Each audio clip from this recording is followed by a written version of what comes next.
This story begins with Sang Ye, who blames himself for not having friends and not having parents who worries for him. Tired of playing, he goes to sleep, but when he opened his eyes he sees a horned girl and he asks what is she doing in his house, but she says that she is not in his house, so he takes a look around and he think he is hallucinating.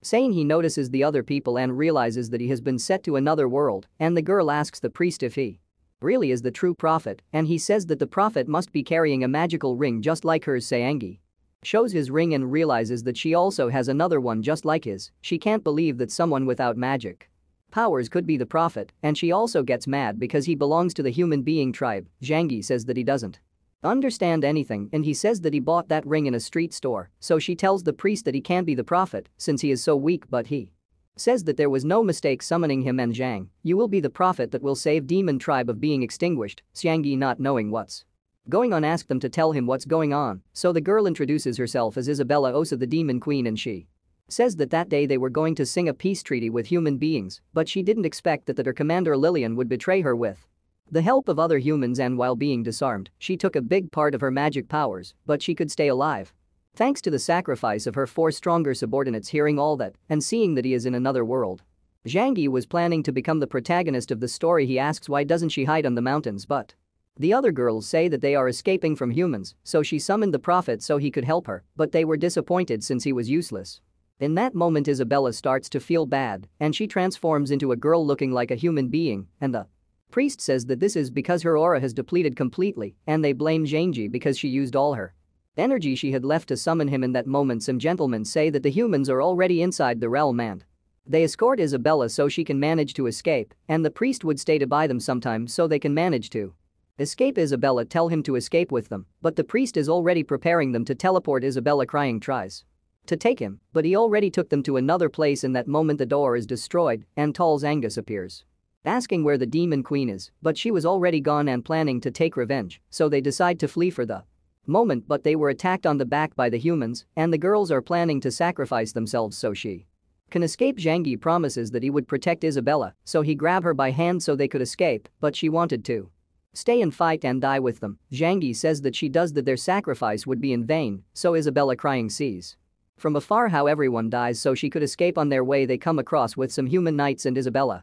gets off Zhangyi's hand and she attacks the knights for killing her subordinates. Zhangyi stops her and apologizes, and a knight says that he heard that demons used to wash human beings' brains. They were planning to kill them because they thought they were working for the demons, but Zhangyi on his knees says that they are not working for them and they were not brainwashed. Isabella wanted to kill him for making her kneel before a human being, but he says that by doing that they could survive so then they could take revenge, but the knight wanted to kill them anyway so he could get a reward, but there is that guy who stops him and order him to go with his squadron. A knight noticing that he was the white squadron leader didn't want to listen, but being a leader he had authorization to kill then the others.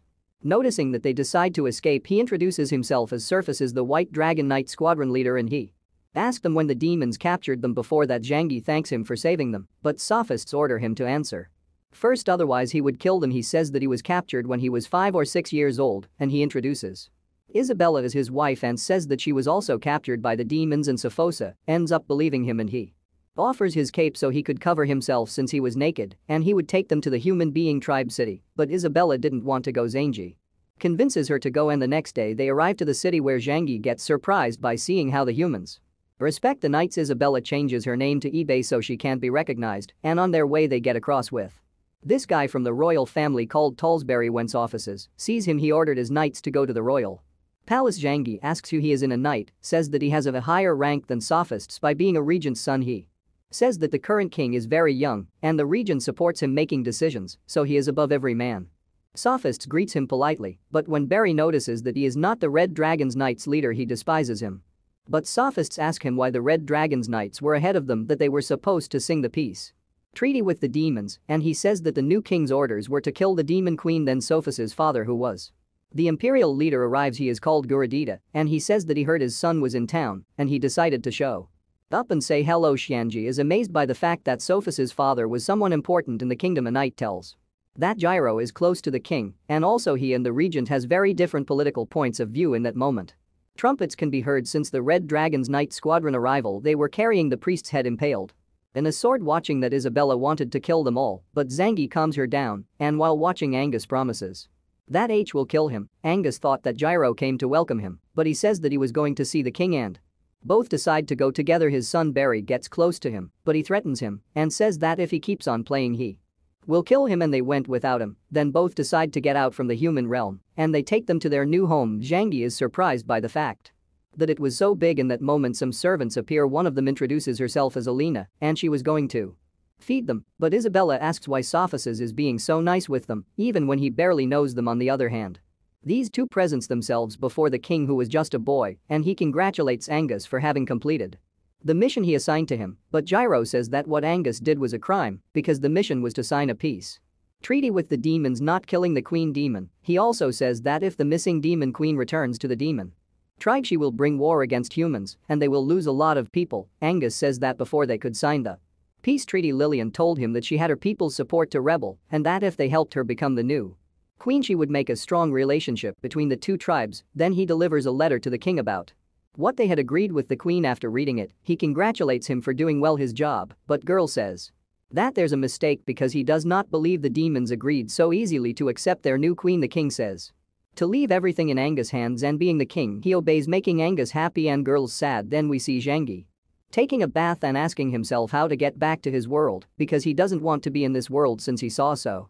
many people die before his eyes. Then Sophists arrives to take a bath with him and Zhangyi thought that all that good treatment they were receiving they were going to take it back slowly, but he came to tell him that they were going to send people to look for his family. And Shangular is saying that since when the demons brainwashed him he can't manage to remember anything from his past. Sophists tell him that he had a brother called Sophisak and the demons captured him, and he asked Zhangyi if he knows him.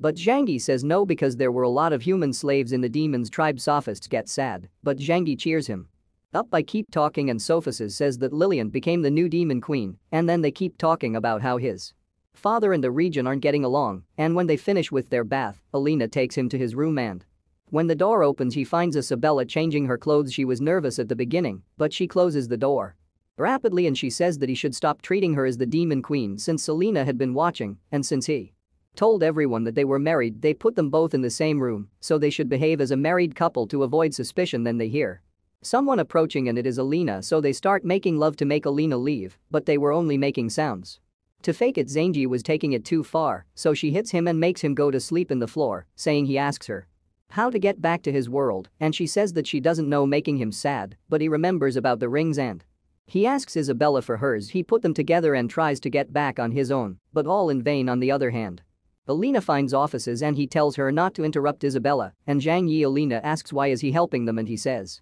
that when he knew Zhangyi he felt a familiar connection and he thought he was his lost brother since he resembles so much. Alina says that she was happy for him since she hadn't seen him smile in a long time. Sophists throws her in bed and his reward he ends up making love with her. The next day Zhangyi wakes up and Alina gives him new clothes. She realizes Isabella is not here, so she goes outside and tries to find her. She found Sophices training with his bow on her way and she is amazed about how good he is. Then she saw Isabella as well practicing and she is blown by how good she is. She lost her powers but not her abilities. Then Sophists invite them to eat, but Zhangyi wanted to leave the human kingdom and says that he doesn't want to bother. Sophists say that there is no problem, that they can stay and live in his mansion forever, but Isabella says that they want to manage by themselves and they didn't want to bother anymore. Sophists say that they cause no trouble and he can find a job for them in the kingdom, but Isabella says that she rather goes back and worked for the demon tribe than working for them. In that moment we see a story when the humans were terrorized before because they were weak, then tired of that they reached out a powerful dragon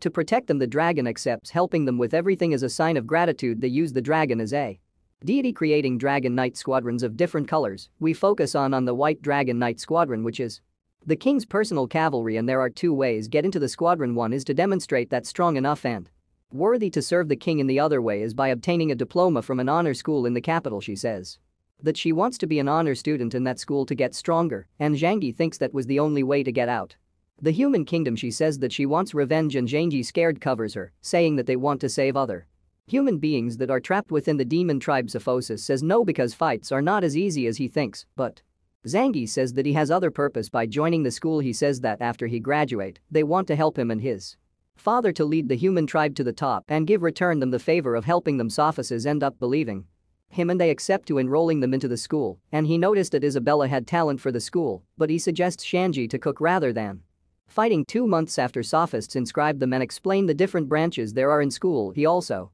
says that there is a professor who will evaluate them to decide what branch is better for each one, and the knight is assigned to guide them in school before he says that if they don't manage to pass the selection test, he will take them back to the mansion. Isabella and the other one make fun of him, but Zhang Yi is intended to pass the test in school on the melee branchmaster Mikey also was going to teach them a technique, and this guy has asked him to show the technique before everybody. Mike gives him a rock and asks him to hit a statue with all his strength. He destroys the statue a bit, and Mike asks to show the rock, but it was already destroyed. Mike says that in order to learn the technique he has to attack with all of his strength, but the rock must remain intact. The guy says that it is impossible. Mike grabs a little bird and with all of his strength he destroys the statue, and he demonstrates that the bird is still alive. His students are amazed and are asking to themselves how he did it. Zhang Yi surprises him, and the knight introduces them as students who are going to take the entry tests. Mike asks if he wants to join his branch, and getting angry, he activates a fierce power scaring them all, but he realizes that Isabella didn't get scared and he proposes her to join his branch, but she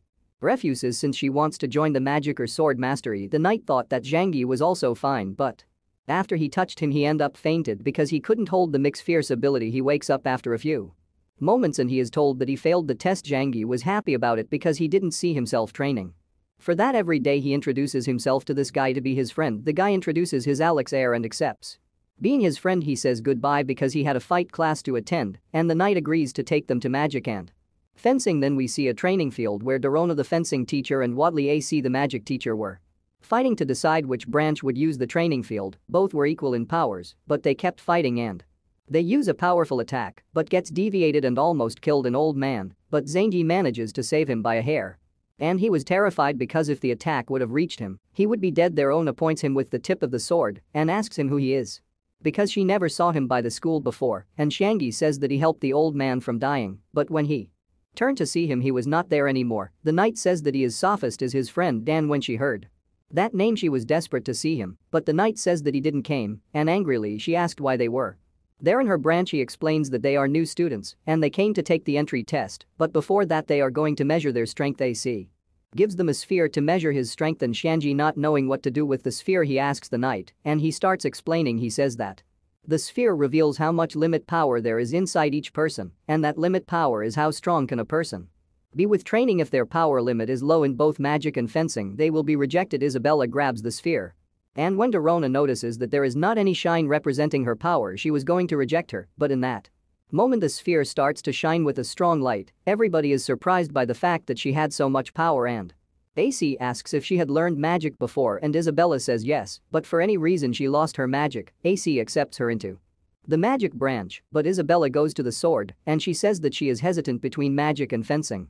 Dorona underestimates her, saying that she wouldn't make it to her branch, but Isabella tells that she studied fencing abroad and she wanted to take the test. She accepts and sends Barry to fight against her as a test, and before they start fighting she explained the rules, and one of them is that they can't use all of their limit powers, and after the whole explanation Barry starts attacking them, but Isabella avoids his attacks easily and Barry continues attacking her.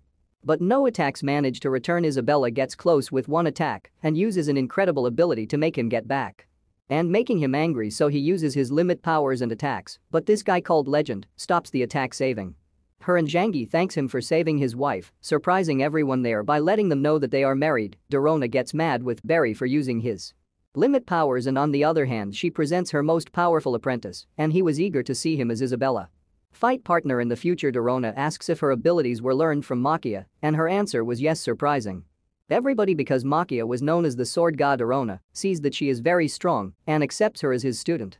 But AC says that she is her student, starting a fight to decide which one of them she stay with, but Zhang Yi interrupts and asks for the sphere so he can measure his powers. He thought that he would have a big power to become the protagonist of that world, but minutes passed fast and the sphere wouldn't start to shine, not even a bit, and AC takes the sphere from him, saying that she already knew the results since the beginning, calling him a useless piece of wood. The other students also starts to mocking him, and the knight explains that the term useless piece of wood is a person that has no power limit, making him sad.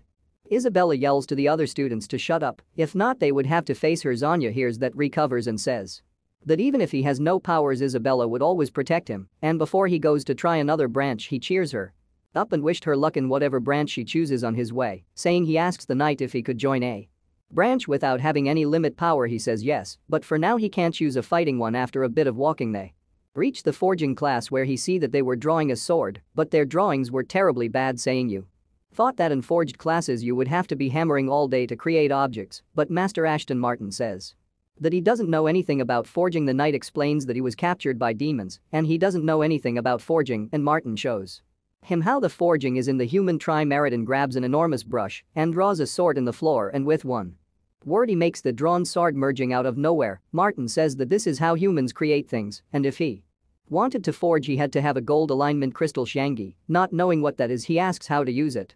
Martin explained that with those crystals he can create things just as he saw with a magic brush, and Zhangyi gets sad because he thought that he needed limit power to use it. He says that limit power is not necessary in the forge. Hearing about that, Zhangyi kneels and asks him to teach him how to forge. Martin asked for a drawing as tests and he draws Darona's portrait, surprising everyone with his drawing skills. Martin accepts him as his student, and before joining a partner he says that he has to know the rules of forging classes. He says that he must be very careful with what he creates and be responsible if something bad happens, and he cannot create living objects. Zhangyi accepts and thanks Martin for accepting him into his branch, and Martin gives him a brush so he can begin with his classes later on. Girl arrives very angry to the king's palace, where he asks for an explanation on why the regent wants to execute a cute. The agriculture minister and the leader of the Grey Dragons Knights, Pangas, says that the agriculture minister gathered with the East Beasts tribe and the Grey Dragons Knights leader ordered to bring food to them. Firo says that they did it because that tribe was struggling with drought and food, so they sent food to be able to get along with them. He asks to reconsider that decision of killing them, but Angus shows him that some beasts were already captured and one of them will be the sword god Makia. He also shows the heads of the agriculture minister and the Grey Dragons Knight leader. The king is confused and asks Angus why he did it. Angus says that as the king is a good person he did the dirty job for him, and he also said that knights from the Black Dragons and Red Dragons are on their way to the east tribe to extinguish them. When girl hears about that he asked the king to stop that before it caused more tension with other tribes, but the king is afraid, not knowing what to do, so this guy let the chains off on purpose, and Makia, noticing that his powers were coming back, shouts that he will not let his people in his tribe to be extinguished and attacks the king to end everything, but Sophices stops his attack and he stabs Makia, ending with his life. Then this guy is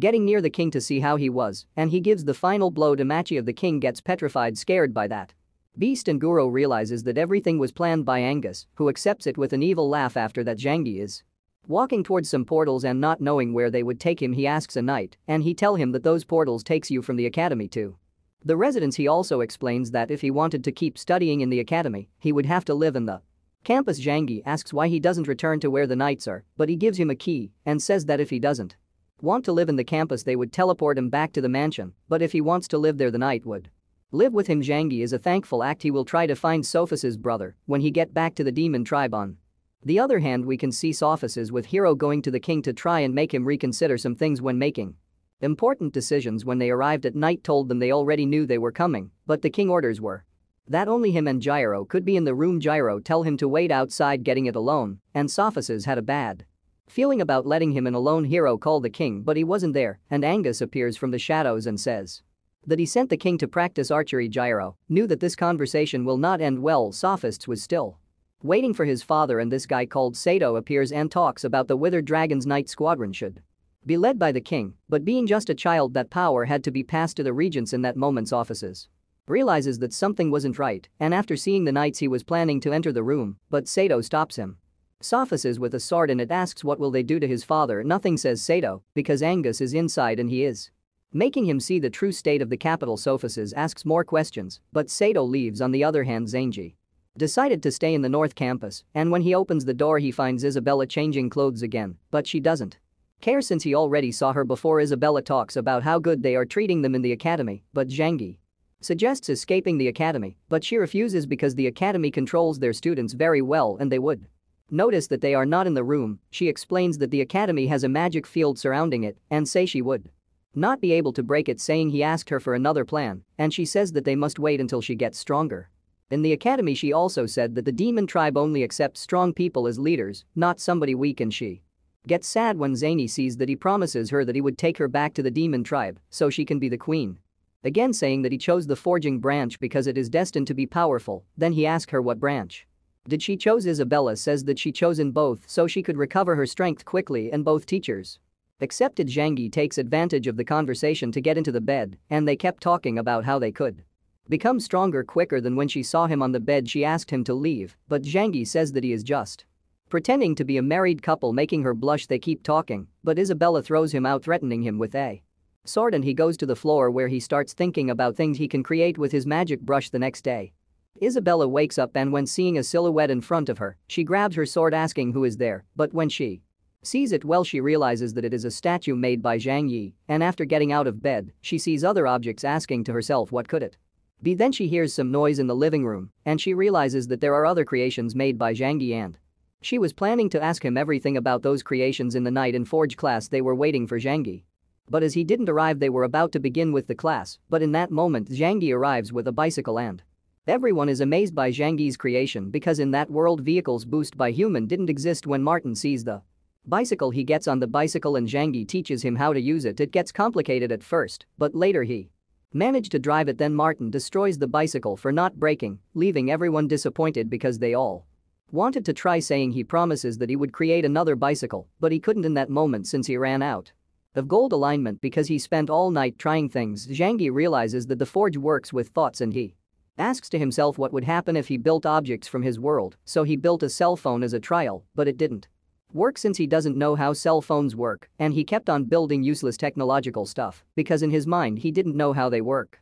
Then they get back to the class where Martin gives him another gold alignment stone, and he was going to explain how to differentiate gold alignment stones and its uses. Martin gets his briefcase out from the forge, and she explained that they can use the stone just like a blacksmith does, but that would harm the user. He says that 2 decades ago he was visiting the dwarf tribe to improve his forge, and he saw that they made really beautiful objects, but the one creating them suffered damages to his body because they used hammers just like the blacksmiths did. After Martin's big research, he realized that they could use the stone in a very little form by embedding it into the brush and drawing objects to be created out of nothing, saying he doesn't understand completely, so he asks Martin where the gold alignment stones come from. Martin says that they form inside a mine in the capital's border, but the problem is that a powerful golden dragon lives there. The king used to send the Purple Knight Squadron to collect them, and they would refine the stones and sell them to finance the military. Wharton says that each stone costs 10 golden coins, and everybody is shocked by that because they were too expensive. Zhang Yi doesn't know what 10 gold coins worth, and one of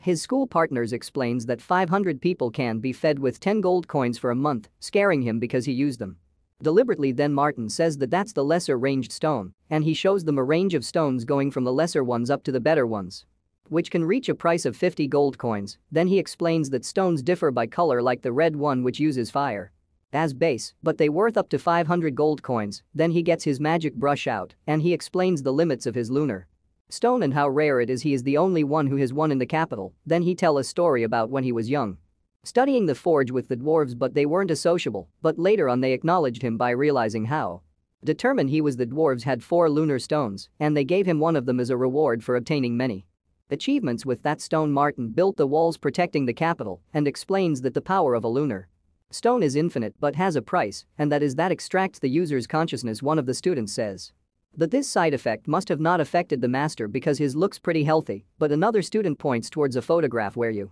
can see a handsome guy, and that was the master 10 years ago, and the students are in shock by that because now he is bald and ugly. On the other hand, Sophists is with his father, but he arrived home very upset, saying that everything was over, worrying offices for what they could have done to his father. On the other hand, Isabella was training fencing, and by the end Dorona congratulates her for training more than the others, but she felt bad because she got tired easily. Because that didn't happen when she had all of her power. Then she goes home, and she finds all these stone sculptures of both of her masters, and she realizes that they were made by Zhang Yi. Isabella takes a blueprint, and Zhang Yi says that those were dwarves' tribes' blueprints where they were creating steam machines, surpassing the intelligence of the demons' tribe. Isabella kicks him and warns him about creating too many things, otherwise their identity would be exposed. She also scolds them for creating a sculpture of her and her masters and thinking about what disrespectful things he could do with them. She hits him even more. The next day he was happy because the steam machine worked and he could create a powerful mecha. Did he see that his fellow students were gathered in a place, and one of them says that Master Martin went into the gold alignment mines, and that was because when they went to buy stones last night the prices were too high. Wharton tried to convince them to sell them at a normal price, but they didn't want to because they needed a lot of money for military services. So when angry Martin went on his own to look out for stones, but his students were worried about him because he was just a forging teacher and he alone could not take down a dragon, saying he was going for help from the other teachers, but one of his friends stops him because they were in an audience with the king, saying he was very angry for doing nothing about it, and then he sees Alex and he offers him money and tell him to go and buy 1 gold alignment for his magic brush. Zhangyi builds a car with that to go and save his master. On the other hand, Martin is arriving to the mine, but one of the knights didn't want to let him through because only purple dragon knights were allowed to enter the mine. Even with all that, Martin gets in and starts looking out for gold alignment. Then we see Zen the others arriving the mine and planning how to get in to look for their master, but then an explosion occurs and they see dust coming from inside and Martin getting out from it with the gold alignment. He also defeated some monster with the weapon he invented with the dwarf's help. The guy was happy with his gold alignment, but they could use them already because they needed to be refined, but the problem was that the refinery team worked with the purple dragon knights and in that moment some knights surrounds them in the refinery. Master calls him out for getting into the purple dragon knight's territory. Martin also calls him out because those monsters weren't that strong to justify the price increase of gold alignment. The guy says that it was not his business and give the order to kill them so they could take the gold alignment, but Isabella together with Martin and Alex were defeating almost every one of them. But the refinery master steps in attacking Alex, but Martin protects him and his weapon get destroyed. That guy uses a special slime creating many clones and he planned to attack them, but Zhangyi had finished his creation. Zhangyi is completely covered by the rocks and the refining master attacks the others, but Zhangyi inside the rocks neutralizes him using a powerful attack. Then he throws another attacks to the other master, but he manages to deflect it, hitting his knights, and everyone is surprised to see a mecha getting out from those rocks. The purple knights get scared to see that Mecha, and Martin is surprised even more because the dwarves wanted to build something like that, but they couldn't, but Zhangyi did. The refining master attacks him with everything he got, but no attacks could manage to damage that Mecha, and Zhangyi starts defeating those knights and capture the refining master and threatens him, saying that they must not mess with them, and we can see that the ones behind all that mess were the regent's family. Since they wanted to earn more money, they was planning to raise their prices of gold alignment, but a soldier arrives saying that the forge branch gathered the gold alignment and also they captured the refining master. Surprising everyone, Zhangyi and his group arrives to the kingdom, but the purple knights won't let them through and behind them were the people who raised the prices and they ordered to capture them for breaking the law by collecting gold alignment without any permission. But Sophices arrives with other guys and says stop, and he tell Barry that the king sent him to stop Martin there. He doesn't buy it, but Legend being his uncle, he releases his power making him obey the new orders given by the king, but this also affected Zenagi, which ends up being amazed by that enormous power. Being just his nephew, Legend warns him not to be so careless just because his father is the regent, because for Barry he was only a piece of trash. Dorona also scolds him for not going to class and Martin asks offices to arrest him, but he denies because the king never gave that order since he cares so much about him. Zhangyi thanks offices for helping them again and he told him not to do that again because he doesn't want to see him die. On the other hand, AC tells Isabella that she picked her to represent the magic branch in a festival, but she fights again with Dorona because he also wanted her to represent the fencing branch. Sophists ask Zhangyi to go with him to the palace, and once there they talk to the king about the gold alignment price increase. In that moment, Angus arrives informing the king that he discovered that the Purple Knights leader is increasing the price of gold alignment. He also said that he already punished him and suggests the king that the forge branch should be in charge of collecting gold alignment stones. Everybody is surprised by that and the king asks about the military budget, but at the moment he suggests that the White Dragon Knights should handle it. Zhangyi asks her himself why Angus is helping them. The king accepts those suggestions and he asked a favor to Martin to build an arena in 10 days for the upcoming festival. When getting out, this officers ask Angus why he helped them and he says that he did it because he is a very important general. Then they continued talking and Angus says that he helps the king making decisions to make the empire get better because the king is very young to make important decisions. Sophists say that he shouldn't take advantage of his power, making Angus angry. Angus then asks offices if his father didn't tell him anything about what they talked the last night. When Sophists remembers that, he asked him what did they do to his father because he arrived home very upset and they were about to start a fight, but some soldiers arrive and tell him that his father hanged himself in the library and Sophists got scared and the other were surprised that Knights Yang Yu were depressed about what happened to Sophosis. He didn't want to feel bad, so he asked Isabella what branch she decided to represent in the festival. She said that she will represent fencing and science branches. He starts bothering her, saying that she should join Legend in the magic branch, making her angry again. The next day, girl's body is getting buried. Isabella and Zhangyi wanted to help Sophists taking revenge against Angus, but Dorona says that it was pretty difficult because Angus is the most Powerful human, and when he was young he was the only one who could hurt the ancient demon king. Sophisis says that he wasn't his biological father, and then he starts to talk about his past when they were very poor, but he was very happy living with his parents. But one night the village was attacked and his real father was killed protecting the village. But yet his death was in vain. Sophists found his parents' bodies but not his brothers, and some days later he found out that he was sold to the demon's tribe in order to save him. He trained so hard, and he joined the army where he acquired combat experience. And one day Gyro visited the squadron where Sophia's was, and after seeing how Sophisis killed one of his partner's guru, asked why he did it. Sophisis says that he was nearly dead and leaving him alive would be leaving him with a lot of pain until death came. After that he adopted him, and he treated him very well. He wanted to create along with him a world where every tribe could live in peace. Dorona asks what should they do now, and Sophists say he can only give his bets to move on. Then we see Angus talking with a hooded guy, but he left after this girls arrived picking the heads of some people completing the mission Angus assigns another mission to her. He already enrolled her in the academy where she has to represent the archery branch and gives her a photo of Zhangyi so she can find her target. The next day the forging branch goes to the old royal arena to rebuild it with the help of Mike and AC. Both of them destroys the arena completely and gathered all the debris, so it is easier to rebuild. Martin thanks them. Zhangyi watches Alex and asks to himself if he has a lot of money since he works carrying forging material. Martin says that he works to sustain his family economically while he studies, and Alex proposed himself to win the festival to obtain money and send it to his family. Zhangyi asks how much the champion gets in the Four Eyes, says that the winner takes 1000 gold coins and also a trophy made out of solid gold. He also says that can get the rank of military commander after graduate from the academy, and he gets happy because with that rank he could get out the empire and go back to the demon tribe. While they are rebuilding the arena, Zhangyi's superiors arrive to help them because they owe so much to Master Martin. Then Martin introduces them as their new teachers who will replace him during 10 days so they could be ready for the festival, since forging branch always finished last every year. They would have a special training so that would not happen again. On the other hand, Legend was practicing his magic, which was very powerful, and after seeing that she was pretty confident that she would get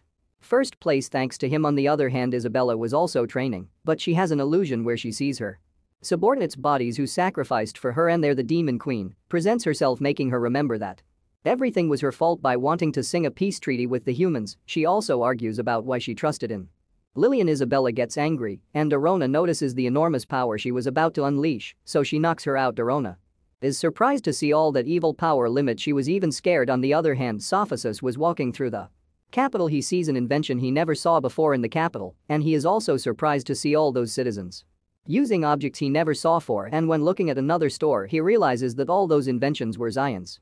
Then he goes to the royal arena to see Zhangyi, but he is told that he went into the South Forest with Alex before he went there. He told them to give Sophists all the money he got inside the gold alignment mine for the military budget, but he didn't want to accept it because that was money recovered by the people entering the mine. But they told him that it wasn't the case because with Zhangyi's machine, they collected gold alignment faster, and that's why prices went down because it's easier, and that's why also home prices went down. Sophisis gets happy by the fact that Zhangyi is making the empire a place where others can live happily without feeling the pressure of money. On the other hand, Zhangyi and Alex arrives to the South Forest where they found useless wood, and they call it like that because that metal is extremely hard and they can't use it for anything. Zhangyi wanted to corroborate how hard it was to see if he can create a chainsaw to cut it, but it breaks without making even a scratch. Alex asks why does he want that useless thing, but Zhangyi says that it isn't useless just because they can't use it.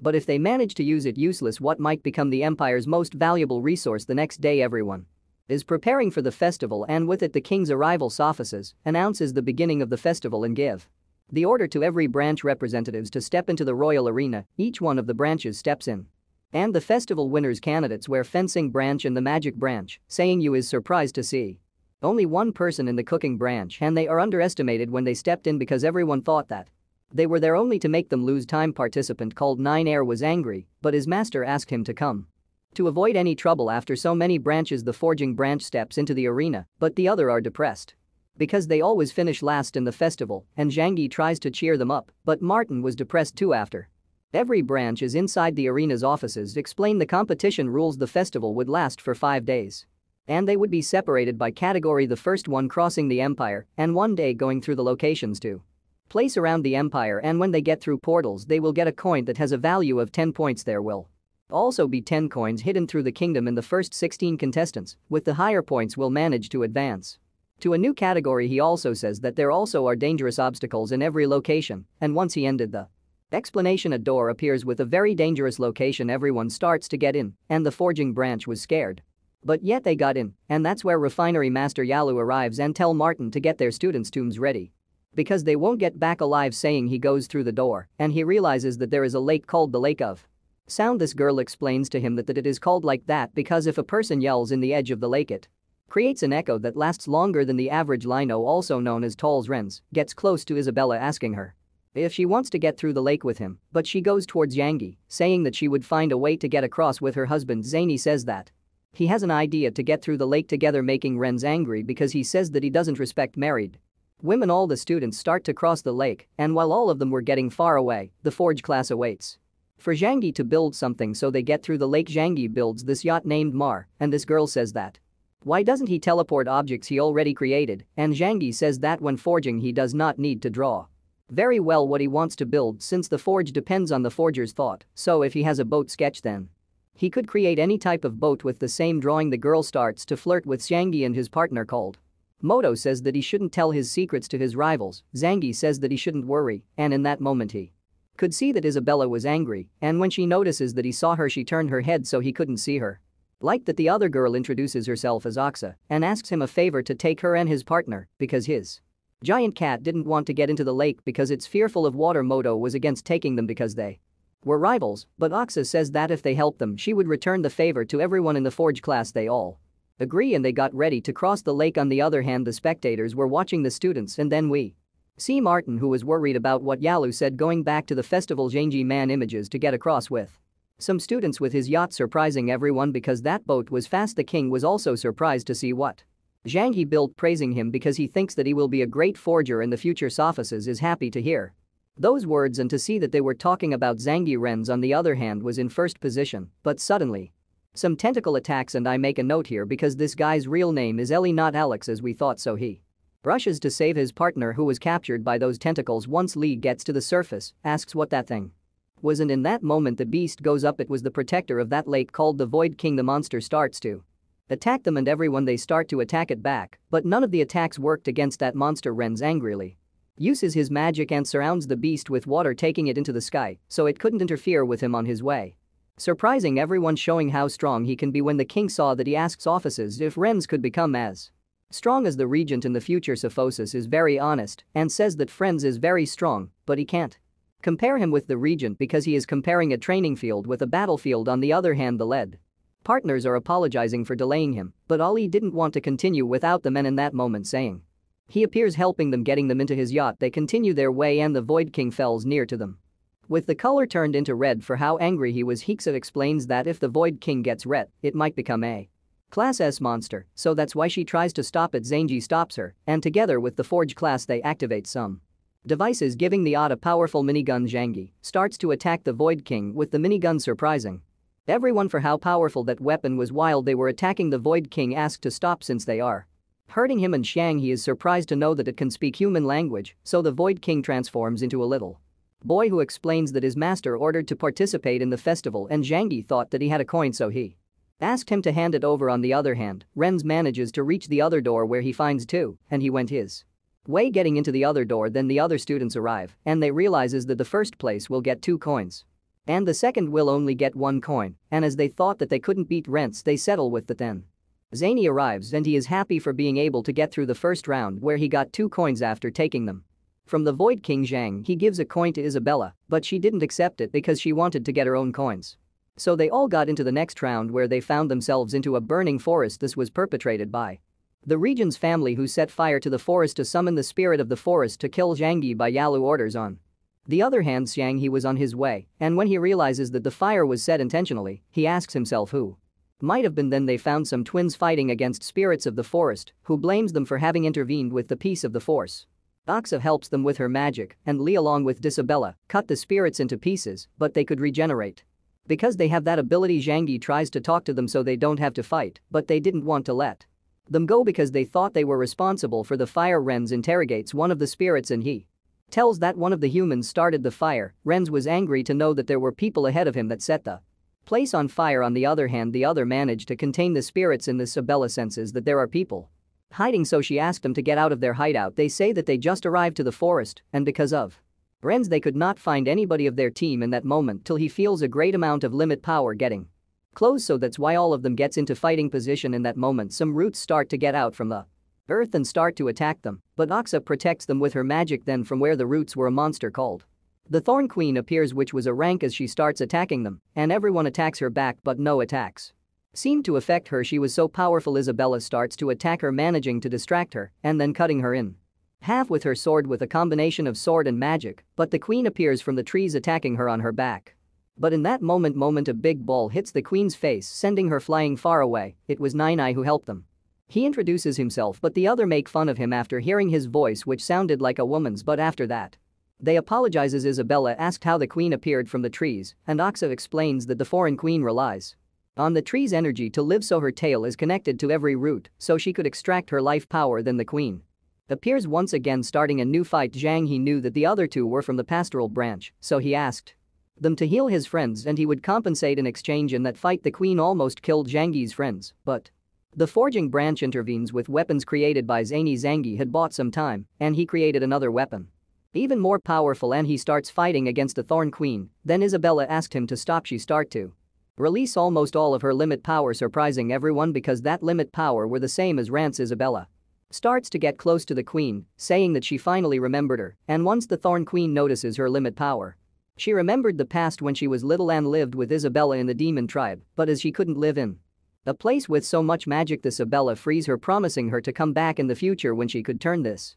place in a habitable one. When the foreign queen remembers her, she starts to cry out of happiness and she almost called her demon queen, but Isabella tells her not to reveal her identity. In that moment the giant cat that could also talk and says that that dark limit power comes from the demon tribe, scaring everyone when hearing that Zhang Yi couldn't explain what was happening there, so Moto explains that they were demon slaves, so she might have learned that. They're saying he start acting like he doesn't want to talk about the past with the demon tribe, but inside he was happy and thankful with Moto for intervening. Then Isabella arrives. She was talking with the queen and tell them that some people set fire to the place, but it wasn't Rents, so it should have been other people who were ahead of Rents, so with that they settled the misunderstanding, but since they didn't want to leave the forest like that, the twins put the fire out with their magic. The four-born queen apologizes for blaming them for everything, so she gives them 5 coins that she found around the forest as reward for saving the forest. Isabella gives them 2 coins and the twins also handed over hers because they had no more limit power to continue, so these two, without doing almost anything, they got 2 coins as well. The others continued with the festival and the 4 queen wanted to accompany Isabella, but she refuses because she must escape from the humans first. When that happens, she promised to get back and find her again, and she'd get happy. When they are at the door they see that there is a coin there, which Ali ends up taking it after a game of rock paper scissors, but the girl that works for Angus takes it from him, and as they didn't want to get the coin back to him, saying he was about to start a fight with them, but at least stops him, saying to leave it since he wants to get a coin by himself. On the other hand, the Regent's family were fighting against some monsters, but they couldn't defeat them for how strong they were. In that moment Renz arrives, killing every monster and obtaining 3 more coins. And once he knew that they started the fire, he warns them going back to Zanyi. They were having trouble crossing the mountains from the next round because the wind was very strong. When walking, Billy accidentally steps on a trap, starting an avalanche on them, but the girl from the archery branch helps them and the others as well by stopping the rocks, but the rock starts joining together, becoming giant golems, and as a gratitude gesture Lee destroys the golems with his limit power, but all was for nothing because they end up regenerating themselves, creating a bigger golem that starts attacking Ali. The girl with the bow wanted to help him, but Shangi stops her because that was in Ali's fight. Since from that moment before when they taken his coin he remained cool, so he wants to see what his potential is when fighting, and in that moment they feel an enormous limit power coming from Ali, and he destroys the golem in a very epic way. Everybody is surprised by Ali's limit power, even Renz, who was pretty ahead of them and with badly got various coins.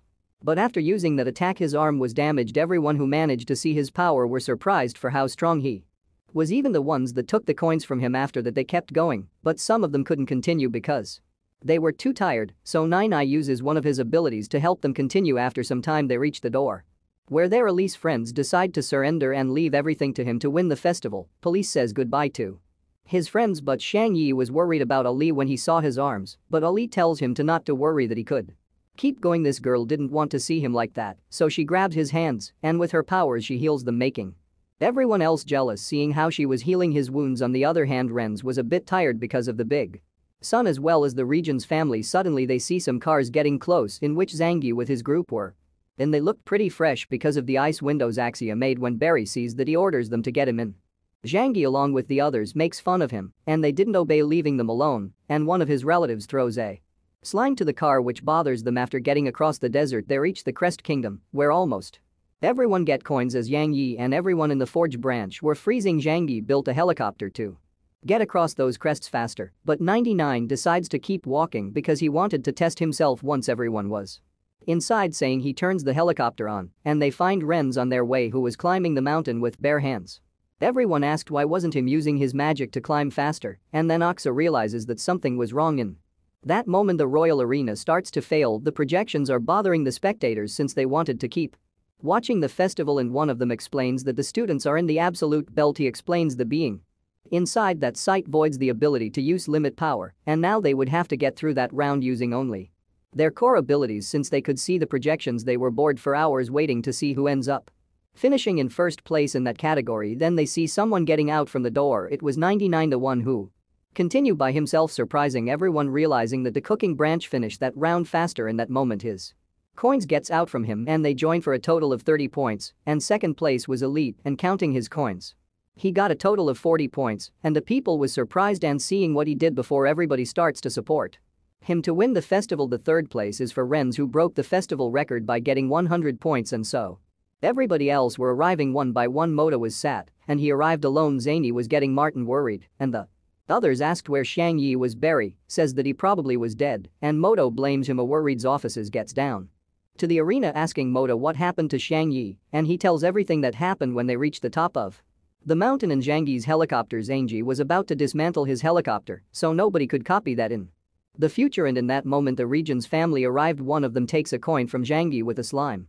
Billy attacked him, but his limit power didn't work on that mountain. The region's family start mocking them, but as Zhang Yi doesn't need limit power, he creates a rocket launch, making the region's family to get down, and after the fight starts, but Zany tell the others to go on because the Forage branch has the advantage there since they didn't need limit power. Billy decides to leave everything into the Forge branch's hands because he also needs to help the others get across with his natural strength. Both sides were fighting and Barry had planned to kill Zhang Yi with his sword, but Isabella intervenes, sending him flying with a swing of her sword. Zhang Yi tells her go on and continue just like the others, but she didn't want to. She wanted to take Regen's family coins, and with that everybody else manages to get to the final door. One family member creates a giant hammer and hits the floor, breaking it, making the whole Forge branch to fall into a pit. Isabella saved everyone, but when she was about to save Shanji, she didn't realize that a big piece of ice was behind her, so as Yanji changes places with her to protect her, making the big piece of ice hit his head and losing his consciousness, and so both of them fell into the bottom of the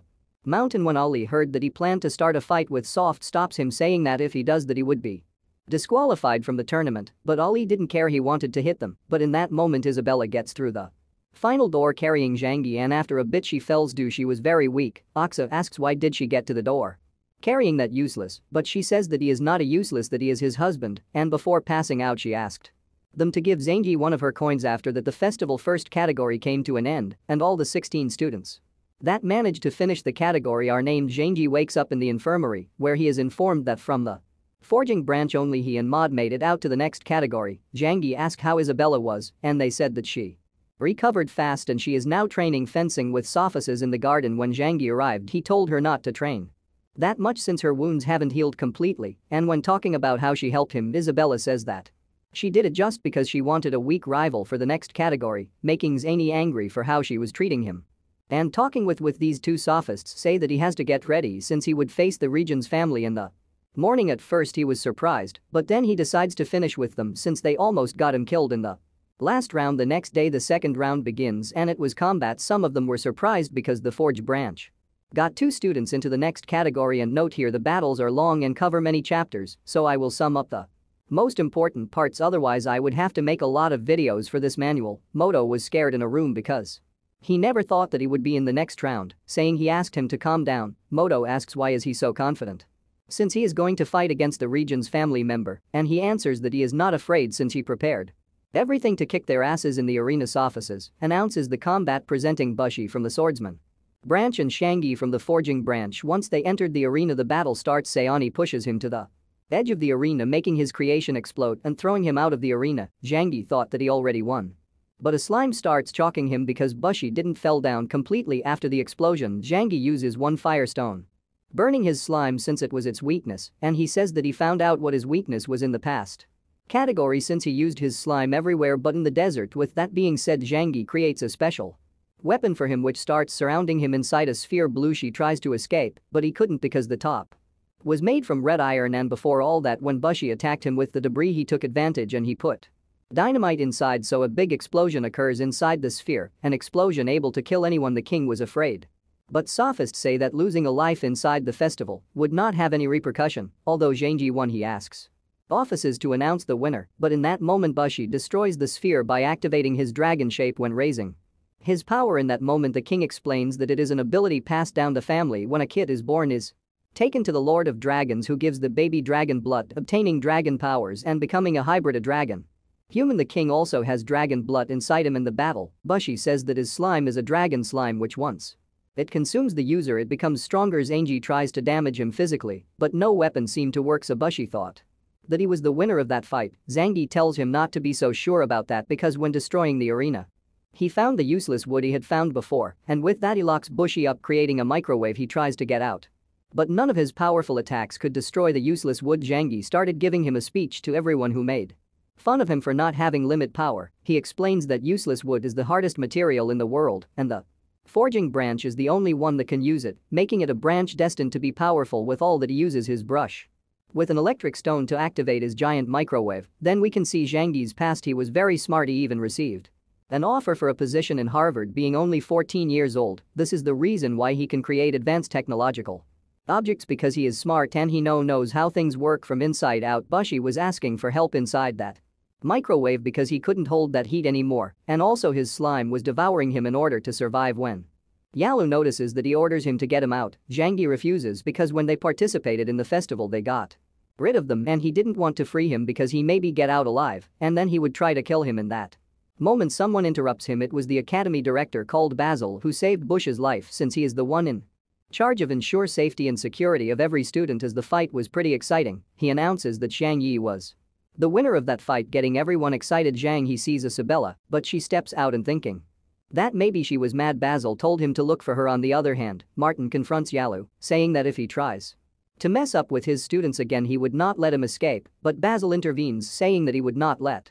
the teachers fight. He asks Yalu to get rid of that dragon slime since it is a very dangerous object and ask Martin a favor to fix the arena for the next fight. On the other hand, Shangyas with Isabella and he gives her a sword made of useless wood before her event starts. Before she goes, Shangyi asked her about what happened in those snowy mountains and why when someone talks trash about him she always defend him, but just after she becomes cold with him, then he shouts that he wanted to understand her better. Isabella says that the priest who summoned him before said that he wasn't the hero who would save the demon tribe. Shangyi says that he is very strong now, but Isabella angrily says that just by defeating a weak human being he shouldn't believe that he was very strong, as he wanted to know what happened before he passed out. She tells that day when they were falling and they could not save themselves from death, their hands started to shine, teleporting them into a dark room. There she found herself with the Void King and Basil, who already knew that she was the Demon Queen. Isabella furious asked Basil how did he know she was the Demon Queen, and Basil says that when Martin built the walls he then used the protection magic on them, so he knows who enters and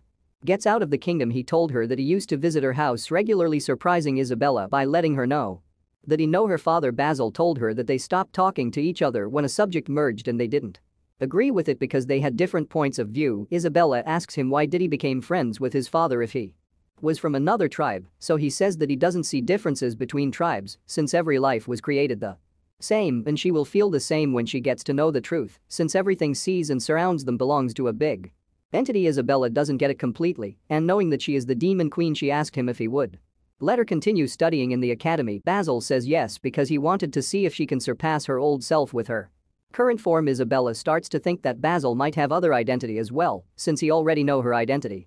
And he doesn't seem to worry about that she wanted to fight him, but after being talking with him he made her feel insignificant as an ant. When Shangyi hears all that he already knew that Basil knows that he came from another world, and Isabella says that since the Festival is her only way out of the kingdom she planned to win, and before she goes she told Zhang Yi that from now on could do what he wanted in the arena. His offices get started the second fight introducing Moss Bailey from the magic branch and his giant cat known as General, and on the other side there is Nanai from the cooking branch. Most believed that Failey would win, and even if he appears to be silly, he is one of the strongest specialists in his branch. After that the fight begins. Failey started to prepare an ability while his cat starts attacking Nani to distract him, but when trying to damage it, he couldn't because his body was too hard. In that moment Failey finished with his ability, absorbing a lot of energy from the sun, transforming his cat in someone very powerful, and human-shaped Vani starts throwing powerful and kitchen tool-shaped attacks, but after hitting him none of the attacks damaged him. The cat gets too close to Nanai and starts struggling with him, and after realizing how powerful he was the cat asks why does a chef has such power to fight. Nanai says nothing, continuing fighting, and the cat almost throws him out the arena with one hit. In that moment he focuses on Failey, who is about to throw a powerful attack with all the energy absorbed from the sun. After foreseeing that, Nani starts preparing a powerful defensive ability, throws his attack hitting the defense. Both of them starts to giving it all to see who could came on top, and after a while all the attacks explodes, leaving Failey exhausted since he does not handles that ability very well, yet everyone is surprised to see that they destroyed half of the arena. And Moto asks Ixa what kind of magic failure we're using. She explains the different types of magic that exists, and the one Failey was using, he was a special student in that kind of magic. When Zhang Yi sees that fight he got sad since Isabella told him the truth, saying that he is not that strong. If he would have fought an on-ear failure in the first round he would have lost, so after that fight he would try to find the way to increase his potential so he wouldn't be left behind. Now in the arena Nani managed to hold the powerful attack. Failey is surprised to see that he didn't win with that attack, so the cat starts fighting against Nanai, damaging him with his claws. Nani uses a smoke grenade, but even with that the cat was powerful and manages to damage him inside the mist with his speed. The cat was winning the fight, but suddenly he starts to behave weirdly, going back to his original form. Folly tries to get him back into it. Nai says that the smoke grenade was known as the cat herb, which made his cat lose its normal functions.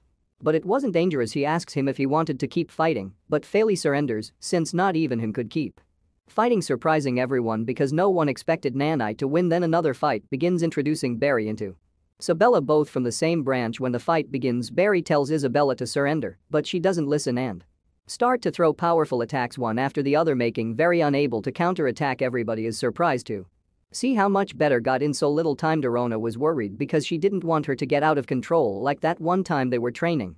Isabella was about to give him the final blow, but he activates his dragon form, blocking her attack and saying to her to become his lover so they could practice fencing together. Isabella doesn't listen and she starts to throw some attacks, surprising Barry because even in his dragon form he could feel Isabella's big power. Barry starts to attack and she gets attracted for a bit, and with his sword he throws at her a powerful attack, destroying half of the arena. Barry thought that he had won, but not, because Isabella used her Dragon Queen limit power to stop the attack, surprising Barry, and with just one movement Isabella makes Barry go back. Barry was angry because she has so much power and he attacks her with the best he's got, but Isabella dodges it easily and reaching his arm as well, so now he wouldn't be able to continue as he was in going back to his original form. Everybody was so excited to see that Isabella won that thrilling fight, and when she was stepping out of the arena Barry's brother rushes straight to kill her for what she just did, but the girl who works for Angus stops him, saying that if he is such a bad loser, then he better leave now. The guy wanted to bully her but's offices makes him leave, saying that he would be disqualified if he stayed. That was the last fight of the day, since they had to repair the arena for the next one. She says that it won't be necessary since her fight wouldn't take long, and Sophices introduces Penny from the archery branch and Tianuo from the Druids branch. On the other hand, on the East Tribe settlement the Dragon Knights were executed shooting beasts by order from Angus on a tree. Those guys were worried because once the humans dismantles the East Tribe settlement, they would move their border just in front of the Orcs' border. Both of them are thinking that as long as Angus remains alive all the tribes that lives in the Zulu plains would never be at peace. Going back to the festival, Penny kept her a promise since Tiendo didn't surrender because she was near to death, surprising Zhang Yi, who thought that she will be a worthy rival for Isabella. When he sees Isabella with Dorona he asks himself what they could be talking about. Sophists announces that the day of activities have ended that night, saying he arrives to his room and he realizes that Isabella's things weren't there, so he goes to look for her. Once he did, he asks her why she left, and she says that she is going to live with Dorona so she could help her control her limit power, but Zany tries to stop her since her true identity might be revealed. Isabella says that he shouldn't worry about her anymore, leaving him alone in the hallway. The next day's offices get started. The next fight introducing Renz from the magic branch and Lantana from the archery branch. Lantana starts attacking, but those powerful attacks didn't work against Ren's defense, but she kept going. And after a while she breaks his defense. Ren starts to release some of his real power, making Lantana use her most powerful attack if she wants to win against him, but that attack only manages to scratch him. Lantana was scared but she decided to keep fighting anyways, but Renz prepares a powerful ability making the weather change. Lantana wanted to move, but her body was paralyzed. Even yet she manages to throw an attack, but Ren stops it with just a hand. He suggests that she should surrender, but she says that she will continue. When hearing that, Renz gathers more power to finish it. When Zhang Yi saw the sky he thought that he was going to summon a dragon, but Oxa says that it is not the case because that dragon form represents Renz's magic. She explains that magic is classified in wolf, tiger and dragon too, where that last one is the highest level. Back to the arena, Renz throws his dragon form attack, creating a big explosion, but she was saved by her master, and the others thought about surrender when their turn against him arrives. Sophices starts the next fight introducing Li from the combat branch and mainly from the pastoral branch, saying he decides to go because he knows that Ali would win. Ali was having trouble in the arena because he couldn't manage to hit one blow because according to melee he can't use the violence against her. Outside from the arena, Basil finds Zhang Yi and he teleported him to the library so they could talk privately. Basil told him that he could read people's thoughts since his power level was huge. When Zanya hears that, he asked him if he would be able to take him to his world, and Basil says no because he can't do that with his limit power, but with Sangi's ring he could go back. He explains that the stone the ring has is called the Infinite World Gem, which has an enormous amount of limit power in it, and it is extremely rare since only him and Isabella have one. Then he says that with that stone, he can get him back to his world in that precise moment, surprising Zhang Yi, but he decides that not to go since he promised to say Bella that he would take her back to the demon tribe as a queen, and he wasn't planning to get back to his world until he fulfills that promise. When Basil hears that, he thinks about telling him what he didn't tell to Isabella when they both fell from the snow mountain days, says that she wanted to be with him to compete in the festival because they both promised to each other that they would overcome everything together, but Basil asked her if she was going to leave this world's future in Zhangyi's hand, and she said yes because she was going to help him. Basil asked her what she would do when Zhang Yi gets hurt real bad when trying to help her since he is not responsible for helping this world. She said that she didn't trust him before, but with time she saw how he pushed himself to protect her and help her, and since she didn't want him to suffer she was planning to separate from him, but that would be after the first round, so after the snow mountain she would keep away from him. After that, Basil sent her back to the snow mountain, where with a lot of difficulty she made it through with him on her back so he wouldn't die in that place. Zhang Yi cries after hearing that. Because the reason Isabella wanted him away was for him to be safe. He was planning to tell Isabella that he already knew everything, but Basil told him to not because that would embarrass her. He says that instead of that he better find a better moment to tell her everything. Then they quickly get back to the arena where another combat had started. They see Moto, who was being massacred by Barry's brother. Basil stops the fight, sending Moto to the infirmary. And standing tall he told Zany that he decided not to surrender. Zhang Yi congratulates him for that, but since Moto was in a very bad shape they took him to the infirmary fast. Isabella was hiding and she was afraid that Zhang Yi could end up like that, saying he was angry, and he asks how Moto's fight came so early, and Lee says that the two battles before that ended up so fast with the Leaves and Ache's victory that night. Zhang Yi was thinking about what else he could do to keep improving, and in that moment someone knocks on his door. It was Renz, who asked him to talk.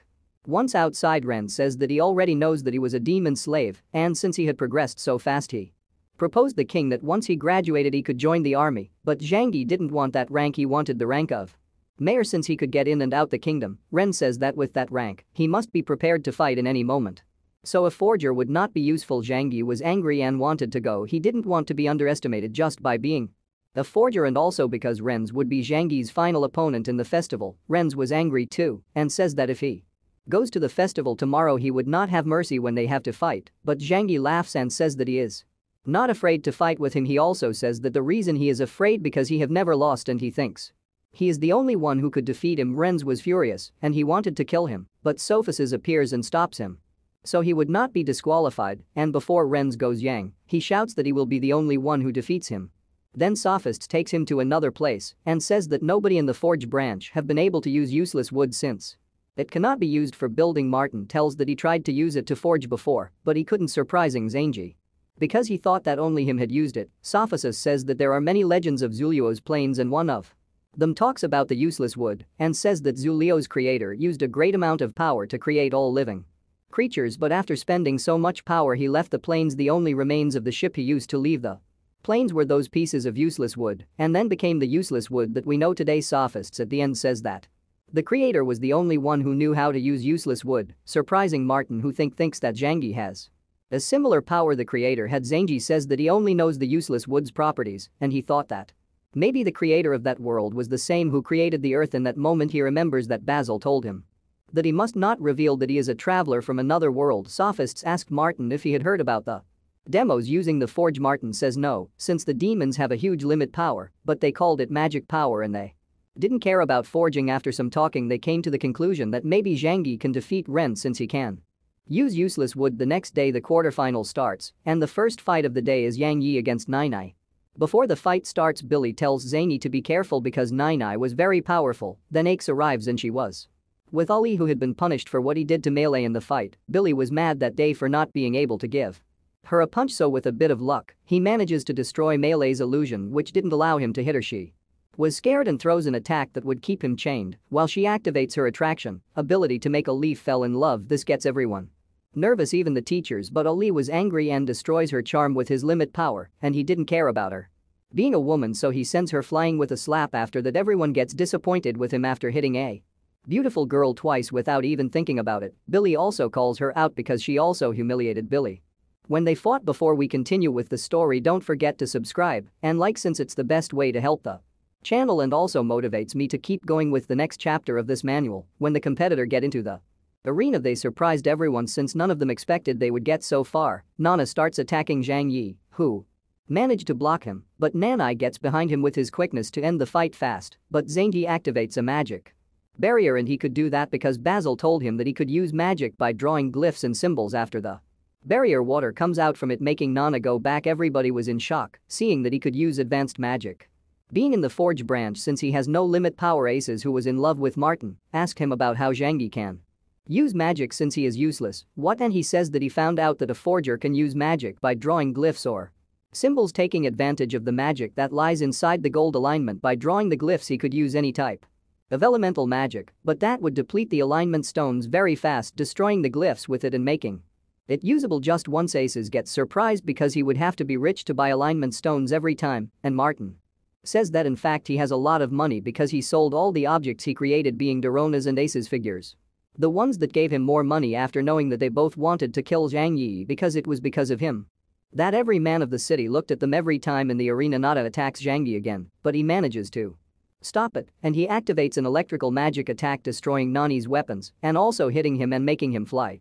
Zhang Yi was happy for using magic but also sad because they only work once, then I could hold that powerful attack, and starts attacking him, but Zany kept sending him flying with every magic he created. In that moment Zhang Yi creates a special brush since he is going to use high-level magic, activating 3 glyphs at the same time, freeing 3 beasts from 3 different elements. Nanai has no other option but to eat power pill, destroying 2 beasts and catching the fire one. Since a cook can bend fire, Martin asks Nana's master Mumu what did he eat, and he says that it is a power pill that promotes limit power. Nainai attacks him, the fire beast, but he creates another elemental beast, making them fight and creating an explosion that leaves a smokescreen inside it. Nainai was looking for a way to defeat Zhang Yi fast, so he could not create another beast, but Zhang creates another extremely powerful beast copying last Ren's attack. Verona gets surprise for everything Zhang Yi's got, but Aces tries to disgrace him, saying that was just external power. Zhang Yi tell Neen to surrender since he didn't want to hurt him, but Nani refuses, saying that they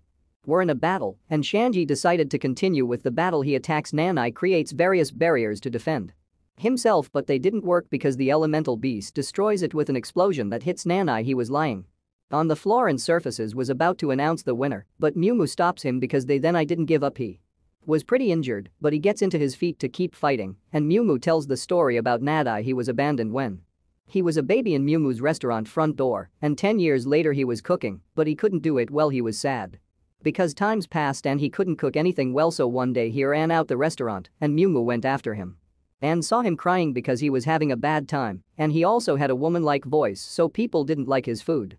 Mumu calms him, saying that maybe cooking was not his talent, maybe becoming a powerful fighter was it, and with that he managed to calm him, and now he wants to change people's perspective about chefs by becoming a chef who can fight, so he would participate in the festival to fulfill that, and the reason he doesn't give up is because they want everyone to recognize him as chef. Zhang Yi helps him, saying that he respects him as a chef, but Nani pushed him, saying that he is not worthy because he doesn't know how to do anything, so Zhang Yi puts a American out and gives it to Nin to eat it, and after that he lies on the floor after tasting something so delicious. Nada thinks that now Zhang Yi also beat him at being a chef, but when he was getting him up from the floor, he says that anyone can be a chef as long as they have a heart. As a person he can be anything he wanted. After that Nanai goes to his master and he asks him if he is a chef. And Mumu with a big smile says that he is a very good chef. Nanite cries out of happiness to see that his master recognizes him as a chef, and he thanks Zhang Yi for helping him, promising that he would come back stronger in the future. Whether cooking or fighting, after that Sophists announces the winner and presents the next fight, the league against Barry's brother called Buno. Basil asks Mike who is the strongest, and he says that they both are, but Buno should be stronger. On the other hand, Oxa congratulates Yang Yi for winning, and when he meets with Isabella he says that maybe he gets to fight her if he wins the next fight against Ali. Isabella says that she is not sure about Ali winning against Bruno, since Bruno is not weak as his brothers. Since she felt a powerful limit power in the arena, Bruno was happy because he finally would be able to fight against a powerful person. Ali was happy as well because he was going to fight someone of the same branch, and after all that the fight begins. Bruno attack first, hitting Lee with a strong blow, but Ali block exit, but the attacks was so powerful that numb his arm. Even yet he continues with the fight, surprising everyone because these two participants were stronger than the last year's ones, and the king asks offices who won last year, and he says that his NCO won. In the arena he throws a powerful attack, but Bruno dispels his ability quickly, surprisingly, because he never, though he was powerful. Zhang Yi is feeling bad about the limit power emerging from the arena. Isabella tries to help him, but Oxa gets ahead and helps him, getting Isabella sapped. Bruno hit silly, sending him flying because he was distracted taking Luna, though he had won, but suddenly he feels a strong pressure and he realizes that it was Ali who was using his limit power with his arms, hitting Bruno so hard that he destroys most of the arena. After that attack Lee had his arms damaged and Bruno gets out from the debris, transformed into his dragon form. And with one beating of his wings he makes Lee go back, surprising him because he never, though his dragon form was so powerful. Bruno starts making fun of elite bully, uses his limit power and attacks many times, but it doesn't work because Bruno was stronger, sending Lee flying with just one blow. Luno starts stepping on him aggressively, avenging his brother's defeat, but Benelli stops his foot with one hand. Billy uses a very powerful ability that he planned to use against friends, but seeing that he was so powerful he had no other choice but to use it against Bruno. Bruno is a bit scared and planned to attack Ali, but he pinches him with a very powerful wave, making all the fire expands through Bruno's body. Billy explains that this fire comes from his limit power, so it can't be put out with normal methods. Basil asks Mike why did he taught him such a powerful technique, and Mike says that he didn't taught him, that it was Ali who managed to dominate alone after he learned the fire ability. Mike decides to go since he already knew that result back in the arena. Ali suggests Bruno to give up, but he keeps attacking. Billy dodges them all easily, and Bruno angrily throws his most powerful attack beautifully with his fire ability, destroys the attack with a big explosion. After the smoke goes away he sees Bruno injured, who passes away after receiving the attack. Billy also passes away for using that ability, getting also bowled by that, saying he gets down to the arena to help him and announces him as the winner, getting only happy but also sad because he wouldn't be able to participate in the festival anymore because of that ability he used. After that Lee is taken to the infirmary where Melee heals him until he apologizes for that hit in the fight. On the other hand, Sophists announces the next fight, introducing Penny and Isabella, where they both start attacking to each other with normal but powerful attacks. Penny transforms his whip into a rapier and starting to attack Isabella, but she dodges her attacks, and when she attacks her back she manages to reach her, injuring Penny a bit. After that Penny raises her power and starts to attack Isabella with more power. Isabella is surprised because she seems like another person, a very powerful one. Isabella uses her Demon Queen limit power, starting to massacre Penny with many blows until she hits her with the final one, but Penny stops her attack with one hand, and like a crazy she wanted to fight with her for real to see who died first. Isabella throws various attacks, but this time was Penny who injured her with some attacks that were starting to damage her. She starts to remember all the bad things that happened in the past, making her angrier and obtaining more Demon Queen power, worrying Zanji for what it could happen. Basil is also worried, so he creates a barrier surrounding the arena. And every master can feel Isabella's limit power as something very different. Dorona says that Isabella is getting limit power overcharged, but he interrupts her, saying that Isabella's limit power belongs to the demon tribe. Surprising Doronov, then Basil announces some mishaps in the fight and they would solve it in a moment inside the arena. Isabella had a demon appearance because she recovered a little of her true demon queen limit power when Penny saw Isabella. She was very scared, so she decided to escape trying to destroy the barriers, but they restored quickly. Isabella starts using her power to kill her, but Zanji appears asking her to stop fighting, otherwise they would discover her true identity. Her fight was over anyways. Isabella tells him to give her orders, sending them both flying with just an aura. Isabella catches Penny out of the air because she wanted to kill her. Shangi hugs her and asks her not to kill her, otherwise she would attract unnecessary attention, but Isabella starts listening to a voice that tells her to kill Penny, so she was going to do it in that moment, saying he tells her that Basil told him the truth about why she was moving away from him, and he promised that together they would go back to the demon tribe. When Isabella hears that, she starts to calm down, but she starts to listen to the demon queen's voice, saying that she shouldn't be depending on a human being, that she should kill them all so she wouldn't have any troubles on her way. Zhangi notices that he is losing her again. He tries to calm her, but she pushes him away to get close to Penny and kill her, but Zanji stops her and kisses her too. See if she can calm. The ring starts to activate, making Isabella remember everything they've been through. After that, Isabella calms down, and plus she asks him why he was so imprudent and kissed a demon queen, but before he could answer, she ends up passing out for using so much power. Penny wanted to keep fighting, and Zhangi was afraid because he forgot his magic brush, but Basil appears and knocked Penny out to calm her. Zanji asks him if the other suspect after seeing Isabella's power, and he suggests him to get away from Isabella for a time because he need to clear any of the other people's doubt to warranties Isabella's safety. Then Basil gets rid of the barriers, saying that the fight was over and introducing the fight of Renz against Ixa, but Ixa surrenders because she doesn't want Renz to kill her with one attack since Lee could not fight anymore and Isabella broke some rules. They announced that the finals will be between Renz from the magic branch against Shanji from the forging branch. This gets everyone excited because they wanted to watch that fight later on in the kingdom dungeons. Isabella were being interrogated by the soldiers. She said that she learned the limit power in the demon tribe when she was a slave, but they won't believe her because demons' limit powers are a thing of their own. Then Basil appears and says that a human being can have the same limit power as the demons since both powers are identical, but each tribe develops it differently. The scared soldiers asks why the director is in the kingdom's dungeons, and Basil says that he is there because he doesn't want his students to be treated horribly, scaring the soldiers. On the other hand, Penny was being interrogated as well, but she didn't say a word, making the soldiers angry who were about to use the force against her, but Sato appears, and once he is alone with her he apologizes, calling her Princess Penny. On the other hand, Zhang Yu went to visit their injured friends. Moto asked him if Isabella won the fight, and he says that she was disqualified for using demon power limit, just as Penny, who used beast limit power. He also says that his next opponent will be Renz, scaring everyone else because Zhangi decided not to surrender. Ali asks if he is ready for when Renz uses his dragon, from which will make him even more powerful than he already is. Zanji says that he haven't fought thoroughly, but the only thing he knows is that he has to win. Once out of the infirmary, he hears some people making fun of him because they think he would not be able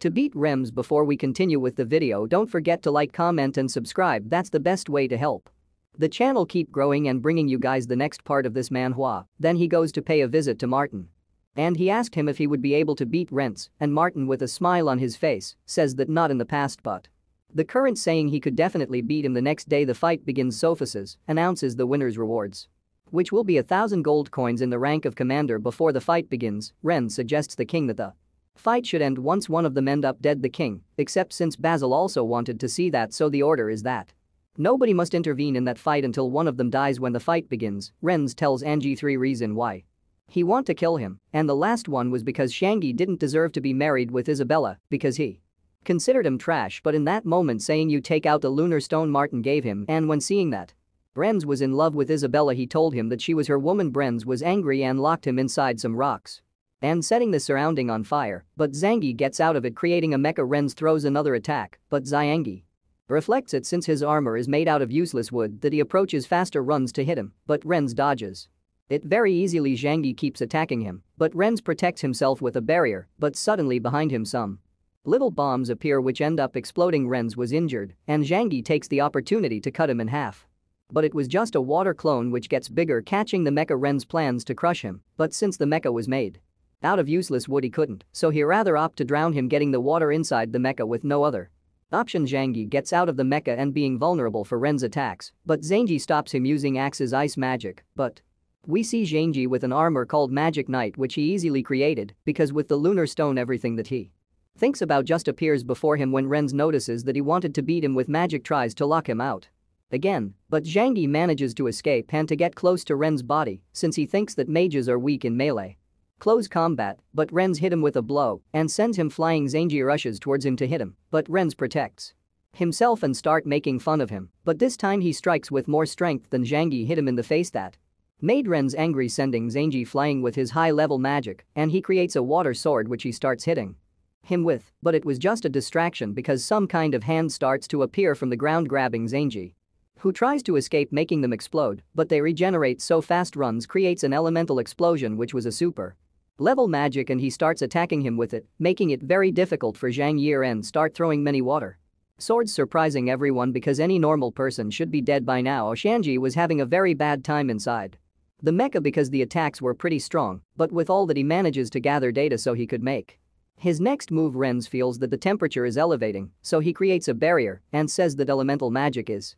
useless since he can cancel it. When Zhangji is ready, he shoots a powerful laser, surprising everyone because he took that one from Feli, but Basil is asking why there is no magic aura in the arena. Zhangji escapes from the rock hands while Renz was distracted since he was injured by the laser, making him angrier than he already was. Renz prepares another attack called Destruction Hurricane which was world level magic, surprising Zhangji because there was more levels of magic. Zhangji uses the laser, but this time it doesn't work since Renz protects himself with the hurricanes.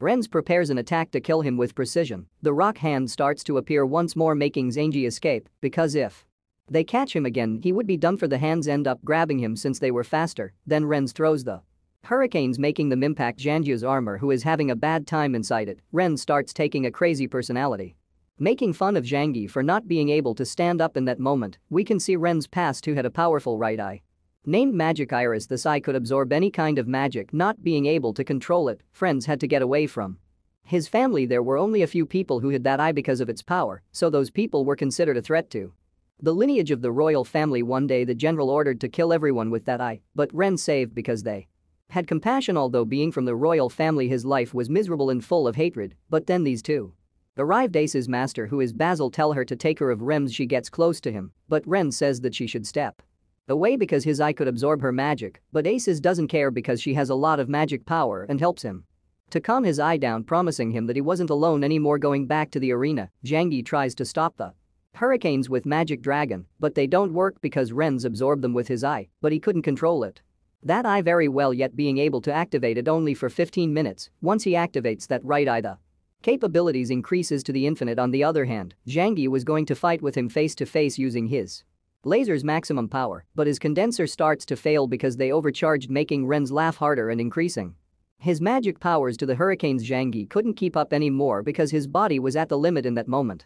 He sees Dome people getting into the festival to watch his fight Isabella, who cheers him, telling him not to forget the promise of getting back together, making Zhangji happy for what she said. Renz gets angry seeing that Isabella is supporting Zhang Yi, so he tries to kill him so she could see that he was stronger and better than Zhang Yi, but he manages to escape from the hurricanes with the help of the mecha, so then he could start hitting him, and those strikes made more damage than before. Zhang Yi was in pain and surprised because those hurricanes managed to dent his armor made of useless wood. When seeing that Renz was busy fighting the mecha, he takes out some environmental blueprints of very powerful ones, but he was afraid to use them because he didn't know if he could control the damage that might cause. Zhang Yi tell Renz to use his dragon from since he is going to defeat him in front of everyone. Renz captures the mecha easily. After hearing mad and angry, he says that he would not use his dragon form since he was too weak for him. Zhang Yi creates a nuclear weapon from the experimental blueprints that goes by the name of Nuclear Hawkeye, which he attacks Renz within. He activates a world-level barrier that goes by the name of Holy Angel. Zhandyu's attack creates a dome surrounding Rims, and after that the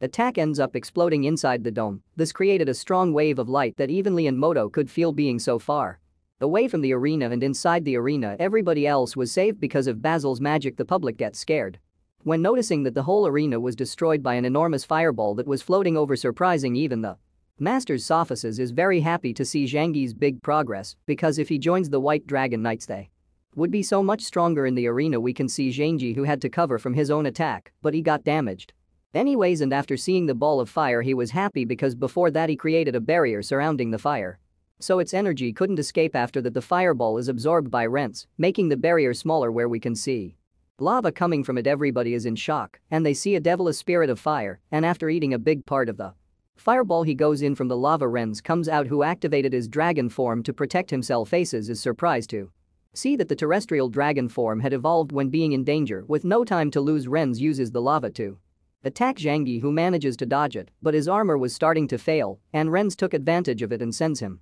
to the floor with a single strike, but he could protect himself thanks to a barrier, saying he tries to use his brush. But Ren steps on his hand and then starts stepping on him to the death. With that, Renz wanted to show everyone that saying he was weak. Zhang Yi starts to laugh at him, saying on the outside he seemed easy, but on the inside he just wanted to draw the attention of the people surrounding him. He says that he shouldn't wish others wives and that the other event had been decided. Sided with Zhang Yi's victory, Renz was going to kill him to shout his mouth. Isabella wanted to intervene, but Zhang Yi cuts his arm with the laser, surprising everyone with what he just did. After that, his armor completely runs out of power, and Renz was very angry for what he did, so he was about to use of his limit power to kill him. Renz attacks, but his body starts to behave weirdly. Zhang Yi says that his senses will start failing until his last cell dies. After losing his sight, Renz asked Zhang Yi what was happening because he couldn't see, but he could hear voices. Zhang Yi explains that when he absorbed the explosion he already knew he had won because all the symptoms he was feeling were because of radiation. In this part, what I understood was that when Zhang Yi created that big explosion, Ren's DNA code was bombarded by the nuclear core, causing irreversible damage. Men start bleeding everywhere, and Aces was going to help him, but Basil stops her because Renz must experiment his own difficulties. Ren starts screaming in pain and Zhang Yi tells him to surrender, but in that moment Ren's bodies start to wrinkle, turning into something really ugly. Even so, Renz gets up to keep fighting. He didn't want to lose against Seeing You, since it would be shameful. Zhang Yi was angry, so he hits him to end it once, and for all surprising everyone he defeated Renz, leaving him at the edge of death. Sophisis enters the arena. He was happy, and he announces that saying he was the winner. Everyone was happy because no one expected that result. Aces asked Basil to cure Renz, but he says that it would be very difficult because he never saw something like that, but he promised that he would find the cure. On the other hand, Zhang Yi ends up passing out. He was exhausted. Isabella catches him and thanks him for keeping the promise. Martin was very happy because despite always finishing last in the former events, they could win one with the help of Zhang Yi. In that moment, the king arrives and hands over the trophy to Martin, making everyone in the forging branch happy. In the night, everyone was looking for a cure for Renz, but they didn't know how. Also, Renz was getting worse, so Basil gets out a very powerful stone, a stone known as the development stone, which was the artifact that built the world and all living creatures. They use it on Renz to try to cure him. Basil says that he saved his life with that, but he would have to live with all the imperfections. Aces asks how is it possible that this stone had so much power, and Basil says that he will tell her in the future. Renz wakes up, but he wanted to kill Zhang Yi, and Aces calms him, hitting him, saying that the fight was over and Zhang Yi won. He was sad because besides he lost the fight, he now has imperfections all over his body. On the other hand, Zhang Yi wakes up and realizes that he is with all of his friends who wanted to celebrate for winning the festival. Moto, on the other hand, was sad because Zhang Yi was healed by the master from the pastoral branch called Yelena, and he was healed by a man not very masculine. While they were talking, they were interrupted by Isabella, who asks them to leave the room so she could give Zhang Yi his food, so with no other choice they decide to go. Zhang Yi tells her that she should be Darona's room because it is too late, but Isabella says that she came back to live with him in the room. When Zanya hears that, he gets so happy, and then Isabella gives him the food she made for him, which looked pretty bad, but Zhang Yi eats it anyways. Then they start talking about what they will do after getting the rank of commander. Isabella suggests to go back to the demon tribe, but Zhang Yi asks how would they do to defeat Lillian's army, so they decide that Isabella should recover all of her power to be able to fight, but Isabella's recovering rate was slow, but thanks to Darona's teaching she could increase her limit power incredibly. She could also recover faster because her demon core had activated.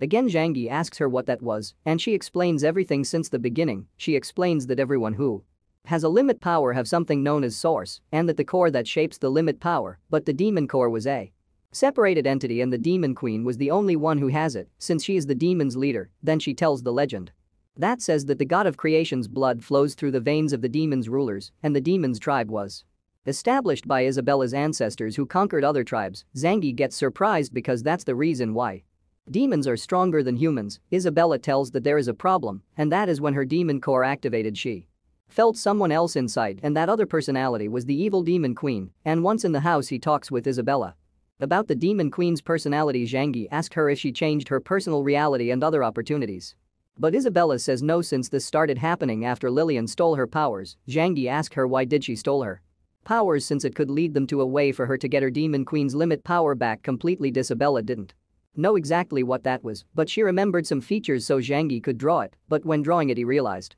that it looked like a penis, so he asked her to be more specific so he could draw it later. Then they both go to visit the Forge class, which had become popular thanks to Zhang Yi. Then Zhang Yi shows Martin the drawing he made with Isabella and asked if he have seen that dagger since he has visited numerous corners of the plains. Martin says that maybe he had seen one but he didn't remember well, and he asks Zhang Yi if that was one of his new creations. He says no, since he found that design in the demon tribe and he wanted to study it so he could contribute with humanity's progress. But Isabella interrupts him saying that this dagger killed the Demon Queen. When Martin hears that he gets surprised and he grabs a book where he made some notes 5 years ago from a mural painted within some ancient temple. Martin explains that in that book there are different weapons and objects that the gods once used in some tales from when they lived in the plains. Zhang Yi decides to look for a related image, but when taking a look at the book he gets surprised because some drawings looked like airships, cars and other things from his world. After a lot of searching they finally finds an image just like their drawing, and Isabella asks Martin where that temple he mentioned before is.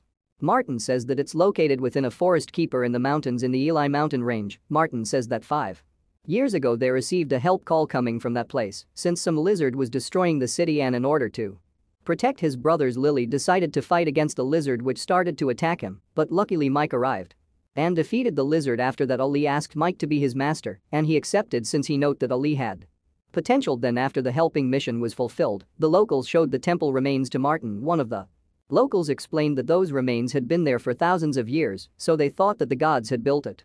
When Martin got close to those remains he realized that there were some descriptions in ancient language. Martin managed to copy some of the information since he knew bit about that language. When Zhang Yi hears that he thought if maybe other humans from his world had been there before. The next days, Yang Yi is called by sophists since officially Sophists was going to rank him up, giving him a medal which would allow him to get in and out the kingdom as he pleased.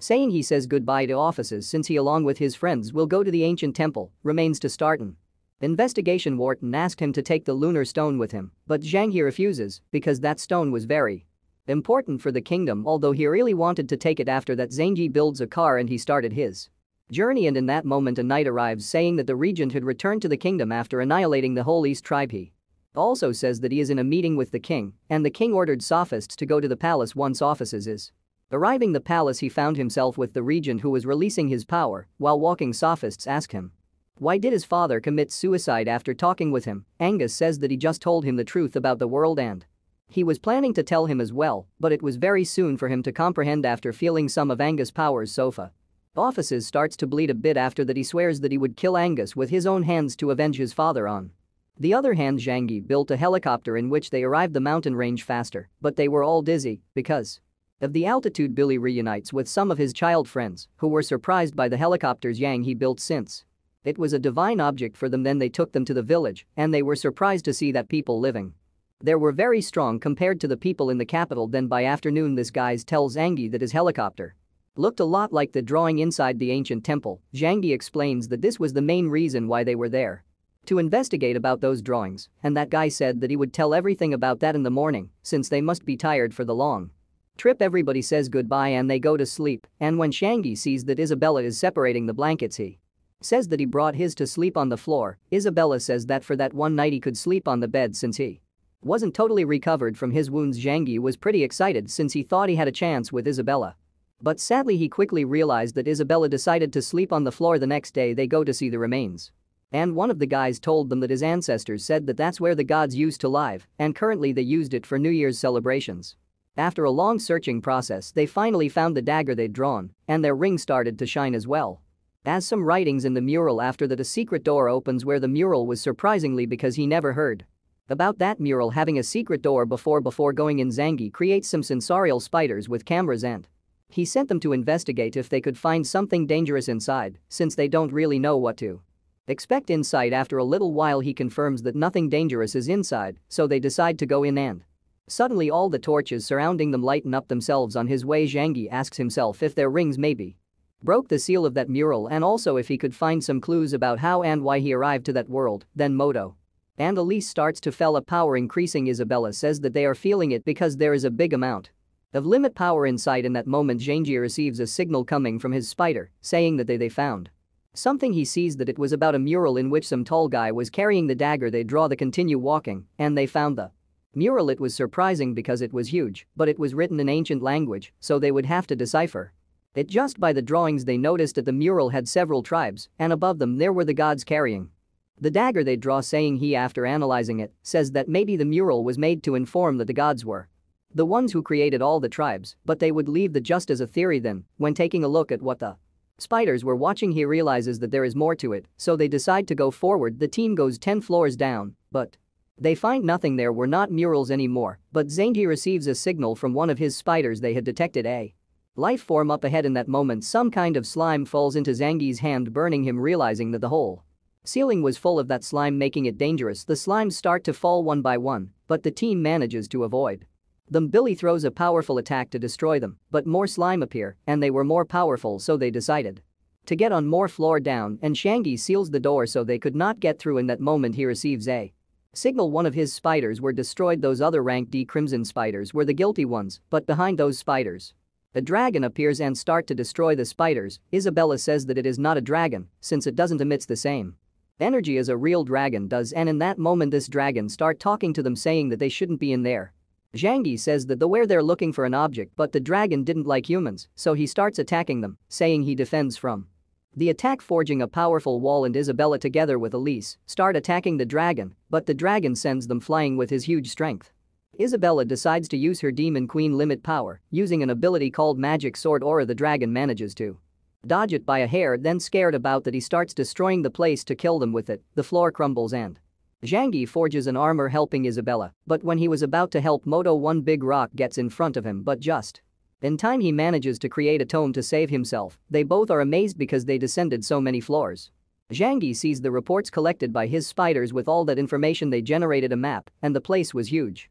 And every room had different secret chambers, and each one of them had different tasks. Isabella tells Yanji that the magic aura was stronger than before, and that's because they are getting closer to the source emitting it. They both decide to go to that source. On the other hand, the other managed to save themselves, and they decided to keep going forward into the tunnels where they were once. They were walking through, they face some ranks sea thieves bats which start attacking them. Going back to Zhang Yi, he was also fighting monsters. In that moment the Thorn Queen appears, and she starts communicating with the monsters so they could stop fighting, and rather to settle things by talking. Shanji is surprised to see the Thorn Queen there, and Isabella says that she brought her there since she promised her that she would look for her. Shangi shows the monsters the dagger drawing, but they didn't want to cooperate since they didn't want to quit the magic or the dagger emits since they survived because of it. Isabella was furious, so she uses more of her Demon Queen limit power, but this time it was stable since she absorbed the energy surrounding her that scared the monsters, making them get away, and the Foreign Queen becomes a bracelet so she could help them later, as Isabella smelled horrible because a lot of the monsters' blood fell into her. Zhangyi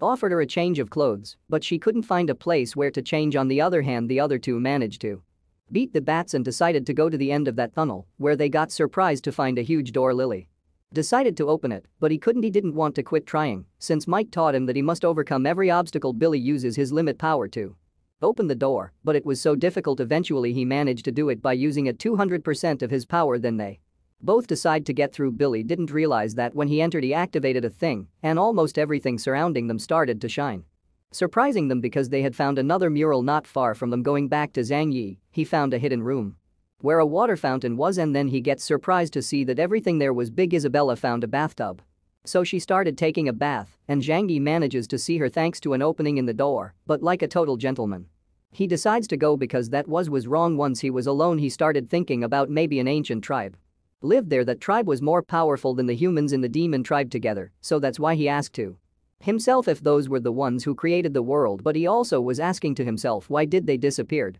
Suddenly in that moment he gets his ring out, thinking about maybe that thing was created by that ancient tribe. And lastly, he also asked to himself if the members of that tribe could travel to his world since he was teleported to his current world. Suddenly a hooded person passes by him, so he decided to follow in, creating a wall so he couldn't escape. The person reveals her identity, surprising Zhangyi because it was Penny. Zhangyi asked her if the region sent her to keep an eye on him, and she answered yes. Zhangyi asks her how much did she saw, and with a smile, she says that she saw everything. And Shedragon app gets behind him asking him to cooperate with her, otherwise she would kill him. Penny says that she already knows that Isabella is the Demon Queen, surprising Zhangyi because he found himself in the worst spot possible. Zhang Yi asked what does she want from him, and Penny, lowering her rapier, asks him to help her assassinate the regent, surprising Zhang Yi because he couldn't understand since she was working for him. Zhang Yi asks her why she want to kill him, but Penny angrily says that it wasn't his business, and if he doesn't help her she would reveal to the whole kingdom who Isabella really was. Penny says that the regent is waiting for her for some information, and when that happens, she could act and take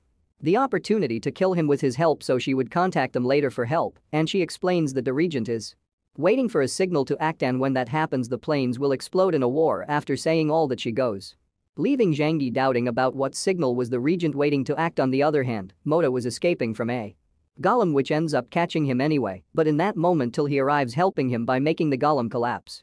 Then more golems appear in front of them, and when Ali realizes that they were powerful, he uses his most powerful ability, and so he starts a fight with them. Going back to Zhang Yi, he thought that for now he could trust Penny since she gave him a lot of information, but then the dragon appeared and grabbed him with its tail. The dragon thought that saying you wanted his gem and it was going to eat him, but Zhang He didn't know about anything about any gem. In that moment Isabella arrives attacking the monster and saving Zhang Yi from dying. The dragon was very angry and starts fighting with Isabella for real. When Zhang Yi realizes that she couldn't fight half naked, he creates an armor for her and he explains that this armor has many enhancements, so the user could not be defeated so easily. Isabella says that she didn't need that thing, but she was happy on her inside since she always see him working on new interesting projects. So the fight against a dragon begins, but Isabella was in disadvantage since the armor increased her power, making it difficult to control. Then the dragon catches Isabella, saying he also starts to fight using a magic armor and injuring the dragon. Zhang Yi frees one of his spiders to follow it to its hideout, where it uses the dagger's powers to recover itself and obtains more power, making it evolve. Then they arrive and realizes that the dragon is in fact a lizard that absorbed the dagger's aura, making it evolve, and that was the reason why the lizard didn't want them to find the dagger. When they see the dagger they realize that it was identical to the one they draw, and that was the weapon. Lillian steals Isabella's power. After that the fight against a lizard starts again, which was more powerful this time. Even Isabella's sword couldn't damage it. Shanji manages to catch him with some special pincers, and Isabella notices that she has an opportunity and uses a magic ability with her sword, destroying the magic barrier the lizard created to defend itself. Zhang Yi takes this advantage to take the dagger, and as he already knew that the dagger could steal powers, he thinks that it is the gem inside the dagger, the one with the powers. Zhang Yi also realizes that the gem looks the same as the gem in their rings. The lizard begs them not to take the gems, but in that moment they decide to try the dagger on the lizard, taking its powers and getting it back to its normal form. That confirmed that the dagger could indeed steal powers. Sayang Yu wanted to get those powers inside Isabella, but she didn't want it because that power wasn't hers, embarrassing her. Before we continue with the video, don't forget to like, comment and subscribe so the channel can keep growing and so you can get the next chapter. If you like these kinds of man was recaps, you can watch other man he was that I will be leaving down in the description, so you can watch after this one. Then the ceiling breaks and some golems fall which were damaged by Ellie, and like that the investigation group reunites. Zhang Yi asked why he used that ability since it hurts him, and only tells that they found some golems very powerful.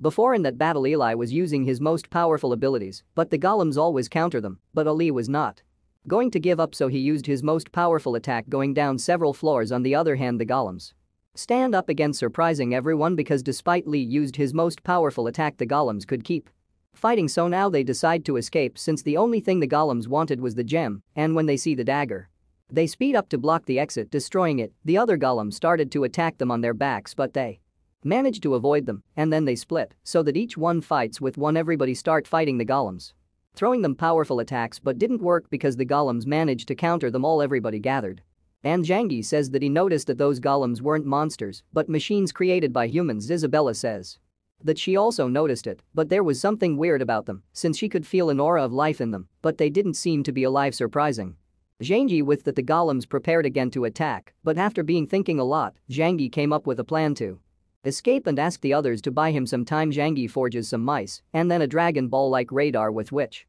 sent the mice to the golems. Isabella throws an attack to the golems to immobilize them, and the mice start to scratch them with their tails, marking them all. After that Zhang Yi uses his brush to separate the golems since his plan was to use the golems as materials to forge so he could separate them and defeat them. Zhang Yi goes and grabs some stones that were floating in the air after separating the golems, and he realized that those stones were giving power to the golems. Zhang Yi was going to grab another stone, but the lizard from before appears taking the stone from him to eat, and in the escape they decided to Let him go because they already got what they needed, and in that moment only gets in bad shape for having used his limit.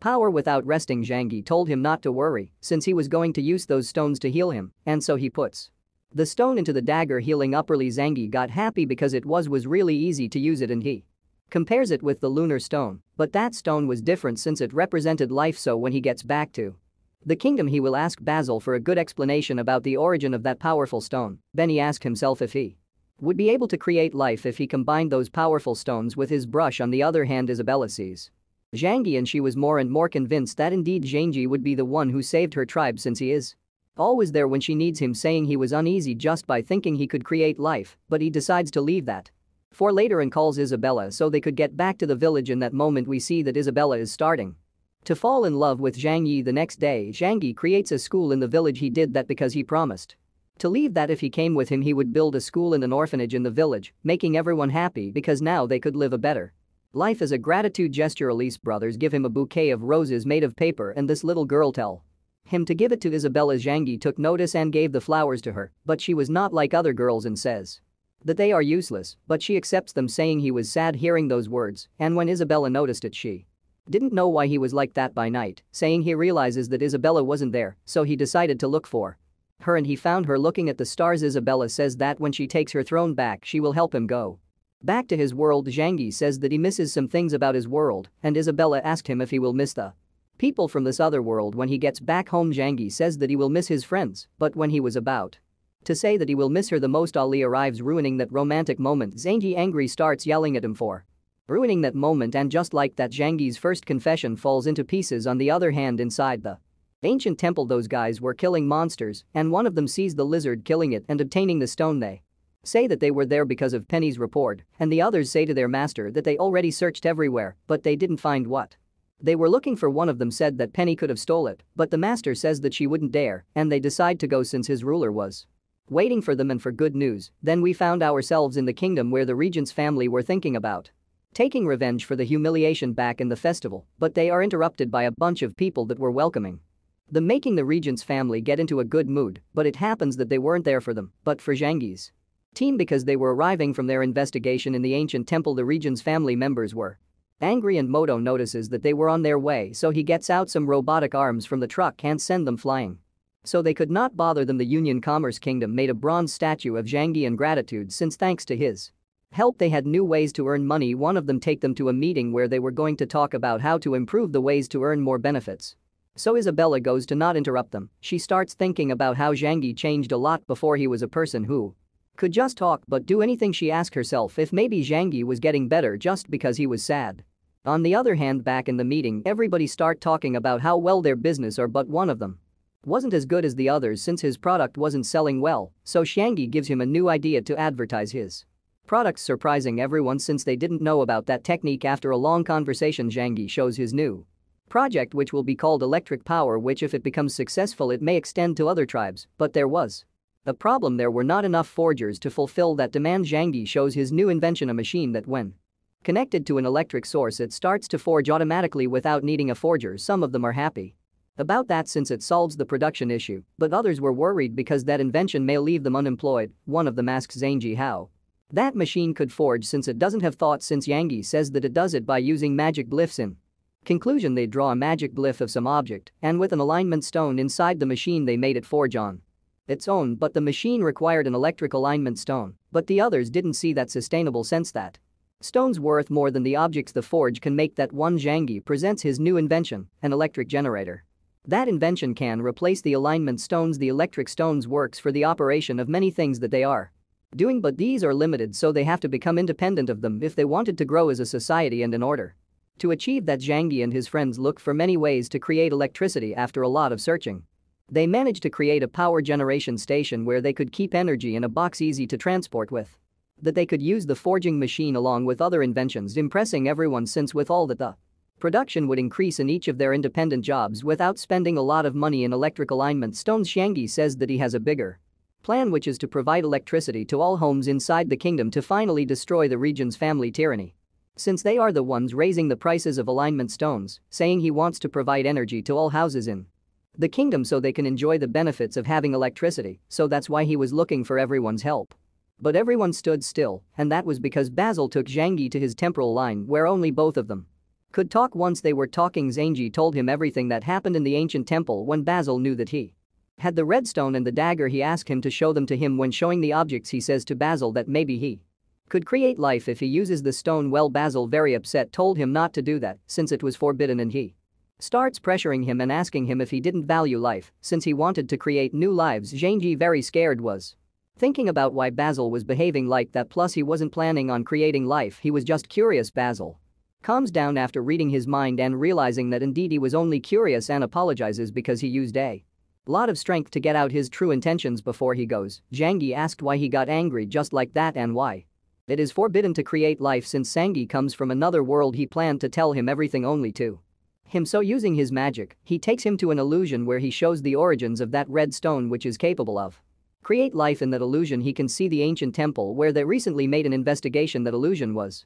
part of Basil's memories, and in that moment a bunch of human beings appear, and surrounding them there was the gods tribe that Zhang Yi saw in the ancient temple's murals, and those human beings were thanking the gods for teaching them magic. Saying he asked why were they thanking him because he heard that magic was taught by a dragon. Basil says that it was a lie, that the basis of knowledge of human beings was built by Elias. In that moment a young Basil appears, surprising Zhang Yi, but Basil says that in that moment he was God's slave. The gods were scolding him for bringing weak sacrifices, but humans were begging them to accept any kind of job. With a mocking tone the gods accepted, and they took out their daggers with which they aimed towards the human beings, creating a big circle on top of them, and it starts to absorb all those human beings, even the children who were screaming out of pain. Zhang Yi wanted to help them, but Basil says that even when it looked so real, that was just a part of his memories after that sphere absorbed every person. The redstone is created, scaring Zhang. Zhang Yi asks if the stone on his ring was also created by killing innocent people. Basil affirms that, but Zhang Yi's stone was special because it has high purity, and the higher purity the redstone is, the more people died in order to create it, scaring Zhang Yi even more. When the gods realized that they only managed to create a low purity redstone, they gave it to Basil, which he asked why would they give him something so valuable. The gods start laughing, saying that they have no plan in using that low purity redstone since it is trash for them, and they are planning of making another one with higher purity by killing more humans in the future. Zhang Yi realizes that God saw them as livestock, and he asked Basil if humans were really created by those gods, and Basil says yes, and he also says that those gods are the same lineage as Isabella. Before we continue with the video, don't forget to like, comment and subscribe so the channel can keep growing and so you can get the next chapter. If you like these kinds of man was recaps, you can watch other man he was that I will be leaving down in the description so you can watch after this one. Those gods were so powerful that they didn't have any enemies who could face them, but they faced a problem with no solution regarding his limited resources. The redstone was the source of life in the Xiaoluo plains, and natural resources were running out as well since the gods' tribe were expanding, but the god king realized that he could create life with that stone, so he was planning to create more lives so in the future he could create more red stones. The first lives created were the dwarves, human beings and beasts, which helped the god with their conquers. After some time the first redstone depleted, so the gods started recycling lives to create new redstones. In the beginning human beings were the weakest all them all, but with time they evolved, getting knowledge and eventually becoming the strongest of all the planes. The gods liked it because they became their most valuable resource to produce red stones. That's the truth about this world, the world where the gods experiment with human beings. Basil says that he was the first human being they created, so he became a self doing the dirty job for them. Zhang Yi asked him why the gods passed that knowledge to them if they would kill them at the end. Basil says that they did it so the humans could survive and the purity of their bodies would increase with time. Basil, together with the royal family lineage, were the first ones to be created, so they were known as the most loyal slaves, but Basil was immortal in the lineage family weren't, since the royal family knew how to use the power of life. The god summoned a dragon that was supposed to protect the royal family. Now that Zhang Yi knows all that he can relate with the death of Gyro, the East tribe killing by the regent, and so much more, this lead him to the illusion that the ritual of creating redstones continues and Basil is still helping those gods. Basil says that one part of that is true, but there are so many things that he couldn't tell him, so he asked him to keep watching his memories. The god king suggests the other gods to hibernate since the redstones were about to run out before the god king also hibernate. Gives Basil instructions to take care of his livestock and to provide redstones while they rested until someday they wake up. And his reward, the god king made a redstone, and once inside Basil, it made him immortal. Lastly, the god king says that if one day the humans start to deviate from their way, he should show them the wrath of the gods. After all that, Basil closes the illusion and Zhang Yi was very scared and asked him if he helped all the regents with the mission of providing human beings to sacrifice. Basil says no because the royal family has made their job pretty well, so well that they've never needed his help. Now he tells him about how the regents came to an agreement with Lillian and not with Isabella, and that's because Lillian offered the demons lives for the ritual of Redstone's creation during the next 5 years. That made Angus not such an authoritarian, but someone whose priority was always to protect his tribe at any cost. So Zhang Yi asked him if he created the academy to make high-quality lives for the gods. In that moment Isabella arrives and asked why he got out from the meeting, and Zhang Yi says that he was talking to Basil, but he wasn't there, making him look like a fool when he was going. He wasn't planning on telling everything to Isabella. On the other hand, inside the royal palace the king had received a letter from the dwarves asking for reinforcements since the dwarves and the demons were about to start a war. Sophists say that he will send reinforcements since human beings and dwarves have always been good to each other, but before making a decision he asked Angus, and he says that it is not recommended to send reinforcements because humans and demons are at peace since Lillian fulfilled her part of the deal when they signed the peace treaty.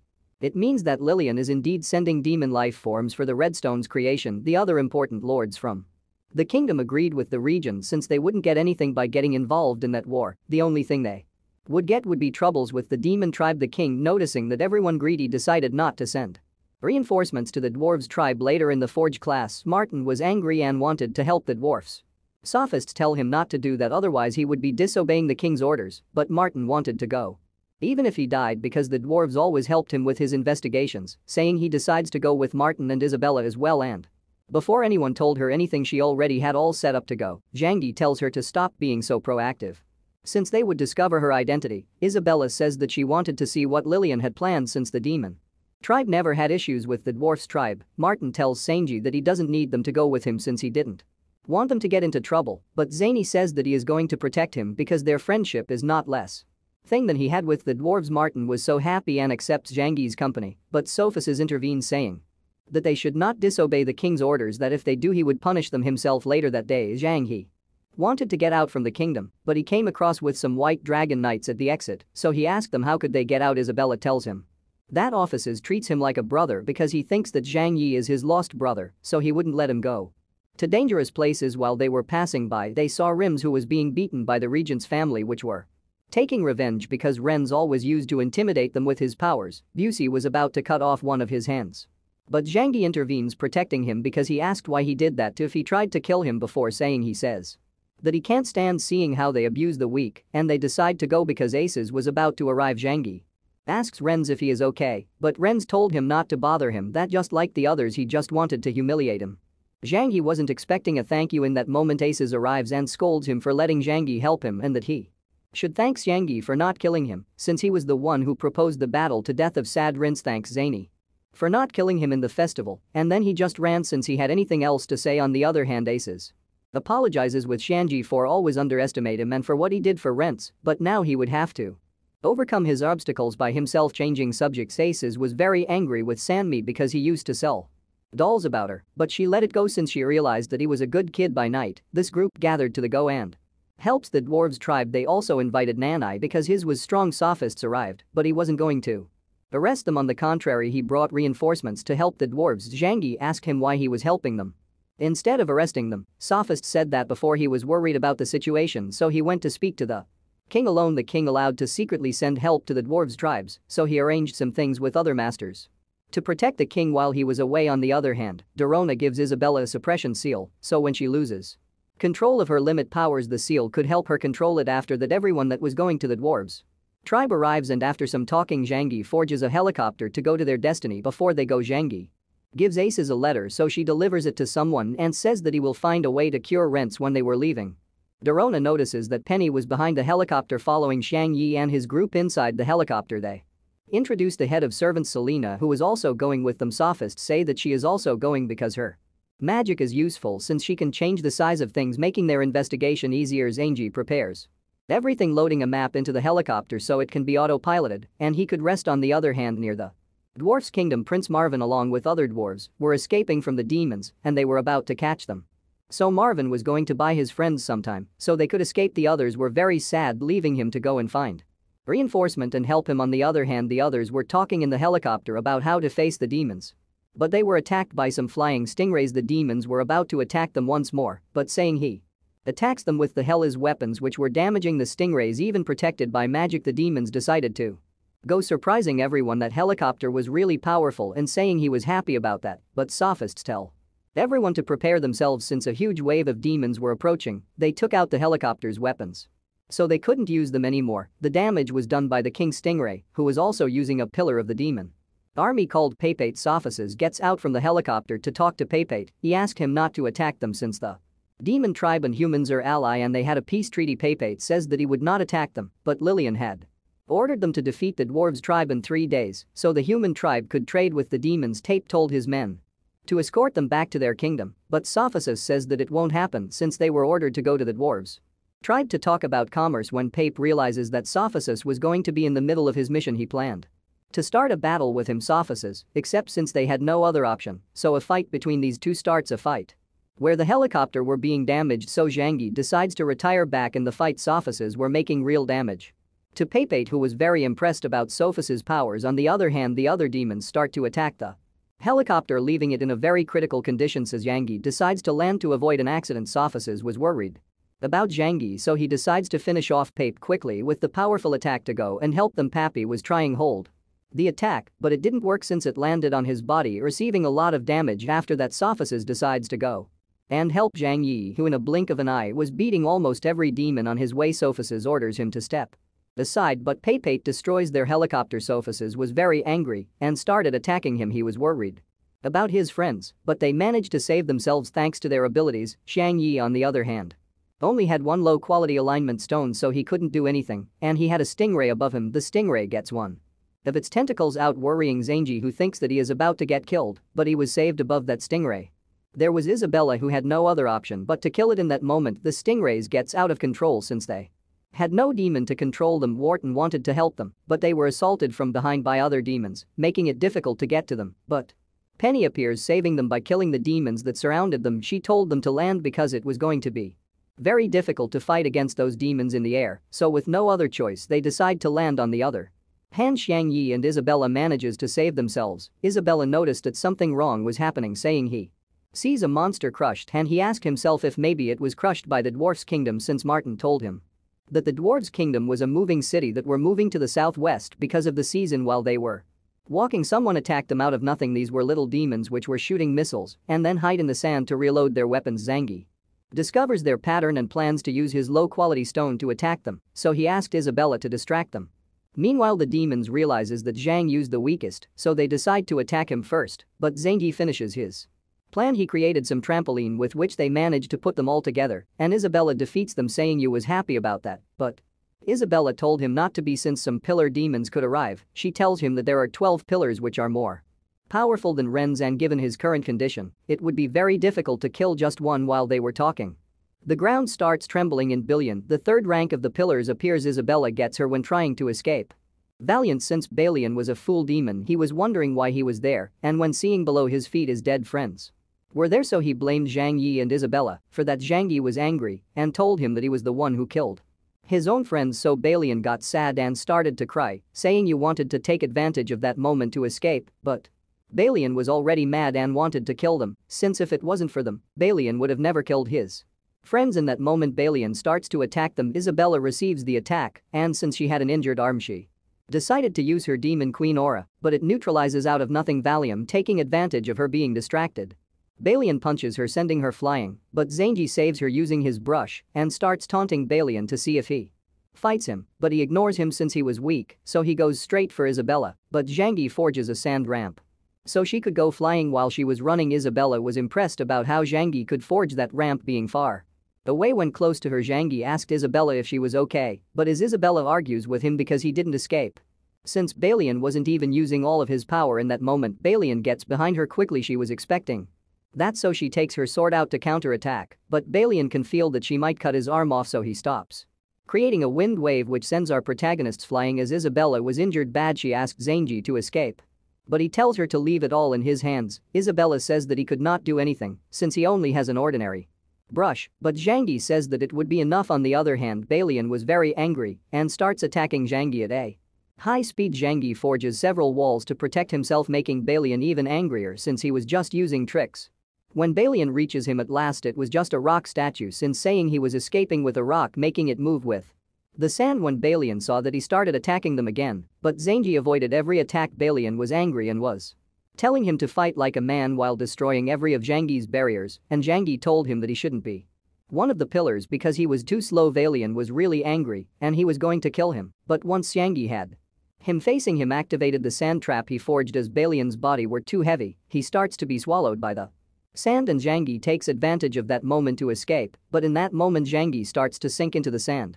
Because Balian was spinning very fast to suck him in, he wanted to escape, but the sand was moving too fast. Zany creates a trampoline to escape, and since he had no other choice, he forges the sand, changing its properties, surprising Balian because he didn't expect that. In that part they doesn't explain to us how did he do that, they only let us know that Eliuo sold him a high-class superior forged stone. Once Balian escaped, he attacked Zhangji again, but as nothing was working, he creates a new barrier, making Balian to crash with it since he couldn't see it. What he created was a tempered glass that didn't break with the attacks, saying he starts to make fun of him again. Balian was very angry and start to throw a series of punches with which manages to break the tempered glass, but Zhangji had already created several tempered glasses. Zhangji makes fun of him once more. Balian could not handle that anymore, so he uses his true power, breaking the glass quickly with a header. Then he steps back to use an ability called Ray Fang, with which he destroys the tempered glasses and reaching Zhang Yi, who is expecting him, and quickly he creates the Prince Rupert's drop, which is a very hard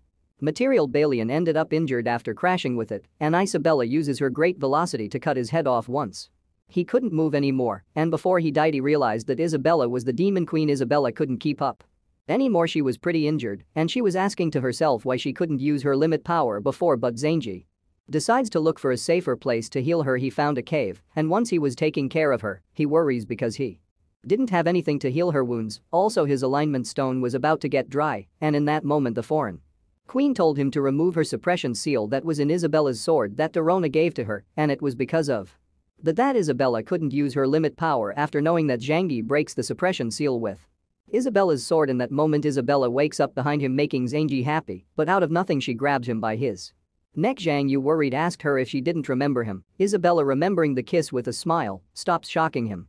And from now on he would have to obey to everything she says. Zhangji realizes that now Isabella had the demon queen personality. He was happy about it since she would be able to recover from her wounds by herself, saying he decides to obey her, and then he would look for a way to wake up the real Isabella as she demands to him to forge a bathtub. He says that his brush didn't have enough energy, but Isabella tells not to disobey, and with a bit of fear and very fast he forges a bath for her, saying he was about to leave, but she demands him to stay and to warm the water for her while she takes a bath, and he only wanted to watch her while doing it. She congratulates him for his work and she orders him to get up, surprising him, but he didn't disobey and he got up looking away, but in that moment Isabella put her feet into Zhangji's shoulders, making him nervous, so she asked him if there was a problem. Zhangji says no, and then she takes her feet off him, calming him down, but then Isabella turned her body and ordered him to give her a massage, saying he didn't know how to behave while he was getting close to her. She told him to hurry up and warns him if he looks more that she would take his eyes off. He massages her with fear and looking away while Isabella was enjoying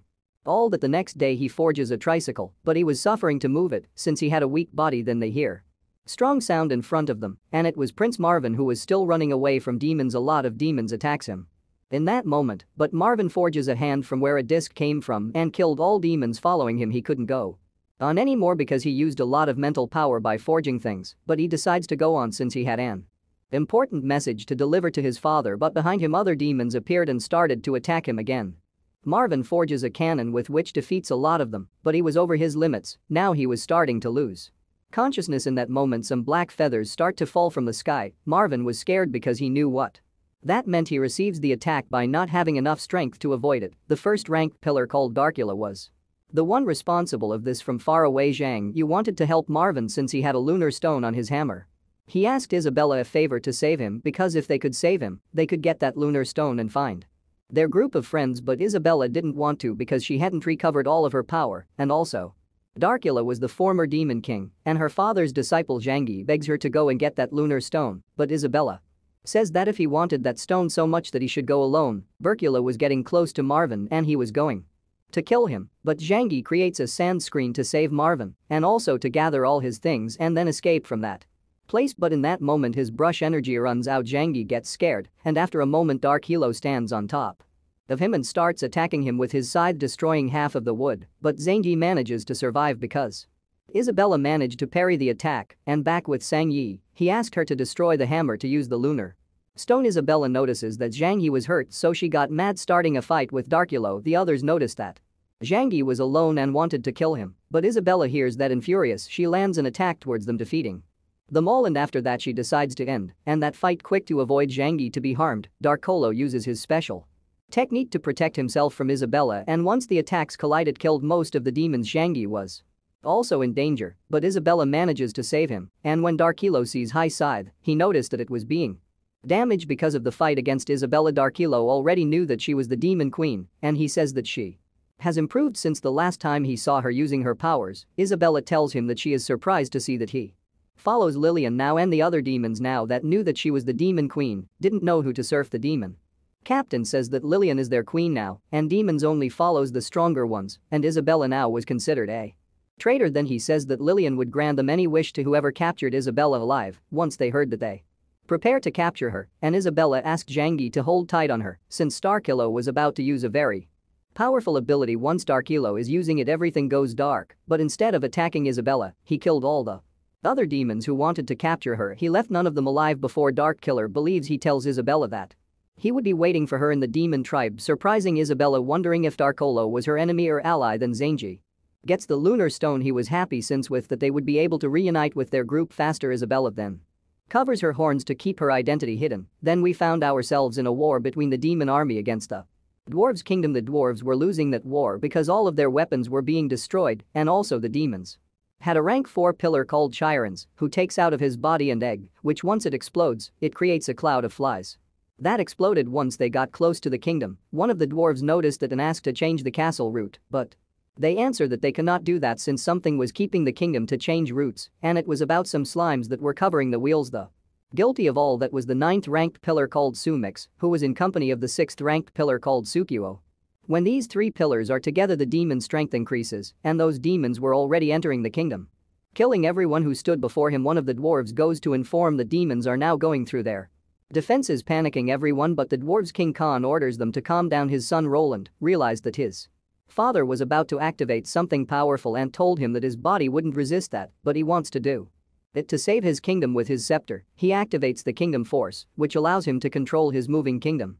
And with that he killed all the demons that were entering. Then he get out some giant arms with which he starts to kill the other demons. When the dwarves noticed that his king was fighting, they started to work harder. Once the pillars realized that Khan was the one controlling the kingdom, they decide to join into the war. Since Khan was getting weak and he didn't have a body capable to do it, he could only use 30 of the kingdom's power. In that moment he starts to worry because he couldn't control his robotic arm because Suo was controlling it, and with the help of the other pillars they managed to destroy the arm, but the dwarves had created a spare one. Khan uses more power to protect his kingdom even if he dies, so he starts killing the vast majority of demons. Khan's body was getting weaker, and the other dwarves wanted to help him, but they couldn't since the lunar stone can only be used by her princes. There were 3 lunar stones within the kingdom. One was used to move it, the other one Marvin had it, but he wasn't there, and the other one in Conceptor. Since Khan couldn't do it alone, they needed another one who could forge with him. Roland was sad not being able to help his father since he had no talent to forge. Khan was starting to bleed, but he didn't want to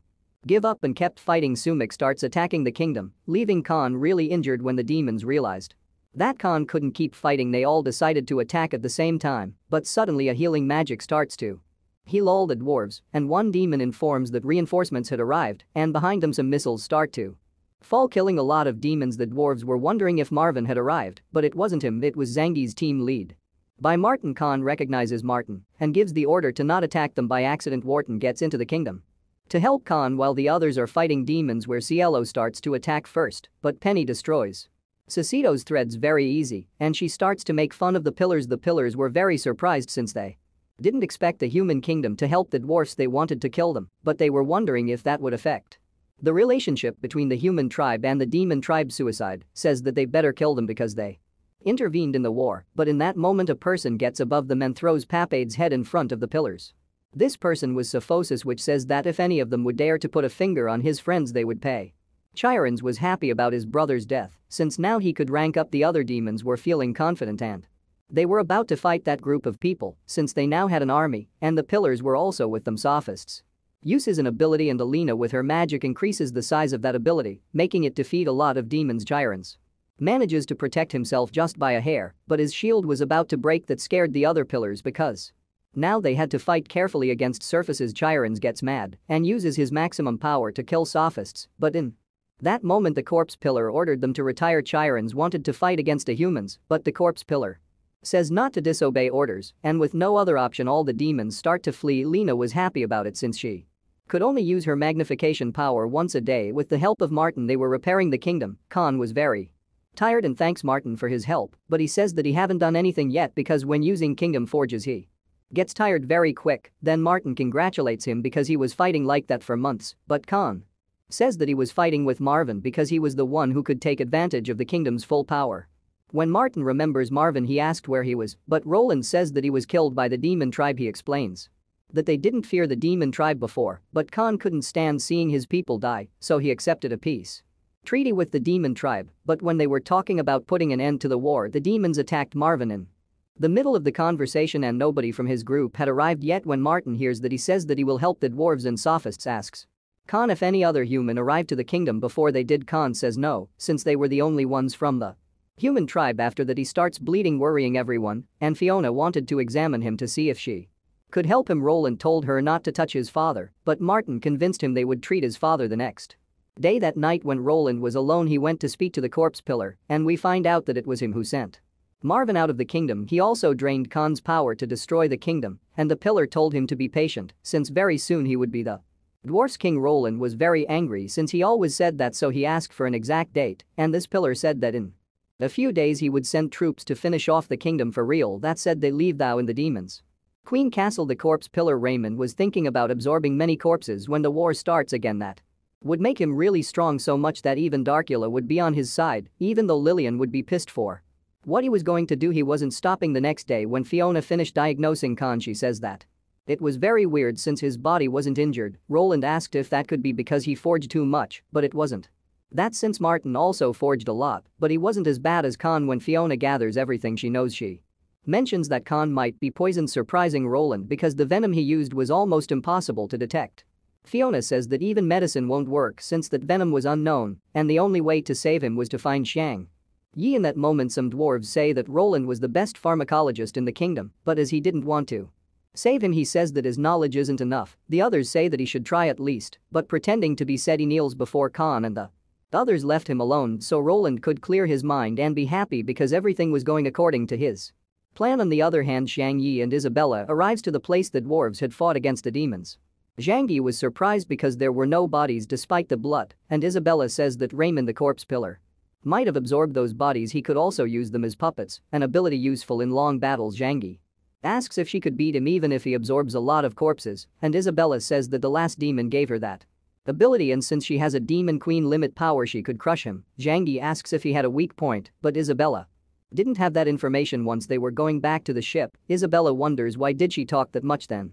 Marvin wakes up and asks them if they were the ones who saved them, and Zhang Yi said yes, but they decided to talk inside the ship. On the other hand in the dwarves' kingdom some dwarves were worried about Khan. Sophists decides to go and look for Zhang Yi since that's what's most important for him. In that moment one dwarf arrives and informs that the demons were gathering to attack again, and this time a ship unidentified was approaching towards the kingdom and everybody was getting ready for the fight. Some of them wanted to name Roland their new king so they could have a leader who could guide them. Roland says that he doesn't have his brother's or father's ability to forge, but Martin handed over the scepter to him and told him that he was going to help. When Roland was sitting down in the throne he remembers when he was a child and everyone praised him for being smart creating medicines, but he wondered why he didn't have talent to forge like his brother, and he thought that when he grow up he would only be useful to serve others. He didn't want to be a pharmacologist anymore. Then we can see that the dwarves that were with Marvin actually they had arrived to the kingdom, but Roland had killed them and made their bodies disappear with acid. He had always pretended to be a good person, but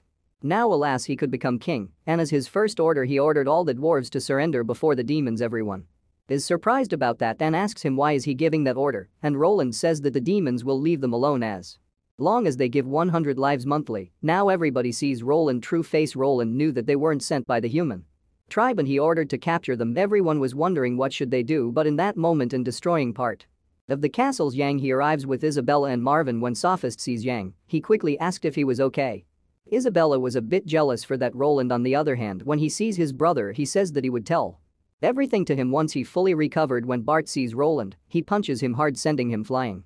Since he already knew that he had been plotting with the demons to destroy their own kingdom to avoid being discovered, Roland told him that he was wrong, but Bart says that he already confirmed that since the demons themselves told him Roland wanted to save himself, and says that the demons brainwashed him, making all the ministers doubt about Bart's words. Then he says that the humans were working with the demons to destroy their kingdom. Most of the ministers agreed with Roland, but Bart was trying to tell them that they were wrong, and Sophists couldn't hold that situation and was about to start a fight with those dwarves, but Zhang Yi asked him to leave it in his hands, and when getting close to Roland he gives a lot of motives while they were helping them. Zhang Yi asked him to take him to Khan to answer all of their questions, and he says that just for having conceptor that doesn't make him the king, since his brother Bart's had arrived to the kingdom that caused the ministers to wonder which prince they should support to make him shut. Roland accepts to taking him to his father and warns him that if he can't save him, all the human beings inside the kingdom should return to their kingdom to save Khan. Zhang Yi takes a potion out. In that moment we can see a memory from Zhang Yi taking his earnings to his teacher Ham Lion. He gave it that so she could stop working with Angus and start working for him, and he mentions all the benefits she could get. Palm Lion was hesitant, but he gives her a potion as a sign of sincerity, since it was a universal potion that could cure any poison. Zhang Yi remembers that and gave it to Khan, who after drinking it, he starts to dumping out a substance. When Roland sees that, he ordered all humans to be expelled from the kingdom, but Khan wakes up ordering not to do that, but Zhang Yi asked him to rest. Then one of the dwarves says that the purple substance is just like the Roland's medicine, and with that Bart confirms that Roland poisoned his own father. When Khan saw them fighting, he asked them to stop since they are brothers, but Bart tells him everything that Roland did just to become king, but Roland says that he never wanted to kill his father because it was too bothersome. Then Roland with his strength breaks free from Bart's, surprising him since the Roland he knew didn't have that strength. Roland says that now he is the king and he would bring prosperity to the kingdom, but Bart refuses since that prosperity will only last if they sacrifice dwarves lives. Once Khan hears all that, he ordered Roland to give back his scepter, but Roland didn't want to since as long as he couldn't force, he could never be the king of the dwarves. He tells everyone that he pushed himself a lot to be able to forge, but everything was in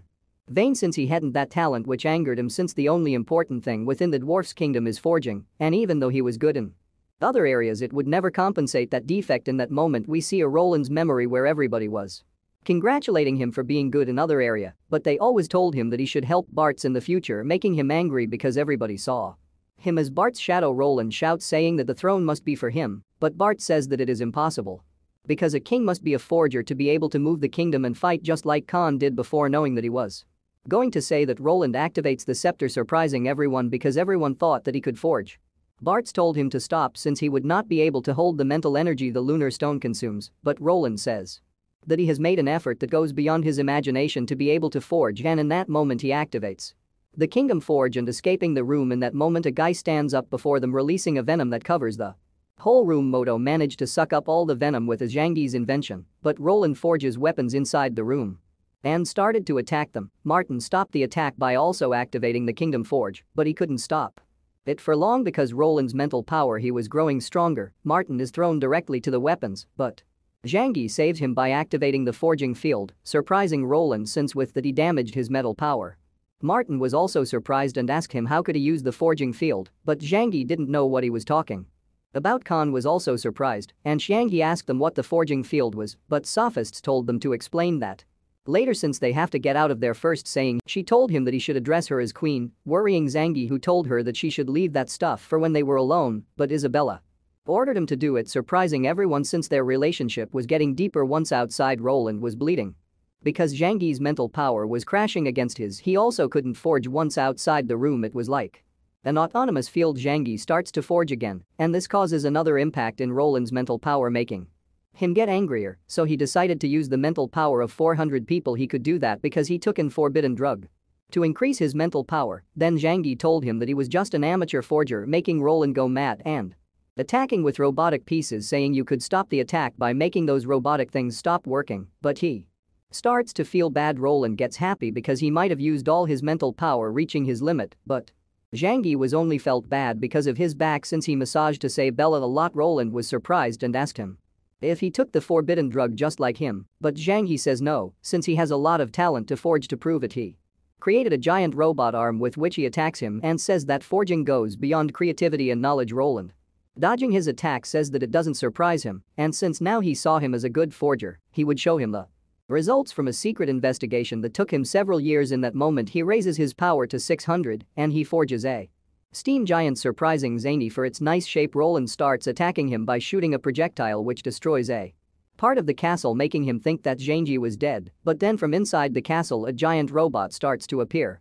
When Martin sees that fight, he wonders if they should leave me fighting alone, but Isabella says that if Zhangji can't defeat a simple dwarf then he could not serve as her servant. Roland gets angry because he thinks that Zhang Yi is just copying his steam giant. Roland was getting close to cut off his weapons, but Zhang Yi stops him with a strong magnetic coil with that he manages to immobilize it and saying he told him to give up obediently so he could go to his father and admit his mistakes before him. Roland yells to him saying that he shouldn't underestimate him, throwing a new attack so powerful that even Zhang Yi's robotic system warns him, saying that it was a dangerous attack, but he manages to stop him by using the useless wood shield. Zhang Yi stops moving for a while because he was figuring out a plan to end the battle fast to prevent the other dwarves to get hurt. Roland realizes that Zhang Yi wasn't moving and thought that his attack damaged him bad, so he plans to strike him again, but Zhang Yi throws him a rocket arm with which he takes him out of the kingdom so now he could fight outside. Roland was so angry he tries to get free from that rocket arm, but in that moment another rocket arm comes flying, sending him to the ground. That surprised everyone. Forging was amazing.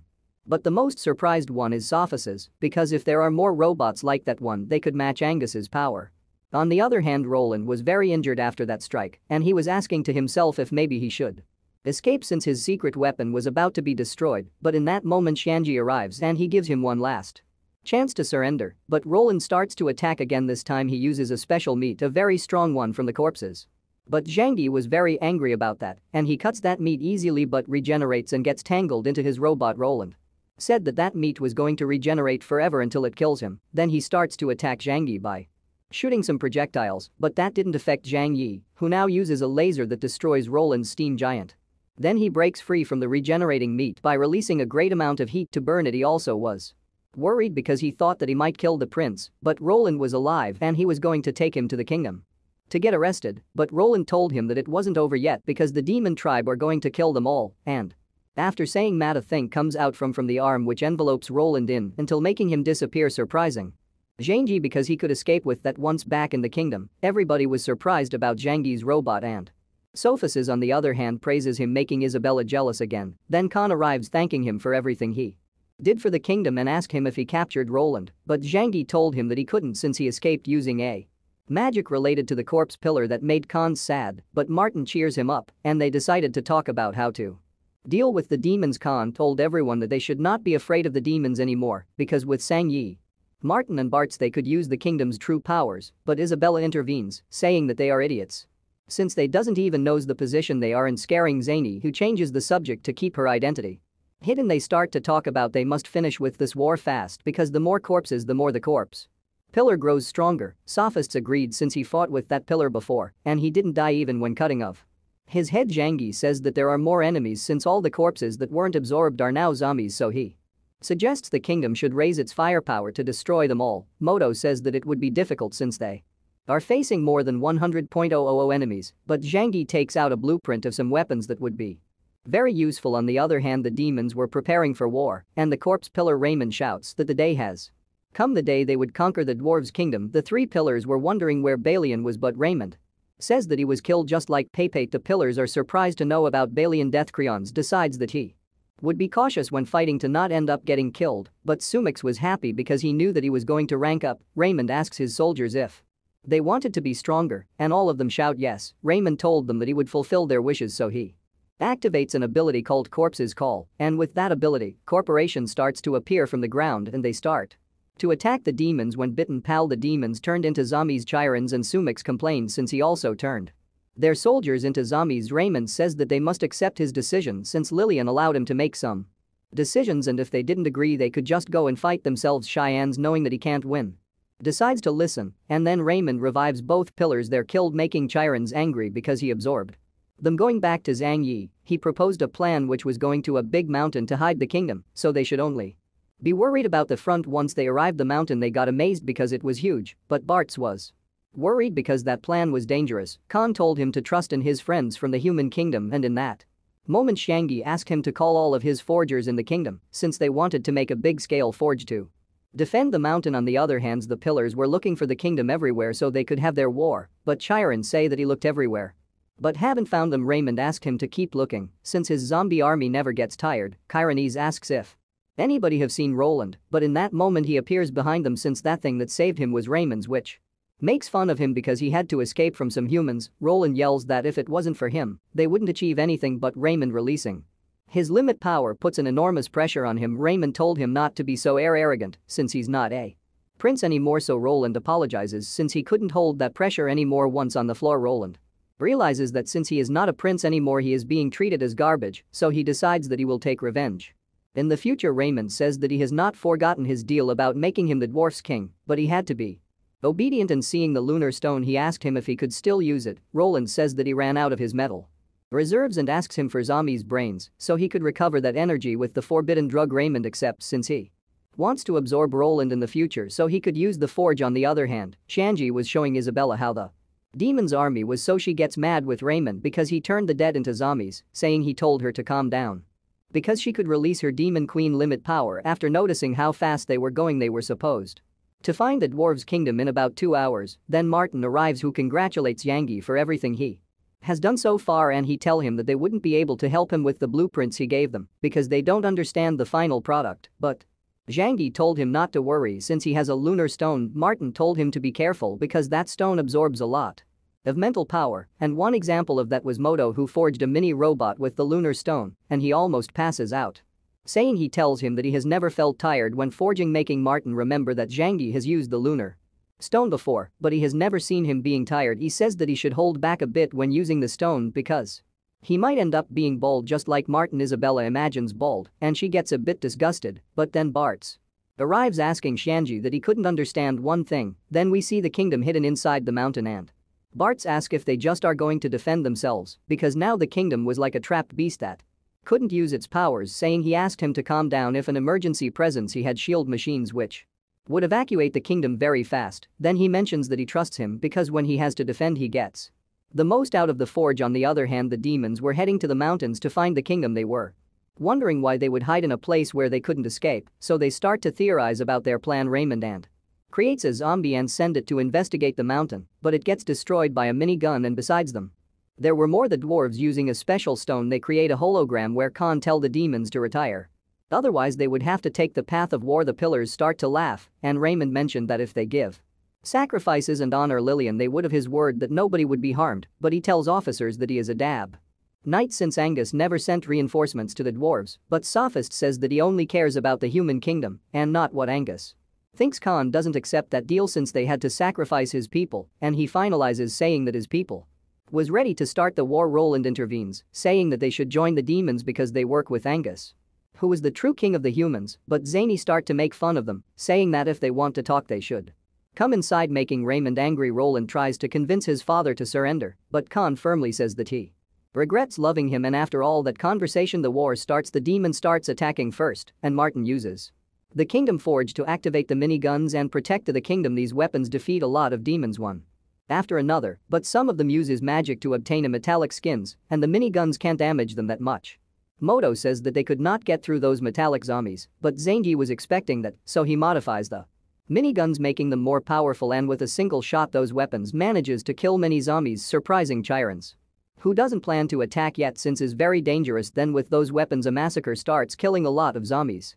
And Roland says that if they keep going like this they would never reach the dwarf's kingdom, but Raymond says that firepower fell short and the zombie Valiant stops the attack. Just with his body Balian's army starts to destroy many powerful weapons without any difficulty, surprising Zhangi since the existence of that zombie was very problematic. Then the other zombie pillar called Ninja starts to fly to attack, but Martin attack him with every weapon to prevent its attack. Ninja dodges all the attacks using magic, surprising Chirons because despite being a zombie he could use powerful magic. Raymond told him to wait because what it comes next will surprise him even more. Then zombie Ninja starts to use high-level fire magic. Sumix is surprised because that fire does not go away until it completely burns the objective, and it was also beneficiary because that fire was a limited attack. Ninja starts to accumulate a lot of that fire magic, but in that moment receives an attack that killed him completely. That attack was a missile shot by Martin, but the pillars didn't get surprised since zombie ninja were being overconfident and Martin on the other hand was tired since he was controlling the weapons by his own Zhang. You wanted to replace him but Khan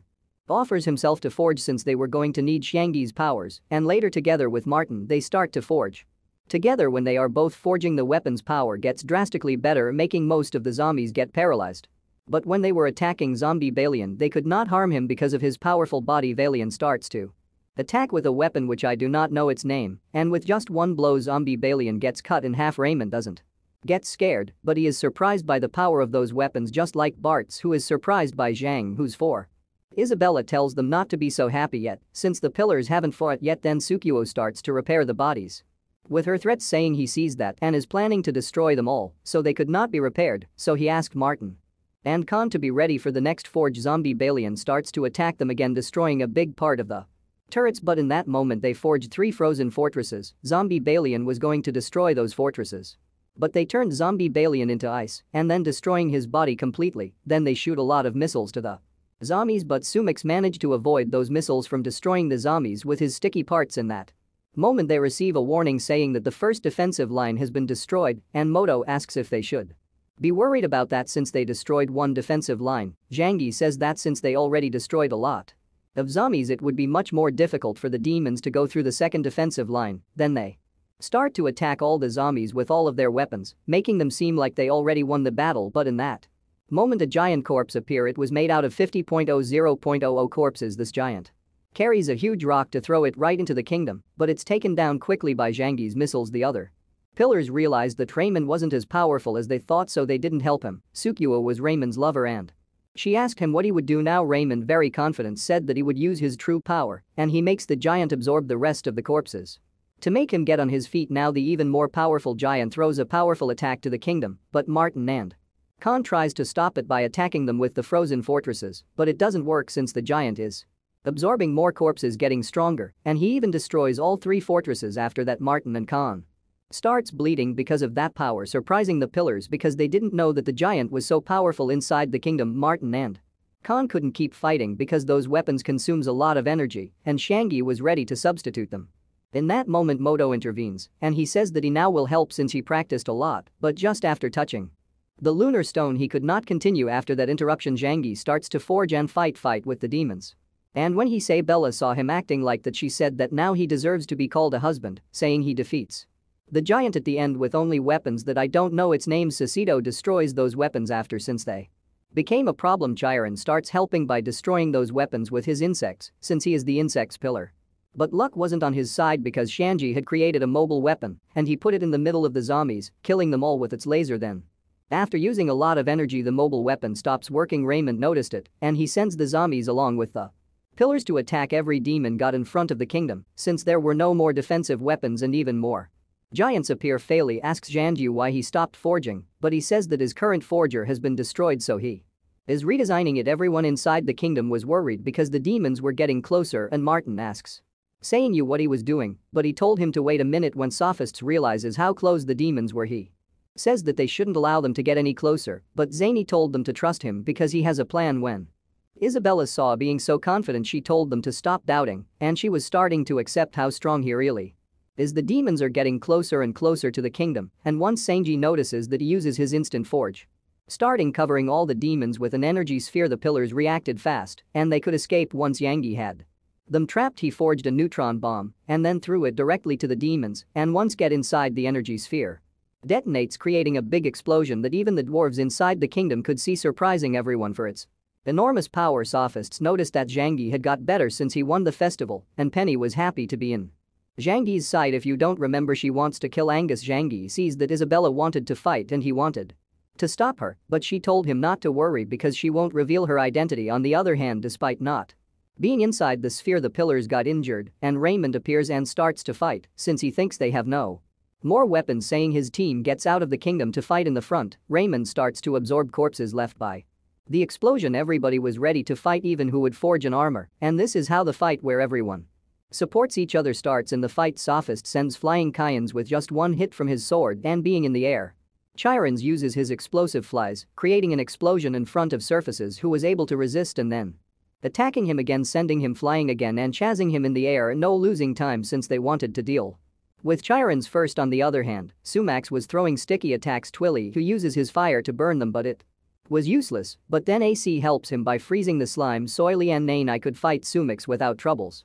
Isabella on the other hand wants to kill Suasuo by destroying his threads first, but Penny arrives and she gets ahead of her, cutting the threads, and when these two meet again they start to incite each other. Zhangyi tries to calm them so they could work together, and then Alina arrives surprisingly to help him since offices gave her the order. Isabella gets mad because Shanji was getting popular among women, but she didn't have more time to keep talking because Susul had arrived to fight them. Susulo starts attacking with his needles ability where everybody was dodging them, but Isabella didn't want to defend, so she went straight to attack. Once in front of her, she attacks with her sword, but Susulo creates a barrier to protect herself. She is surprised since the attack was going straight to her eyes.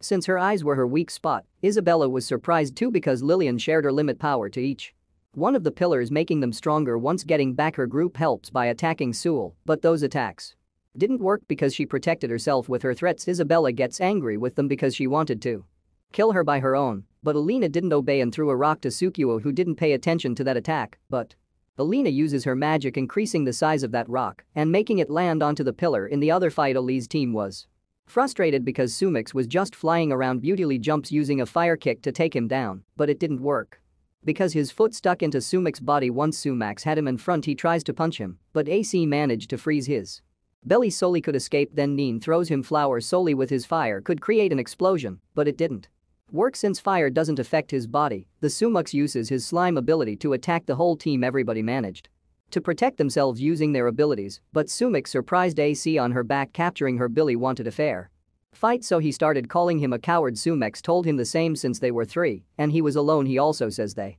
should care about themselves rather worrying about others. Oli was distracted and some slime started to stick to him, and he couldn't escape. Those slimes also had trapped Nene, and they were reaching the top of his head, not letting him breath. AC was immobilized too, and she asked him what he was going to do with them. Sumax told her that he wanted to hit them hard against that wall. Basie starts to freak out and tries to escape, but in that moment Nine Eyes attacks hit Sumax, sending him flying. AC asks him how he managed to escape the slimes. He says that he used flowers since he got a bit on his hand after using it before when he was unable to breathe. He realized that he could use his right arm with the flour to get rid of the slime. In that moment he remembered a cooking class where they use flour to dissolve sticky things, so everybody decided to use that method to finish with Sumax. On the other hand, on the top of the mountain, surfaces and Chirons were having an epic fight. Chirons throws a horde of explosive insects to get him out of the fight, but Sophices manages to destroy them by using a segregated sword strike. Tyrants throws 10 billions of explosive insects surrounding surfaces, but they couldn't get near enough because the segregated sword strike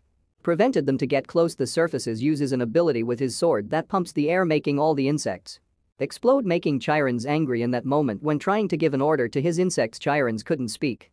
Sophisis was planning to use a powerful ability that once he uses it, he must rest for at least 1 month. Sophis focuses to activate his ability Empty World, which makes the insects die since they have no air. Chirons start to throw attacks despite not having air, but these attacks bounces when hitting the air pressured shield. Sophosis says that it is impossible for him to defeat him since he can control the air, and the last time he used the Empty World ability was when the human tribe was in war with the demon tribe. In that fight, Offices killed 3 pillars and a 4th managed to escape, but he was injured badly. Chirons was mad and used his insect king form and start to tell Sophists that he shouldn't compare him with other pillars since he is the strongest. Chirons was able to talk because being an insect he released chemical gases which enables the sound inside the empty world, but Sophices couldn't help less because with his speed he cut Chirons in half. On the other hand, Isabella was still attacking Suao, and even when she is destroying her threats she can't get near to her. Sukiyo was surprised and asked her what her sword was made from, and meanwhile when distracted, Penny transformed her sword and went through her body, but it didn't affect her since her body was made of threats. Suicide was surprised by Penny's sword since it was made from the Beast King's bones. Isabella told Penny to stay back since she doesn't know her weakness, but Zhangyi tries to convince her to work together so they could defeat her faster. Isabella told him not to forget that she was her queen now, so out of nothing she orders him to take out the mask and Xiang Yabang. He didn't think that Isabella was going to kiss him, and then she told them not to worry because she could handle it herself after that kiss, saying he trusts that she is going to win that battle, so he decides to go and fight with Raymond, who with his magic he creates a coffin that starts to absorb corpses. Roland was worried, and to distract him he told Zhang Yi to leave so he wouldn't die, and if he does he would give him a lunar stone when he becomes King. Zhang Yi doesn't obey and shoots some missiles that makes Roland protect, but those missiles weren't aiming to Roland but to the coffin, but it didn't even scratched it. When Zhang Yi notices the shield he uses his light sword, and once he attacks again he destroys it a bit and realizes that those magic shields are weak against lasers. Zhang Yi plans to attack again to destroy the shield, but in a moment of distraction a giant demon eats him in one bit. Zhang Yi saved him by cutting it in half with a blood saw, but the demons regenerate since he was made of the corpse's tentacles. Roland decides to flee since he doesn't consider Raymond one of his own, but in that moment his arm starts to absorb him, and Raymond says that he was just raw material for his evolution, therefore he is absorbed completely. Roland injects something in his leg, and once he fell, well, the tentacles started to absorb him. In other fights Sumax was losing because Nani was hitting him with his hand full of flower. Sumax, unable to do anything, was waiting the flower to run out. Ali gets close and starts hitting him with his fire punch, and he lastly uses a ray strike. He manages to separate Sumax in little pieces of slime. Nini makes a giant dose of the pieces, could not regenerate. AC was doing the same, but her power was about to run out. Even so Sumax could go back to his form since while a single drop of him remains he can regenerate his body completely. Nini decides to fight alongside Lee and activates an ability that we don't know the name. Sumax sees those tattoos and asks if that is the human tribe's definitive power. Nini uses his cooking magic without answering, creating a giant pan, and asks Sully to make a giant fire. Once ready he creates some cookware and he starts cooking him, making some moves and turning the heat into pressure. Then Sumac starts to expand the pan, making it explode, hurting Ely and Nanai, who now realizing that they are no match for Sumac tells AC to escape and look for Zhang Yi for help, but Sumac starts to attack her so she couldn't escape. AC was protecting herself with the little energy she had left. Sumac, just like any other miserable being, wanted to desecrate her in front of her friends, but he got up to keep fighting, and when realizing that they couldn't do anything else, Casey asked him to escape and look for help, but Ali told her that in that moment he found a way to defeat him and remembers that despite he mastered the ancient martial arts he had some questions. Mike proposed a duel since that was the only way to answer his questions. Having improved, Billy starts by throwing 3 attacks from 3 different elements. Mike, using 2 elements, neutralizes at least 2 elements, leaving the thunder element. Mike destroys it using an ancient boxing punch, then he counterattacks using an ancient fire boxing, which Lee tries to stop it by using a water element fist, but he couldn't because of the incredible power of that ancient fire fist. Once beaten, Ali thinks that he has to keep practicing, but for now Mike tells him that in that moment flexibility is more important. Ali understood that he must adapt, so AC realizes that when adapting Ali can use ice by using an ice boxing technique, but at the end he wasn't going to do it since his plan was to raise his fire temperature until he finally can beat him, so he manages to create some platinum flames in his fist. Sumac starts to make fun of him since fire couldn't affect him, but Ali sends him flying with one punch. I was surprised because he didn't need flour to give him a direct hit, and he could do that by increasing the temperature of his fire because he realized that he is not totally immune to fire. Then Sumac gets up so angry that he starts attacking them, and while protecting them, Billy told Nani to escape with AC. Billy manages to dodge Sumac's attacks, and once facing him he starts to punch him repeatedly with his platinum fists, hurting him a lot. Sumac now starts to worry because with those punches he lost half of his body, so he starts to attack him seriously, but by stopping his attacks, Ali manages to create an opening to use his ability, shattering one of Sumac's arms. For the first time Sumac starts to feel pain in his body, and Ali was going to keep shattering him so he couldn't regenerate. Sumac told him that he wouldn't hold until that happened, but totally already knowing that starts to focus to use his last fire ability with which he want to evaporate Sumac until he is dead. Sumac was angry, so he got bigger to start attacking Lee, but none of his attacks reached him because they got evaporated by Ellie's fist. Sumac was astonished for what was happening, and when he was distracted Ali gets in front of him and using everything he has got, he hits him and creates a big wave of heat after the explosion. AC and Neen gets surprised because Sumac's pieces didn't appear to have any power, making Lee the winner. Billy ran out of power and he falls into a coma, and when watching his arm they decide to take him to Master Fiona to heal him, but in that moment Sumac attacks them on their backs.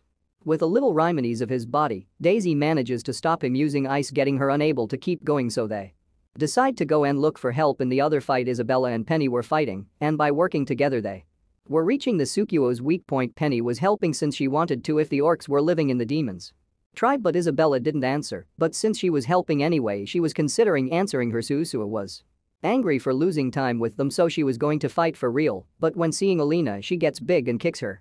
Forming her bed. When Isabella sees that she was unprotected she attacked her, but it didn't work. Her body was made of threads and she could repair. Then Penny appears on her back to cut her head, but Alina kicks her, throwing her into the floor and also starts attacking Isabella. Alina didn't betray them since she was getting controlled by Sukiyo's threats.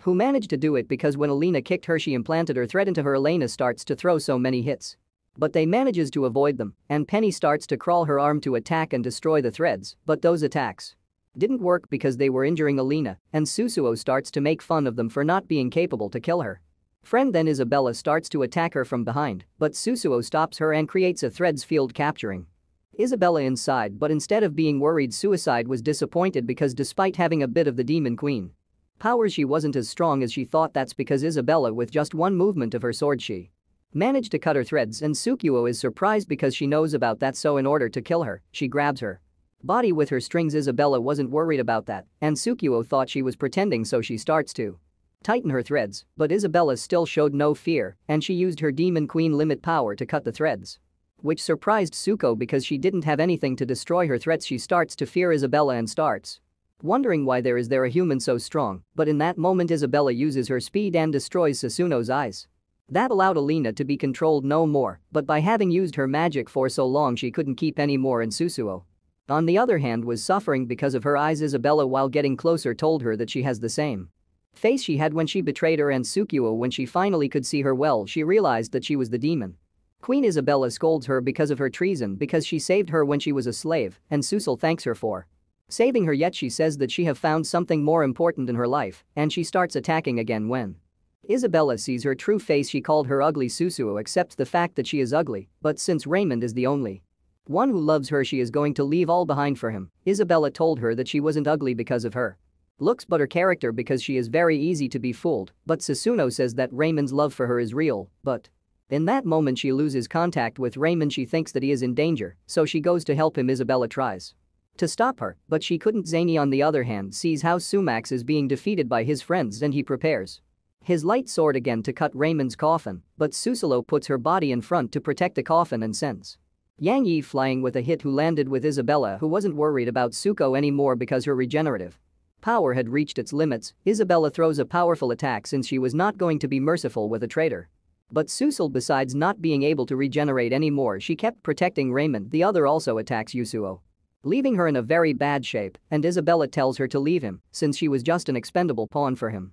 Suasuo tells her that she already knows, but she was going to protect him anyway. In that moment's office appears who also attacks Yusuo. Zhangyi was about to finish her, but the coffin starts to open and a very powerful Raymond gets out from it. Getting Sukilo happy, Raymond grabs her, but instead of helping her he kills her to then absorb her. Once he absorbed her completely he got stronger, and now he can fly. After that everyone start to attack him, but no attack could harm him since he stopped them all. Raymond gets behind Sophises and sent him flying with one strike. Raymond was so confident with his new powers that he said not even Lillian could stop him. Now Zany catches him within his energy sphere. He was happy because now that he is trapped all would end, but Raymond managed to escape since he noticed that he should not lower his guard against Shang Yi, and since he knows that he is a forger, he wants to know if he has limit power. He starts to release a big amount of limit power, which makes Shang Yi's heart not able to hold it, and Raymond realizes now that indeed he didn't have any limit power. He wants to kill him anyway because he still was strong. Penny managed to tie him with her sword, saving Zhang Yin, and Isabella, angry because he wanted to kill Zhang Yi, starts to attack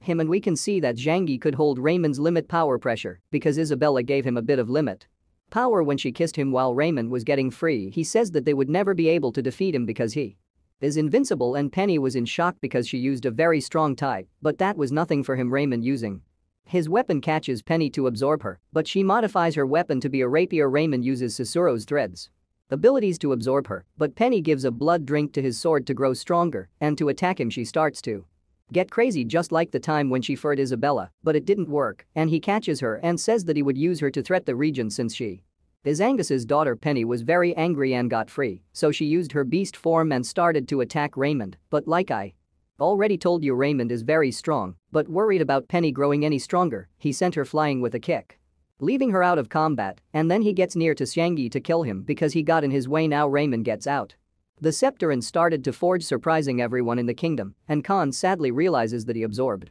Roland Raymond realizes that the forge is very powerful and tells Yanji that if he teaches him to forge he would spare his life, but it was just a joke since he starts attacking him to protect himself, saying he gets his brush out and creates a light tower which shoots a laser destroying Raymond's forge. Raymond gets surprised by that power because when he was forging he felt that he lost a lot of corpses, so he decided not to forge anymore since it was useless for him.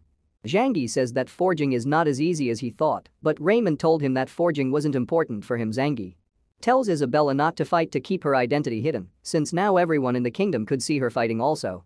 Captain's offices was fighting with them. Isabella understands, but tells him to be careful since Raymond was getting serious. In that moment Raymond uses high-level magic creating ice above them, which starts to fall at a high speed, destroying everything. Zhangyi protects himself with his useless wood shield, but the impact was so powerful that managed to break his arm, worrying Zhangyi since the useless wood shield wouldn't be useful for him when Isabella sees that.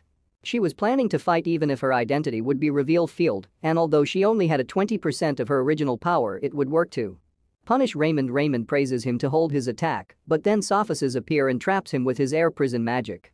He apologizes with Zhangyi for leaving him alone with a very powerful enemy, and knowing that his empty field was on its limits he decides to throw an attack that would determine who wins and who loses. That attack was harming him a lot. But Raymond managed to protect himself by activating one of his abilities, surprising Sophists since he shouldn't be able to do that. Raymond uses a magic called damage transfer, which function is that the more damages he receives the more his immunity gets after. In that moment Zhangyi realizes that Raymond had absorbed corpses that died in a nuclear explosion, so he asks Isabella to lengthen the fight since Raymond was infected with nuclear radiation, but since he didn't know when it would affect him, he was planning to throw another bomb at his body. Raymond, on the other hand, is surprised about the fact that he ended up with those injuries, but since he had a million corpses he evolved, starting to fight more serious. Sophists throws some attacks, but Raymond ended up dodging them and being bigger. Now he starts stomping him, making fun of him for not being able to kill him, and in that moment he activates a nice ability to attack him, but Zhangyi managed to save him by forging a Rupert's drop. Sophus is worried, asked him to go. Rupert's drop could not hold for longer and ended up being destroyed by such power, but Zhangyi managed to save Sophises by dodging the attack. Zhangyi asks officers to let him fight Raymond so Isabella could fight freely, but he changes the subject, thanking him for saving him. He was more and more convinced that he was his lost brother Sophosak. Raymond saw them distracted and he was going to attack them, so he uses the Pillar Ninja's magic. Isabella intervenes, attacking with her sword ability, but using Pillar Ninja's abilities he ended up avoiding all attacks. Raymond notices that Zhangyi was very important for them, so he launches a powerful kick, but Zhangyi protects himself, forging an air mattress. Even with that he couldn't do anything else, so Zhangyi gets hurt. Sophices was worried, so he used a fencing ability and managed to save him so he wouldn't get hurt badly with the falsie, saying he ended up very bad hurt, waking up Sophices in Isabella's wrath, who were going to kill Raymond at all costs. When Raymond saw them in that state he starts to laugh, but suddenly Sophie is with his great velocity ended up hurting him, so Raymond decides to kill him first to end with all that. Isabella also starts to attack him, but Raymond doesn't consider her a worthy opponent, but using more power she ended up leaving him with a big injury. When Raymond sees that he wonders if Isabella had more limit power than him, but he decides to heal himself first with the regeneration ability. Sophices was not going to let him, so he uses an ability to attack again, but Raymond managed to avoid it. The Pillar Ninja's ability. Sophices and Isabella started working together to kill Raymond, who, noticing the tremendous limit power Isabella has, he asked her who she was, but she says that she haven't given permission to talk. Sophices start to protect Isabella so she could attack without trouble, and with her sword he starts to damage Raymond even more. Raymond was wondering why a woman was beating his powers, and remembering the fact that he had to go through a lot of humiliations to get where he is now, he wasn't going to lose while being fighting with Raymond. Both of them had forgot about Zhangyi, so Raymond took advantage of that and created a corpse to kill him while unconscious. The corpse created a weapon and it was going to kill Zhangyi, but Sophists managed to save him using his body as shield, leaving him with a hole on his body. Raymond starts to laugh, then he teleported and took out the weapon from Sophia's body, killing him. Zhangyi, once awake, wanted to help him, but he was in terrible pain, so he uses an emergency medicine, but it would take some time to work. Raymond saw him in that state and he attacks to kill, but in that moment an ability sends flying Raymond and even destroys the mini helicopter that was transmitting the fight. So inside the kingdom they were now wondering what was happening. When Raymond realized who threw that, he starts to get scared. It was Isabella, who had awoken her demon queen limit power. Raymond couldn't believe that he was before the former queen and she was going to kill him because he had hurt her subordinates. Zhangyi asked her if she could hold that form, but Isabella told him that she only wanted to kill him and ordered him to help surfaces, saying he takes a bit of that gave him, but he was wondering if that would work since the injury was pretty bad once he poured it into Sophus's body. The hole on his body ended up closing in the fight. Raymond was backing up because of Isabella's power, but he decides to fight since his only queen now was Lillian. Raymond tells her that her strength is not like before. But Isabella, with just one move of her finger, cuts his head off. Raymond creates a corpse's mountain to attack Isabella.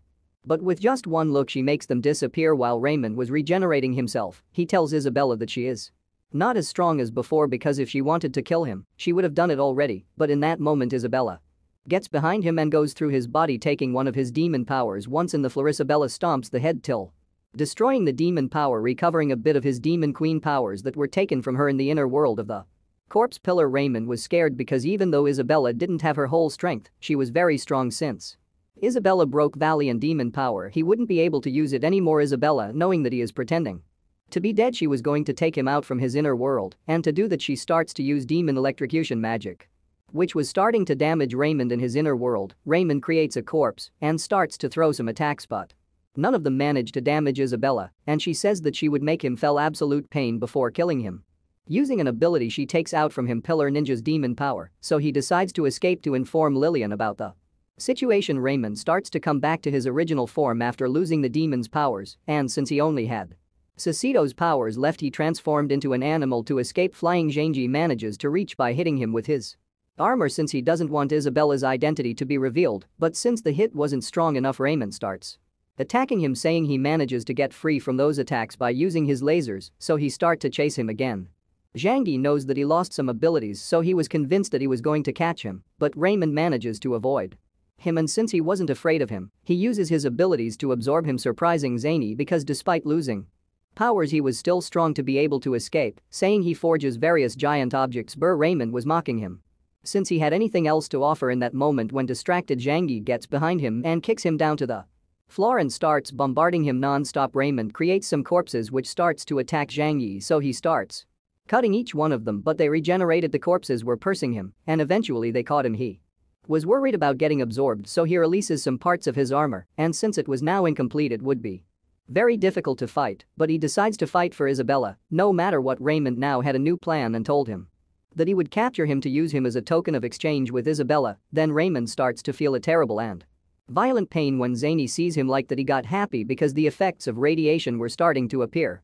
Raymond, very angry, asks him how did he poison him. Zhangji didn't want to tell the long story, so he told him that since the moment he absorbed the corpses from the explosion he was already doomed. Raymond starts attacking him with his arm, but it also starts to fail, and Zhangji starts mocking him because he can't catch him. Raymond, angry, creates some dog corpses to attack them, but they were also affected by radiation he entered in his inner world and all of his corpses were disappearing. Raymond looks for a solution to stop that since his body wouldn't be able to hold, so he thinks about looking for a container to store those corpses, saying he wasn't going to let that happen, so he starts bombarding him for 15 minutes straight and his body was reaching his limit. Raymond could protect himself with his arms, but the effects of radiation were finishing with his body, and Zhangji was happy, but in that moment some things start to get out from Raymond's body. That thing was Tsukuo, who ends up being melted, and Raymond starts attacking him because as long as he was alive he could keep fighting. Zhangji was worried because it seemed like Raymond was getting used to the effects of radiation, but in that moment Isabella arrived, sending Raymond flying with a kick. Isabella says that he should not disobey her orders since she told him not to fight, but Zany was happy because she came to help. Isabella says that even though he was her faithful follower he will be punished later, but as long as he was obedient she would consider giving him a gift in the night. On the other hand, Raymond starts to remember that life was unfair to him since he was a slave while other demons were the leaders, but since his quality was the patience, then one day they gave him the power of corpse pillar. Since that power disgusted the royal family, so he ascended very quickly. Raymond proposed to himself to gain power and fame to become the next demon king, but all that had disappeared in a day, so that's why he used a new plan. Raymond gets something out of his body which opens his mouth using an absorbing power. At 100% both knew that the last attack they would use would be the ones to decide who gets the victory. Isabella didn't want Zhangji to be harmed by the attack, so she was going to send him to a safe zone. Zhangji refuses since he wants to fight with her and he doesn't want to leave her alone, and once Isabella accepts she decides that they will work together. Raymond wanted more power, so he raises his absorption power, and Isabella wouldn't use her limit. power completely because Shanji wouldn't hold it in that moment. She feels that the absorption power rose a lot. Absorbing everything, so she uses her demon claws and starts to touch the floor to not get sucked in that moment. Isabella lets Zhang go and being focused he starts to use all his brain and he could enter the forge field. Martin and Khan mentioned before there with the stop he could forge everything easily. Zhang Yi was thinking about what to forge since his weapons could be sucked in before they even start working, but he remembered a weapon in one of his blueprints, though it was in an experimental phase. If he used it, it could kill Raymond instantaneously, but if it gets out of control it could kill him as well, but he wants to do it because he is planning on controlling it when focused. A little stain gets out from his brush and it's nothing less than a black hole. Once in the real time Isabella managed to catch him before being sucked in, then the black hole after eating Raymond starts to swallow everything around it. The black hole starts to expand and even Isabella with her wings couldn't escape and Zhang Yi tries to stop it by creating energy spheres around it, but they were sucked in effortlessly by the black hole. To stop it, Isabella leaves Zhang Yi alone so she could use her real demon form. Even though she didn't have all of her powers, she throws her most powerful attack to stop it, but even yet the black hole kept expanding and growing stronger. Isabella pushes herself a lot and manages to destroy the black hole, and seeing that power she recognizes Zhang He is the hero who would save the demons. Since Isabella emptied all of her demon power she ended up passing out and naked after her demon form disappeared, saying he forges a bed for her to rest, and when he wanted to cover her he couldn't because he ended up looking at her body. Then he realized that she was awaking, and when she realized that he saw her, she asked him if he liked her, but Zhang Yi turned around and said that he was worried, but Isabella gets up and suggests to wait until they recovers. She told him to turn around. Shanji obeys and do it with his eyes closed, so Isabella orders him to open them. When he sees her he confesses that indeed he was her body before. Isabella wasn't angry, but complains to him about turning an easy to handle situation into something dangerous with that black hole. Even yet she congratulates him for having so much power and she is thinking about making him her real husband, but he shouldn't disobey her orders anymore because if he would she was going to do unthinkable things with his ass. So Zhanji in his head and scared he promises never to disobey her again. By a night they went back to the dwarves' kingdom where everyone were worried for surfaces because even Fiona was having a hard time to heal him. Fiona uses superior healing magic and mentions that even with that medicines Yang he gave to him to heal his wound, she can't heal him with any spells, and sophists seemed to be a container with no soul. Even when her magic had a temporal effect he would not hold one more night, saying he says that there was a way to save him. Everyone gets surprised, so they all wanted to help, but Zhangji asked everyone but Isabella to leave the room and what they were going to do it should be kept between them. Once alone Zhangji had planned to use the redstones from their rings to save sophists. Isabella wanted to help because it was about a love person. After touching the rings some magic circle starts to repair Sophus's soul. In that moment Isabella felt a familiar feel. After finished Sophus's body starts to move, getting Zanya happy, who goes straight to him. Isabella gets a bit angry because he let go of her hand. Sophus wakes up scared, so I'm not sure if he already know the truth about his world because when he sees Zangji he promised him that he will protect him. When Isabella saw them hugging she got in bad mood, but the other came in very happy to see Sophists alive. Fiona, after diagnosing him she got surprised because he recovered completely just in a few minutes, and Zhang Yi to mislead them says that it is a business secret because Basil told him that it was forbidden to create life, so even if he tries to read the other's mind, it would be very difficult for him to find out. Penny notices Zhang Yi's redstone. Since the day was exhausting, everyone went to sleep. When Isabella arrives to the room she ordered Zhang Yi to forge appropriate clothes to sleep. Zhang Yi was getting ready to sleep on the floor, but Isabella ordered him to sleep with her in the bed, so Zhang Yi lies now nervously meters away from her, but she ordered him to scratch her back, making him even more nervous. When she asked him to do it under her clothes Zhang couldn't resist, but then Isabella gets on top of him since she is planning to give him the gift she promised. That gift was a kiss, and then we see the demon queen personality telling Isabella that they were giving him a 1% of her demon power, so from now on he would not suffer the pressure of others' limit power anymore, and from now on they would never see each other since she recovered a part of her original power, so they would be one person again. The personality asked her to thank him since she made real progress with Zinji, but Isabella says that she did well, and before she goes the personality said that even when they are different they both like Zhang Yi, and just like that, after the kiss the real Isabella takes control over her body, and with a serious face she told him to go to sleep, leaving Zhang Yi puzzled, but then she blushes because she was starting to accept her feelings. The next day all the dwarves from the kingdom were thanking Zhang his team, and even the ones from the royalty vowed as gratitude gesture for saving them. The dwarves forged the statue of them where there was also Faili with her cat, even when didn't do anything in the war. Khan asked them to stay on more day to celebrate the thermal waters party. Zhang Yi was going to stay to relax While the other wanted to see the other women naked. After a while, Martin and Khan decided to take Zhang Yi to a forging lab where Connor Longbarts used to make some experiments with the forge. Martin told him that from now on they wouldn't be able to see each other so often anymore, since Angus could take a role in this matter of saving the dwarves, so Martin could behold is responsible of everything. So Matron decides to stay in the dwarves' kingdom since Angus could take advantage of that situation to push offices. When Martin remembers that Zhang Yi can use the forging field, he asked him to have a real forging battle at the highest level. Surprising Zhang Yi, Martin says that in that battle he want to teach him the last secret of the forging field, and once in the lab Martin told him to not hold up even if he was his teacher. Zhang Yi told him to come, but Martin forged some crossbows and attacked him merciless, and then shouting him to take this fight seriously. Many starts to attack with the crossbows, but Zhang Yi could defend himself with his energy sphere. Martin decided that Khan would fight as well so Zhang Yi could fight for real, so together they use the forging field and the energy sphere starts to disappear. Zhang Yi wondered why, since he didn't cancel the forge, and then he realizes that Martin's and Khan's forging field were manipulating his at their will. Wharton tells him that he can use the Forza field, but only if he activates it together with Khan. Also, they had to use gems to be able to focus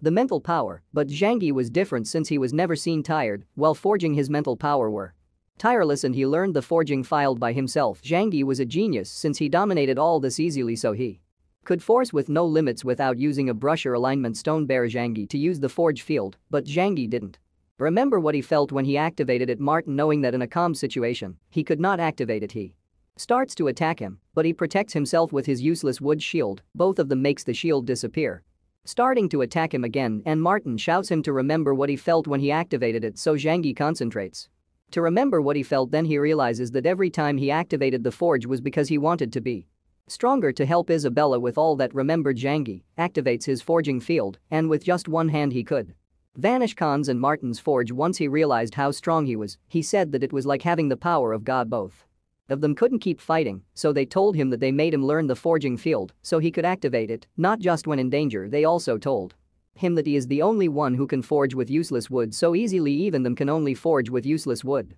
Only in the forging field they both lost their hair by forging a piece of useless wood, and even Martin missed his handsomeness. Zhang Yi wanted to help them by forging some seats, but he was surprised because he couldn't do it. Khan told him that first he must consolidate everything he learned. Since they trust in Zhang Yi, they know they will do it, making them happy. And now that the relation between tribes were in tension, it would be very difficult for them to see each other. Zhang Yi thanks them for they taught him and did for him. Isabella tells that despite she forbade the cruelty against humans, they would still lived under a cruel tyranny since they were treated like animal in the demon tribe. Sophists had spent his whole life searching for his brother, but he would only find one disappointment after the other because he never found him. However, when he found Zhang Yi, a little ray of hope appeared because the resemblance was overwhelming, getting Sophists happy because the relative he loved so much had appeared. When Zhang Yi hears all that, he thinks about becoming Sopha's brother, and even if Sophisak gets back one day he would still treat him like a brother. The next day Moto decides to stay in the dwarves' kingdom to learn more about the forge, and Martin was feeling sad because the king might blame him for everything, but they all decided to take that guilt. They say goodbye to him and went back to the kingdom. On the other hand, Roland managed to survive by having Raymond's blood in his body, with which he makes a ritual to call a dimensional door to the demons, but when getting closer one demon gets out to attack him. That demon was the door pillar, who was the guardian of that dimensional door, and since he was no demon he wouldn't let him get through.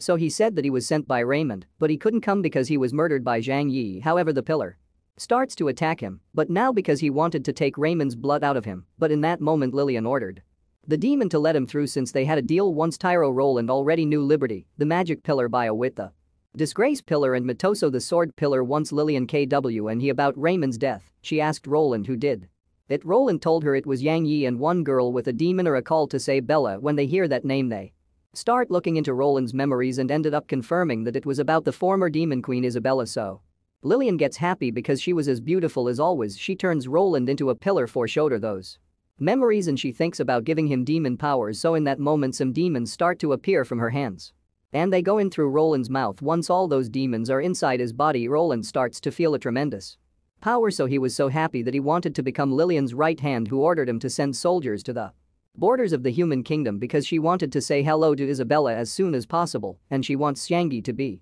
captured to thank him for protecting her queen. On the other hand, Zhang Yi's group arrives to the human kingdom and they were happy, so they wanted to celebrate, but Penny decides to go since she doesn't want her to be seen with them, but then they start to worry since the whole place was in total silence. Then some knights appear and they were going to arrest them by order of the king since they are considered traitors. They decide to go without resistance, so once in the palace the king seemed worried and he was going to talk, but then Yalu interrupts insulting Zophasis, but Zophasis, without paying attention, explains that he tried to help the dwarves because if the demon tribe would have took them in, they would have become much more powerful, making them a true threat in the near future. The king was about to accept his allegation, but Angus, very angry, tells Zophasis that only he has the right to work with foreign relations in the human kingdom. When Zophasis realizes that their friends might end up in jail, he starts to say that he was the one who convinced them to go to the dwarf's kingdom, so they only got him in jail, but all of them decided to take guilt. However, in that moment all of the teachers from the academy arrives and they say they are all guilty as well because they convinced their students to go and help the dwarves' kingdom, so they should be in jail too. When Angus saw that all the teachers were protecting their students, he wasn't planning to punish them after all but relegates Zophasis from his rank.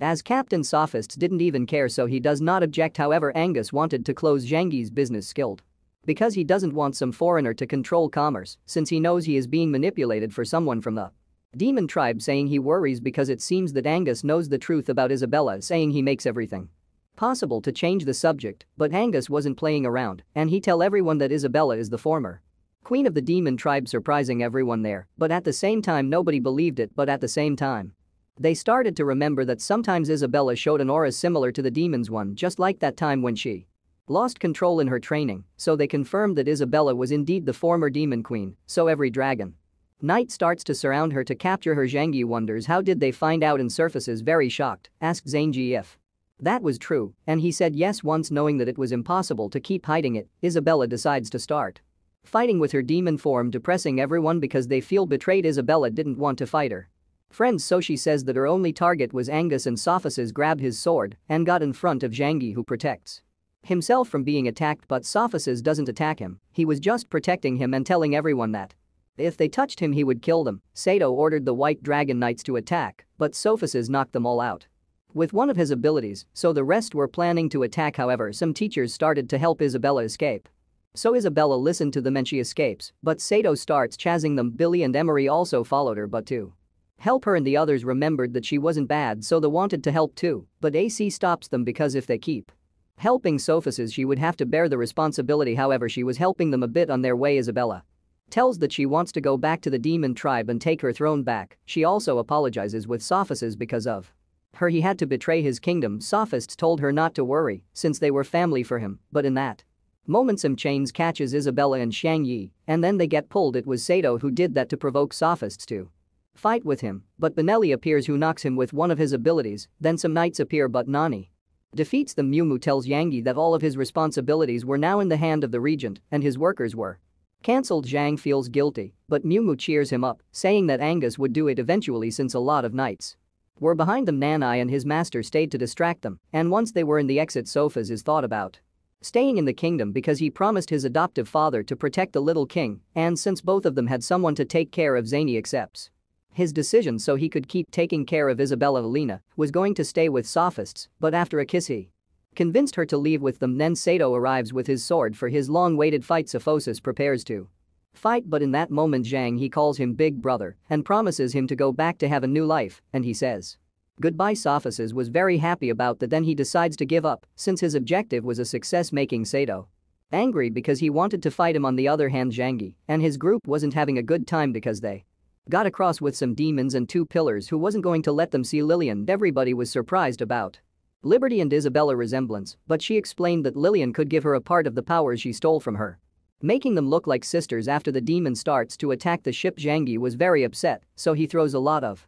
missiles to them. However, BioWit managed to protect the demons with a barrier, so Zhangyi, a bit scared, uses the maximum speed of his ship to escape. Then after thinking that they had escaped, they think about going to the demon tribe, but then Liberty appears with her real demon form. Isabella worries and wonders how she could use that form since only the royalty should be able to use it, but in that moment Liberty throws a powerful attack to them. However, a magic circle saves them, teleporting them to Zhangyi's ship. The one who saved them was Vasily, who asked them what was their plan. Isabella tells that Pillar de Kilo is waiting for her in the demon tribe, so she wants to go since she thinks he is still on her side. Isabella asks basically for his help, who plans to help them a bit by sending them to the demon tribe, but the problem is that there was a magic in that kingdom that could detect people from outside to be able to help them with it. He gives them 2 forbidden books where they could learn a magic that would change their looks, one to Emery and the other to Isabella before they go. Basically gives both men a special match so they could use it in a key moment, and with that everybody got across a door which sends them directly into the demon tribe. They managed to get in by disguising as demons, but then they got surprised because it was all very pacific. Then Zanji sees how some demon kids were enslaved since Lillian reactivated slavery in the demon tribe. Philly takes them to get them out of there, but on their way the kids themselves hurt him and they escape to get back to their master because slaves could be tracked without problem with a collar. But in that moment some demons appear to capture them for what they did, but while escaping some magic captures them. It was Darkilo who takes the others out, but Zhangyi, so they couldn't hear what he had to say to Isabella. Darkilo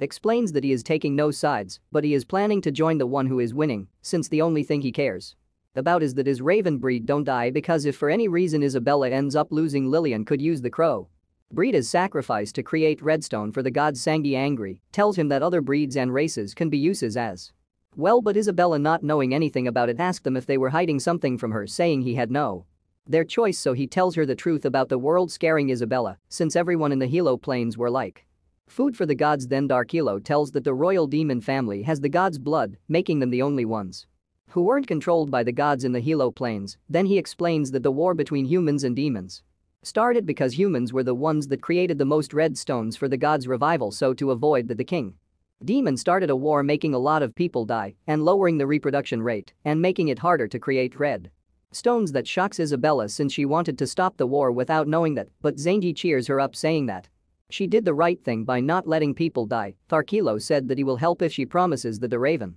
breed would not be sent for sacrifice to create red stones. Isabella doesn't accept since she wants to save all breeds and races. In case I didn't mention it before, the demon tribe is composed by various breeds and races.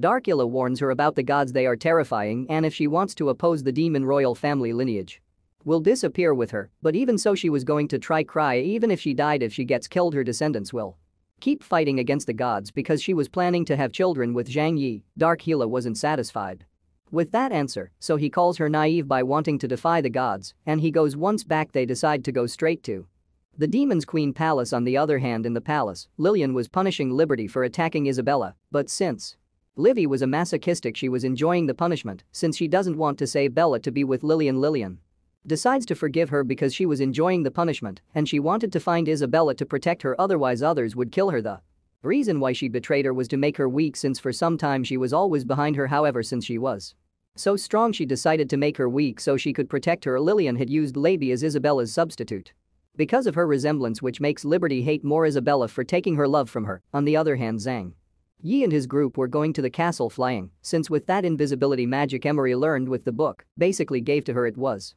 easier because the cast had an alert barrier once in an upper floor that decided to go through a hole under the pallets to climb it up. Once there, they meet with a demon that had excavated that hole, so when I say Balasachi introduced herself as her queen, which makes the demon angry, thinking that she was an impostor. This demon attacked her, but he didn't want to alert the other demons since they thought he was just digging. Isabella asked him why he was like that, because he used to be loving, so to make him remember who she is, she gets close to him and she sings a song.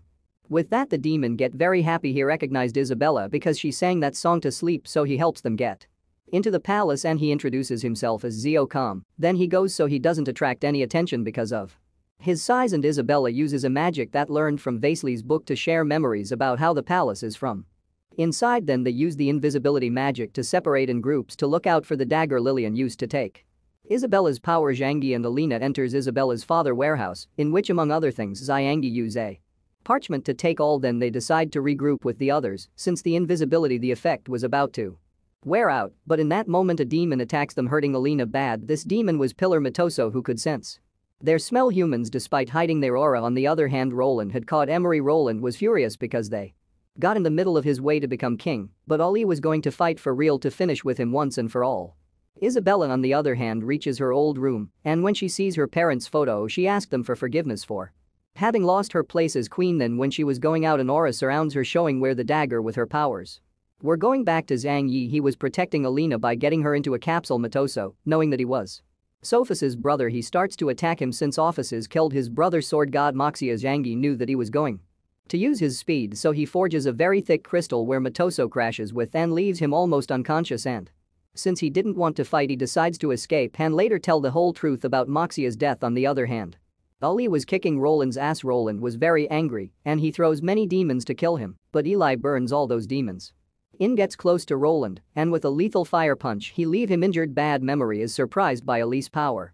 But it was also dangerous because Ali was getting injured and Roland could regenerate, but Ali was going to give him an opportunity to let him go back to his kingdom to apologize. Roland was starting to be scared since till he had some white flames in his fists which made things look blurred around them, but he didn't want to apologize, so he starts to attack again. Ali would show no mercy, so he uses his most powerful punch. It was so powerful that left nothing around.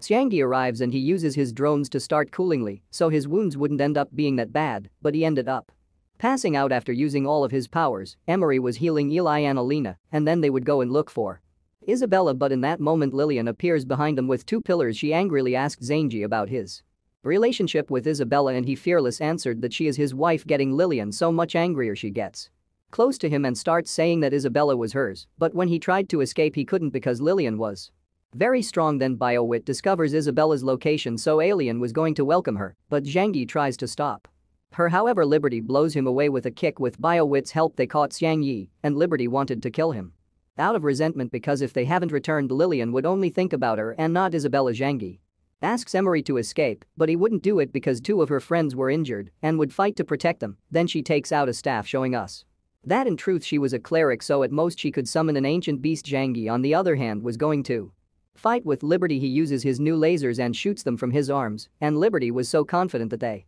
wouldn't do anything to her, but those lasers got through her body, worrying her. On the other hand, Isabella is reunited with Lillian and Isabella was so mad that she wanted to kill her, but Lillian wanted to give her back the thrones while avoiding her attacks, but Isabella didn't want to kill just for the thrones, but also for killing all of her subordinates and her high priest, while remembering that she launches some powerful attacks starting to hurt Lillian, who instead of being worried she was happy because Isabella was recovering her powers. Even if she were massacring Lillian she would be happy because she was being punished by his former queen. Then Lillian told her that she doesn't know her full power, making Isabella remember that Lillian was a very powerful disciple of her father, but she didn't know about her powers since she never saw her fight to be able to get by her side. Lillian uses her real form, raising her power so much. On the other hand, Emery summons the King Wolf Lightning, which makes her happy because it was a very powerful beast, but when the wolf realizes that someone weak summoned it, it didn't want to fight by her side. However, Emery shows her cute side and convinced the wolf to fight, attacking BioWit, but it gets scared when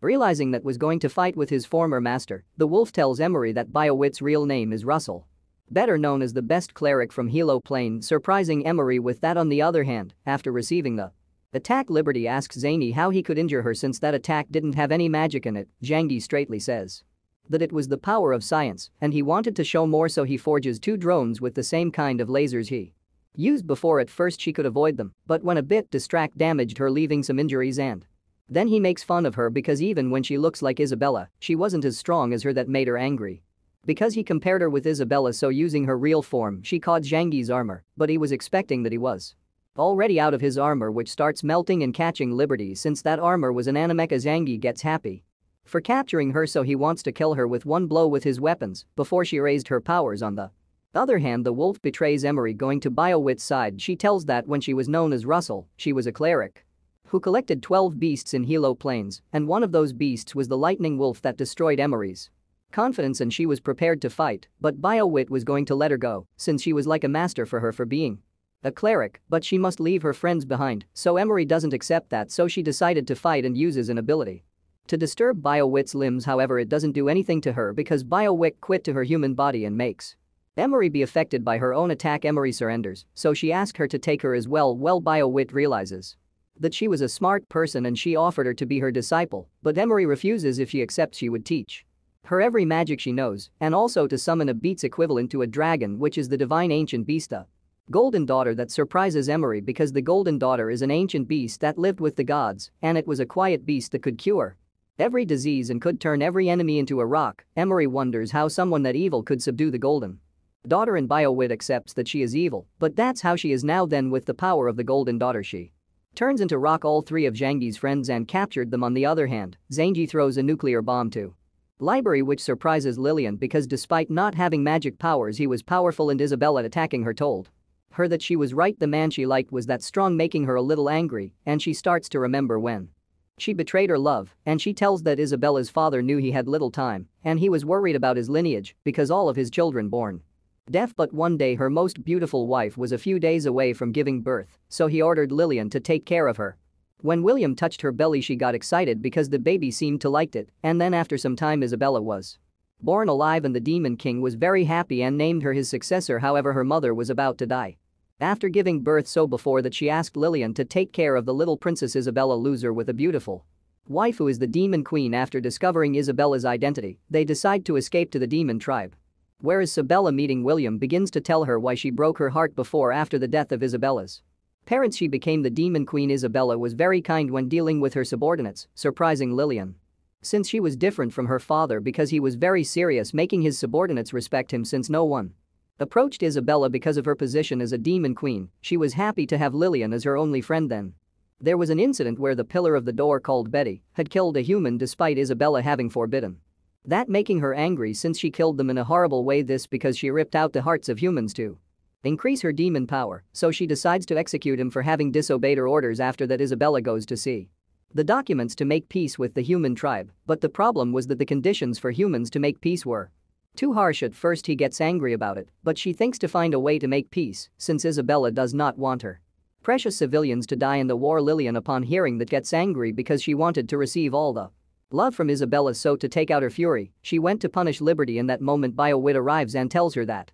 Raymond was going to betray Isabella, so she was going to tell her queen about it, but she joins them when she sees that they can make Isabella weak so Lillian could protect her, and Isabella would only loved her. Isabella calls her crazy and she regrets knowing her, so using her real forms, she plans to kill her. On the other hand, after the explosion, Liberty was suffering the effects of radiation. She began to attack Zany, but because of the radiation her body did not work well.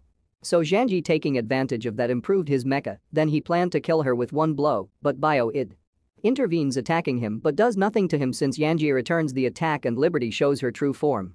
Since her fake body was destroyed, Shangyi plans to finish her off, but Biowit threatens him, saying that she will kill his kidnapped comrades if he does so. After saving Liberty, he is surprised by Zhangyi's power since forging and creation of the gods have the same meaning. Zhangyi lets her know that his creations are actually science, so Biowit, curious, wanted to know what that was, but she couldn't because she was not free because Lillian controlled his life. Zhangyi explained to her in simple words what science was, surprising Biowit since Zany was the person in the prophecy who will kill the gods. He was surprised, so he asks if she knows, basically, to which Bio-in answers yes, since in the past they were great friends because she was also a slave of the gods. On the other hand, in the fight, Isabella was winning the match, worrying Lillian since despite using her second form she was losing. Isabella begins to use human fencing and then thanks Lillian in quotes because if she hadn't betrayed her she would never have experienced living with humans. Then uses a powerful attack, splitting Lillian in two, but it did not kill her since with her powers she regenerated her body. In that moment we see a memory where Dorona teaches Isabella the most powerful fencing skill, so she decides to use it, creating a powerful giant sword. Bio-id, when seeing that she is going to help Lillian so she doesn't die because if that happens she will also be finished, Zhangyi follows her and plans to make Biowit to join him since she was not so bad in the fight. The gigantic sword separates, creating 10,000 swords. So Isabella, with all her anger, throws those swords at Lillian. Lillian, scared, uses a lot of magic to protect herself.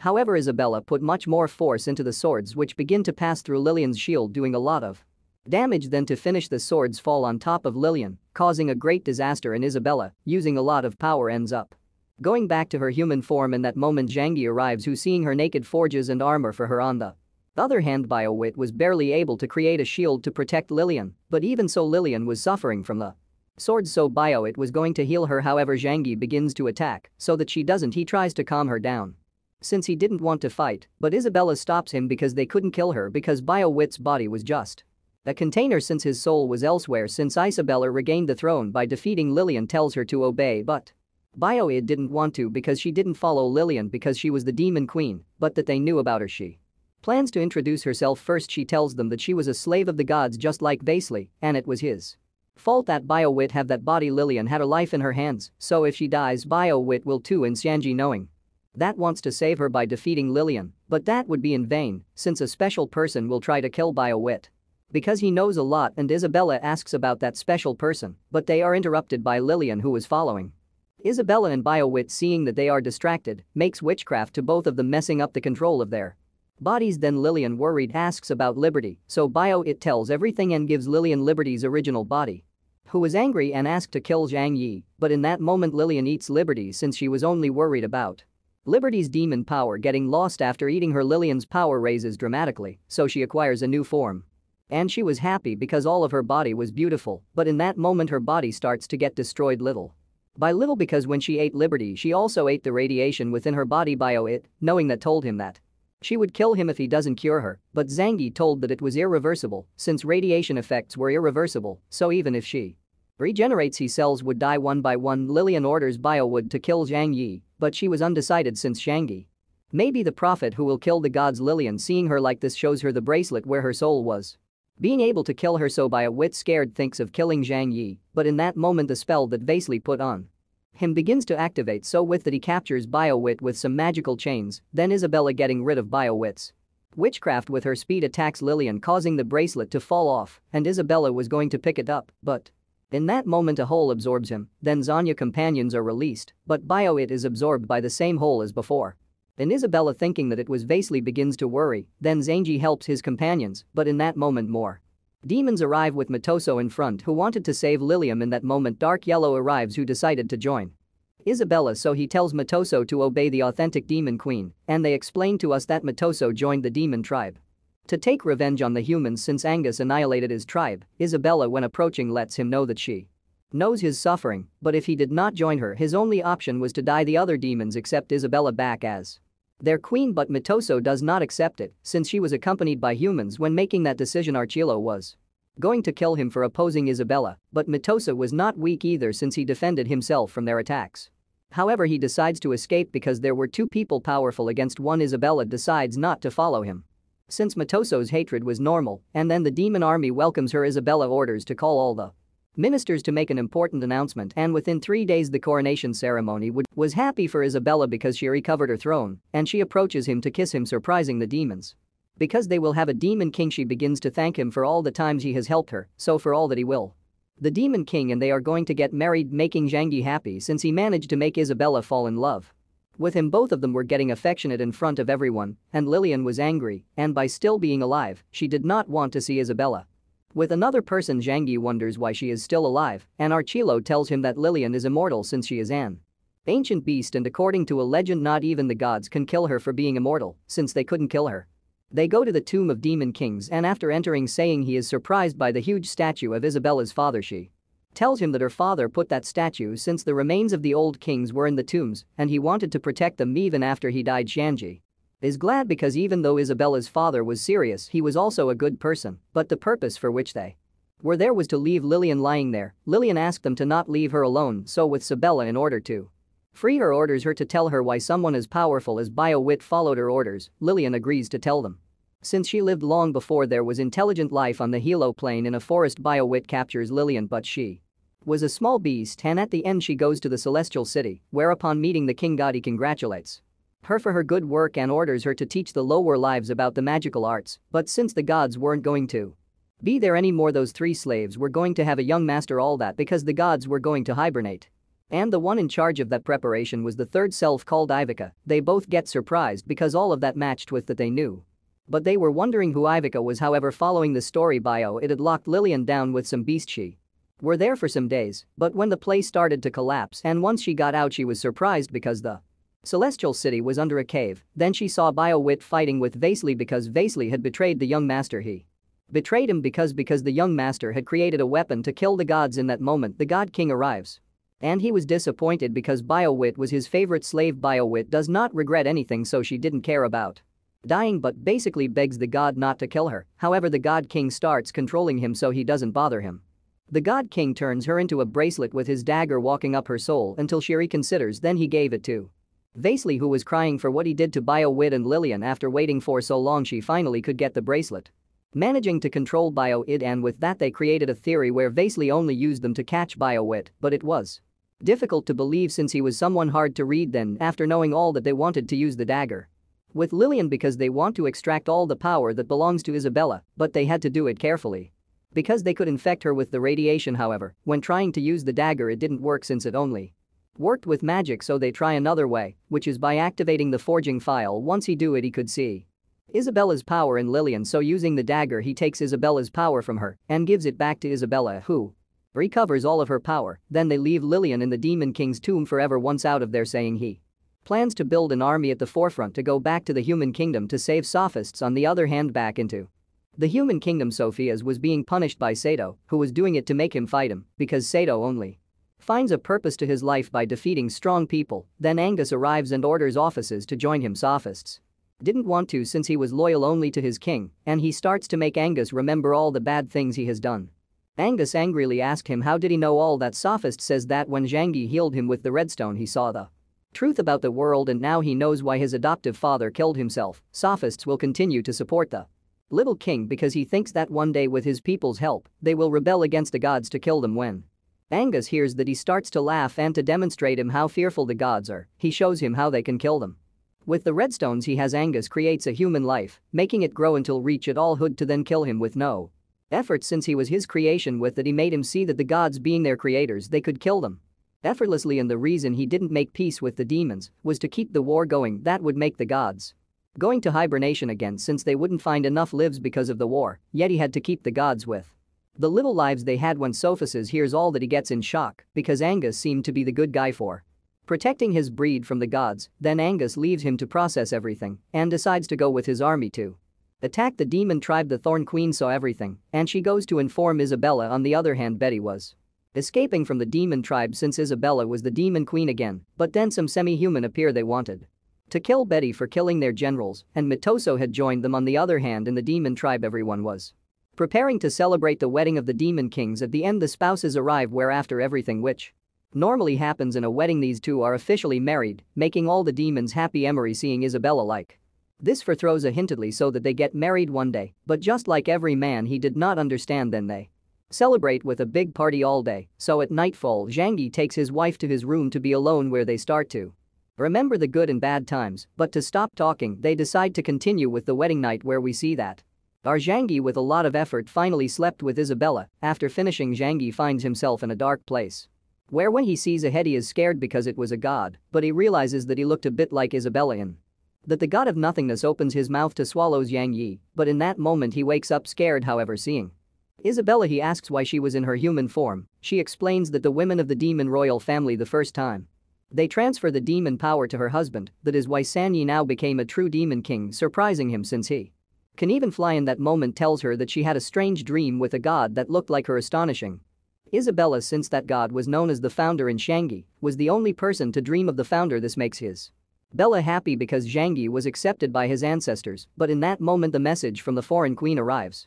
telling them everything. Knowing that Angus wants to start a war, both of them decide to prepare, but before that Shanji was wondering how strong Angus was. Isabella knew that he was strong since he was able to defeat the former demon king, but now they Hudson Yi who can win as he was chosen by the founder. Then after some time saying he already had everything ready to start the war, where he also had transmitters since communication is vital in war. Alina was worried that Angus could threaten to kill sophists, but they told him that he will not do it because he had not started a war. Zhang, using technology, introduces himself before the human army and he asks them to stop the war since he does not want innocent people to die. However, Sato lets him know that they will not stop, so being that the answer saying he started the war, where using warplanes he begins his attack. They were killing the knights since the projectiles were very fast. However, Sato destroys the planes with his chains. Darkolo is surprised by how Xiangyi had created so many powerful weapons in a single night, because with that they were terrorizing the knights from the human kingdom. The knights, despite the fact that they kept falling, did not stop, but Zany with some tanks begins to kill most of the knights to stop the advance. However, some captains use magical barriers to protect them from the tanks, and then they separated on each side to surround the demon army, but Zanji, expecting that he had created some traps where many of the knights went falling and ended up dying, scaring the others because although they dodged the traps, War kept appearing. A captain with his powers wanted to destroy those traps, but he couldn't since they were made of useless wood. In that moment Barry arrives, who orders to continue forward, and this because they wanted to use them as bait to get closer to the demons. Out of nowhere something locks up many knights, and being so dark the demons take advantage of that to start attacking Them killing more knights, a captain to protect them activates a magical barrier driving away the demons, but in that moment they receive an order from Zhang Yi which was to withdraw since the reinforcement was arriving. This was the demon Xiaokong with which he begins to kill many knights with his tremendous power, so breaking the formation they escape where another captain, despite losing many knights, was already about to arrive where the army of the demons were. But Zhang Yi made them get too close to use a new and more powerful weapon, and in a blink of an eye he started to kill many knights, scaring even the captains who were watching Zhang Yi's powers. Zhang Yi in that moment remembers that he didn't want to start a war since he wanted to calm everything down by talking to the humans. If that didn't happen he would have no choice but to fight, but he felt bad because he saw that the humans did not want to go to war, but Angus by making a plot forced them to go. Isabella is happy for having chosen Zhang Yi, although he is powerful he seeks the well-being of his people. On Zhang Yi at the end of the war plans to apologize to Sophices for what he is doing. The captain saving themselves from the attack from before they launched to attack Dark Yellow and Ali, but being stronger, they managed neutralize their attacks. Ellie was going to give the final blow, but Angus's relatives arrive to fight against them and the relatives begin to call Fully a traitor for being with the demons. Billy asks to keep the knights away to avoid many deaths, but the captain's angry to hear that he is a traitor. We're going to continue fighting for their kingdom. In that moment the captains called the War Griffin, which are a group of humans who are considered the strongest of the human kingdom. When the War Griffin arrived the regent's family were confident they thought they already had the one, but Darkilo using a powerful form he caught the humans in a sphere of infinite darkness within the sphere of the regent's family. Seeing nothing they were attacking themselves, but in that moment Darkilo begins to massacre them. They are very afraid and they start to look for the exit. On the other hand, the War Griffins were being protected by powerful priests. With this they thought they had the advantage, but the demon air force commanded by Isabella arrives and they begin to massacre the War Griffins. Since Emery was also helping protecting the demons they were excited to see that they were winning the war, and Alina wonders why the regent did nothing. The Lino, seeing that the human kingdom was being massacred, seems to be going to help them because as she leaves her position as commander given to her by Zhang Yi, Angus on the other hand wasn't doing anything because he was waiting for Zhang Yi, and his wait paid off since Zhang Yi and Isabella wanted to talk with Angus, but before that they show that they have his 3 captains and family in custody and they were about to die since Dark Yellow had massacred them. Pangus, using part of his dragon form, goes to see them in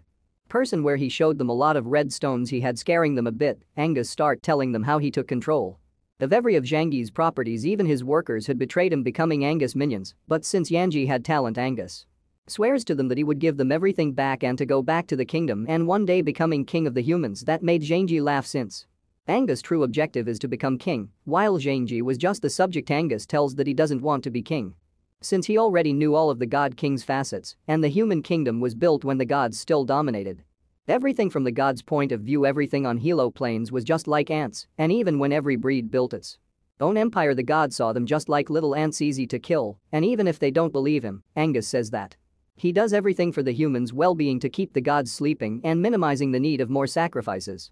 Isabella says that maybe she could have done the same before, but now they had a new hope, and it was Sanyi. He was the prophet who would kill the gods. Angus laughs and start attacking them to show them that they are not as strong as they think they are, but Zhang Yuan defending himself astonishes Angus because he was very powerful. Then he forges a demon king-style armor, and to keep Isabella out of danger he sends her to direct the war. Pangas finally accepts how strong Zhang is, so he does not plan to hold back, and using his divine field ability, he starts to land a few good hits on Zhang Yi, but in an opportunity he parries Angus's attacks. Angus, angry, changes the color of his divine field, making it stronger, so Zany begins to beat him again. Being able to resist those blows he waits for an opening, so when he is won he begins to attack him with his lasers, but since Angus changes color again he raises his strength, so Zhang tries to escape the divine field, but that field chased its enemies, putting them back inside. In that moment the divine field's color changes, making Zhang Yi's armor melt, but still he could still fight. Then he realizes that the divine field wasn't getting better, but every color represented a specific function, and that function only lasted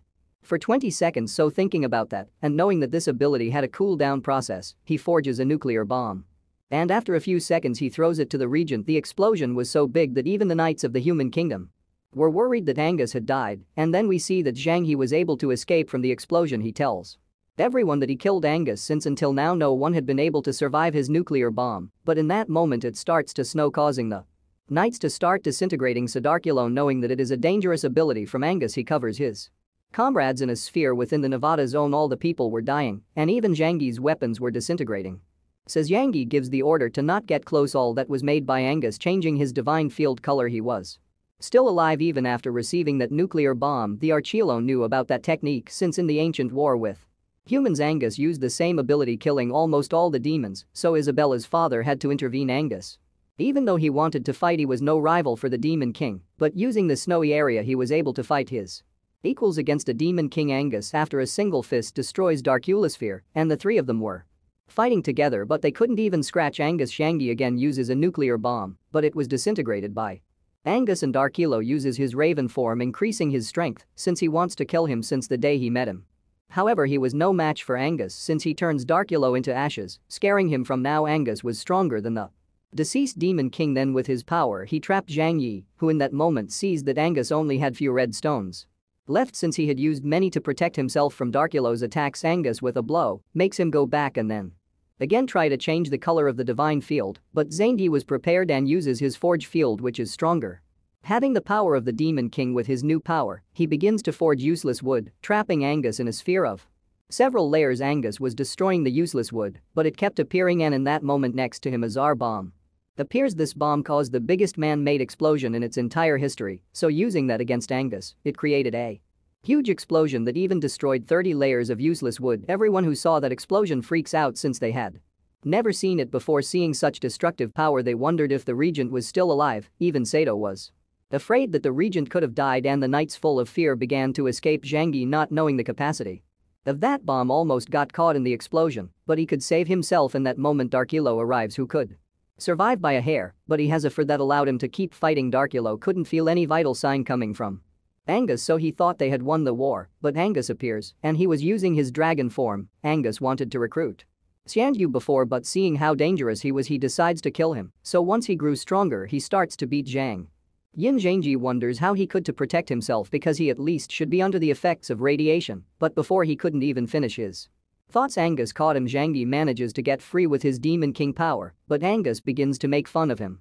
Since at least Angus seeks the prosperity of humans, while Zhang Yi only talks about killing the gods without promising anything, and angrily catches Zhang Yi again. Sanji, deducing that Angus used 3 redstones to protect himself from the explosion, thought that now he only had 1 left, but Angus tells him that he is wrong since he did not use them to protect himself but to return the attack. Zanyu begins to get scared, and Isabella has been worried about she goes to help him, but Alina betrays them by starting to attack Isabella. When Alina catches Isabella, she tells her that she is on Angus's side since he has always given his life to protect the human race. Also, she knew that Zhang Yi was not Sophus's brother, and in that moment Angus changes his divine field, stopping time, or even dark yellow is affected by it because he is not that strong. Angus tells Zanji that he was able to save himself from the explosion since he used the redstones to use his black divine field, which absorbs attacks, and he accumulates them with all the power that the black divine field accumulated. He plans to use it to kill Zhang Yi, and Isabella wanted to go help him, but Alina would not let her pass. Angus places the black divine field inside Zhang Yi, making him feel a weird sensation all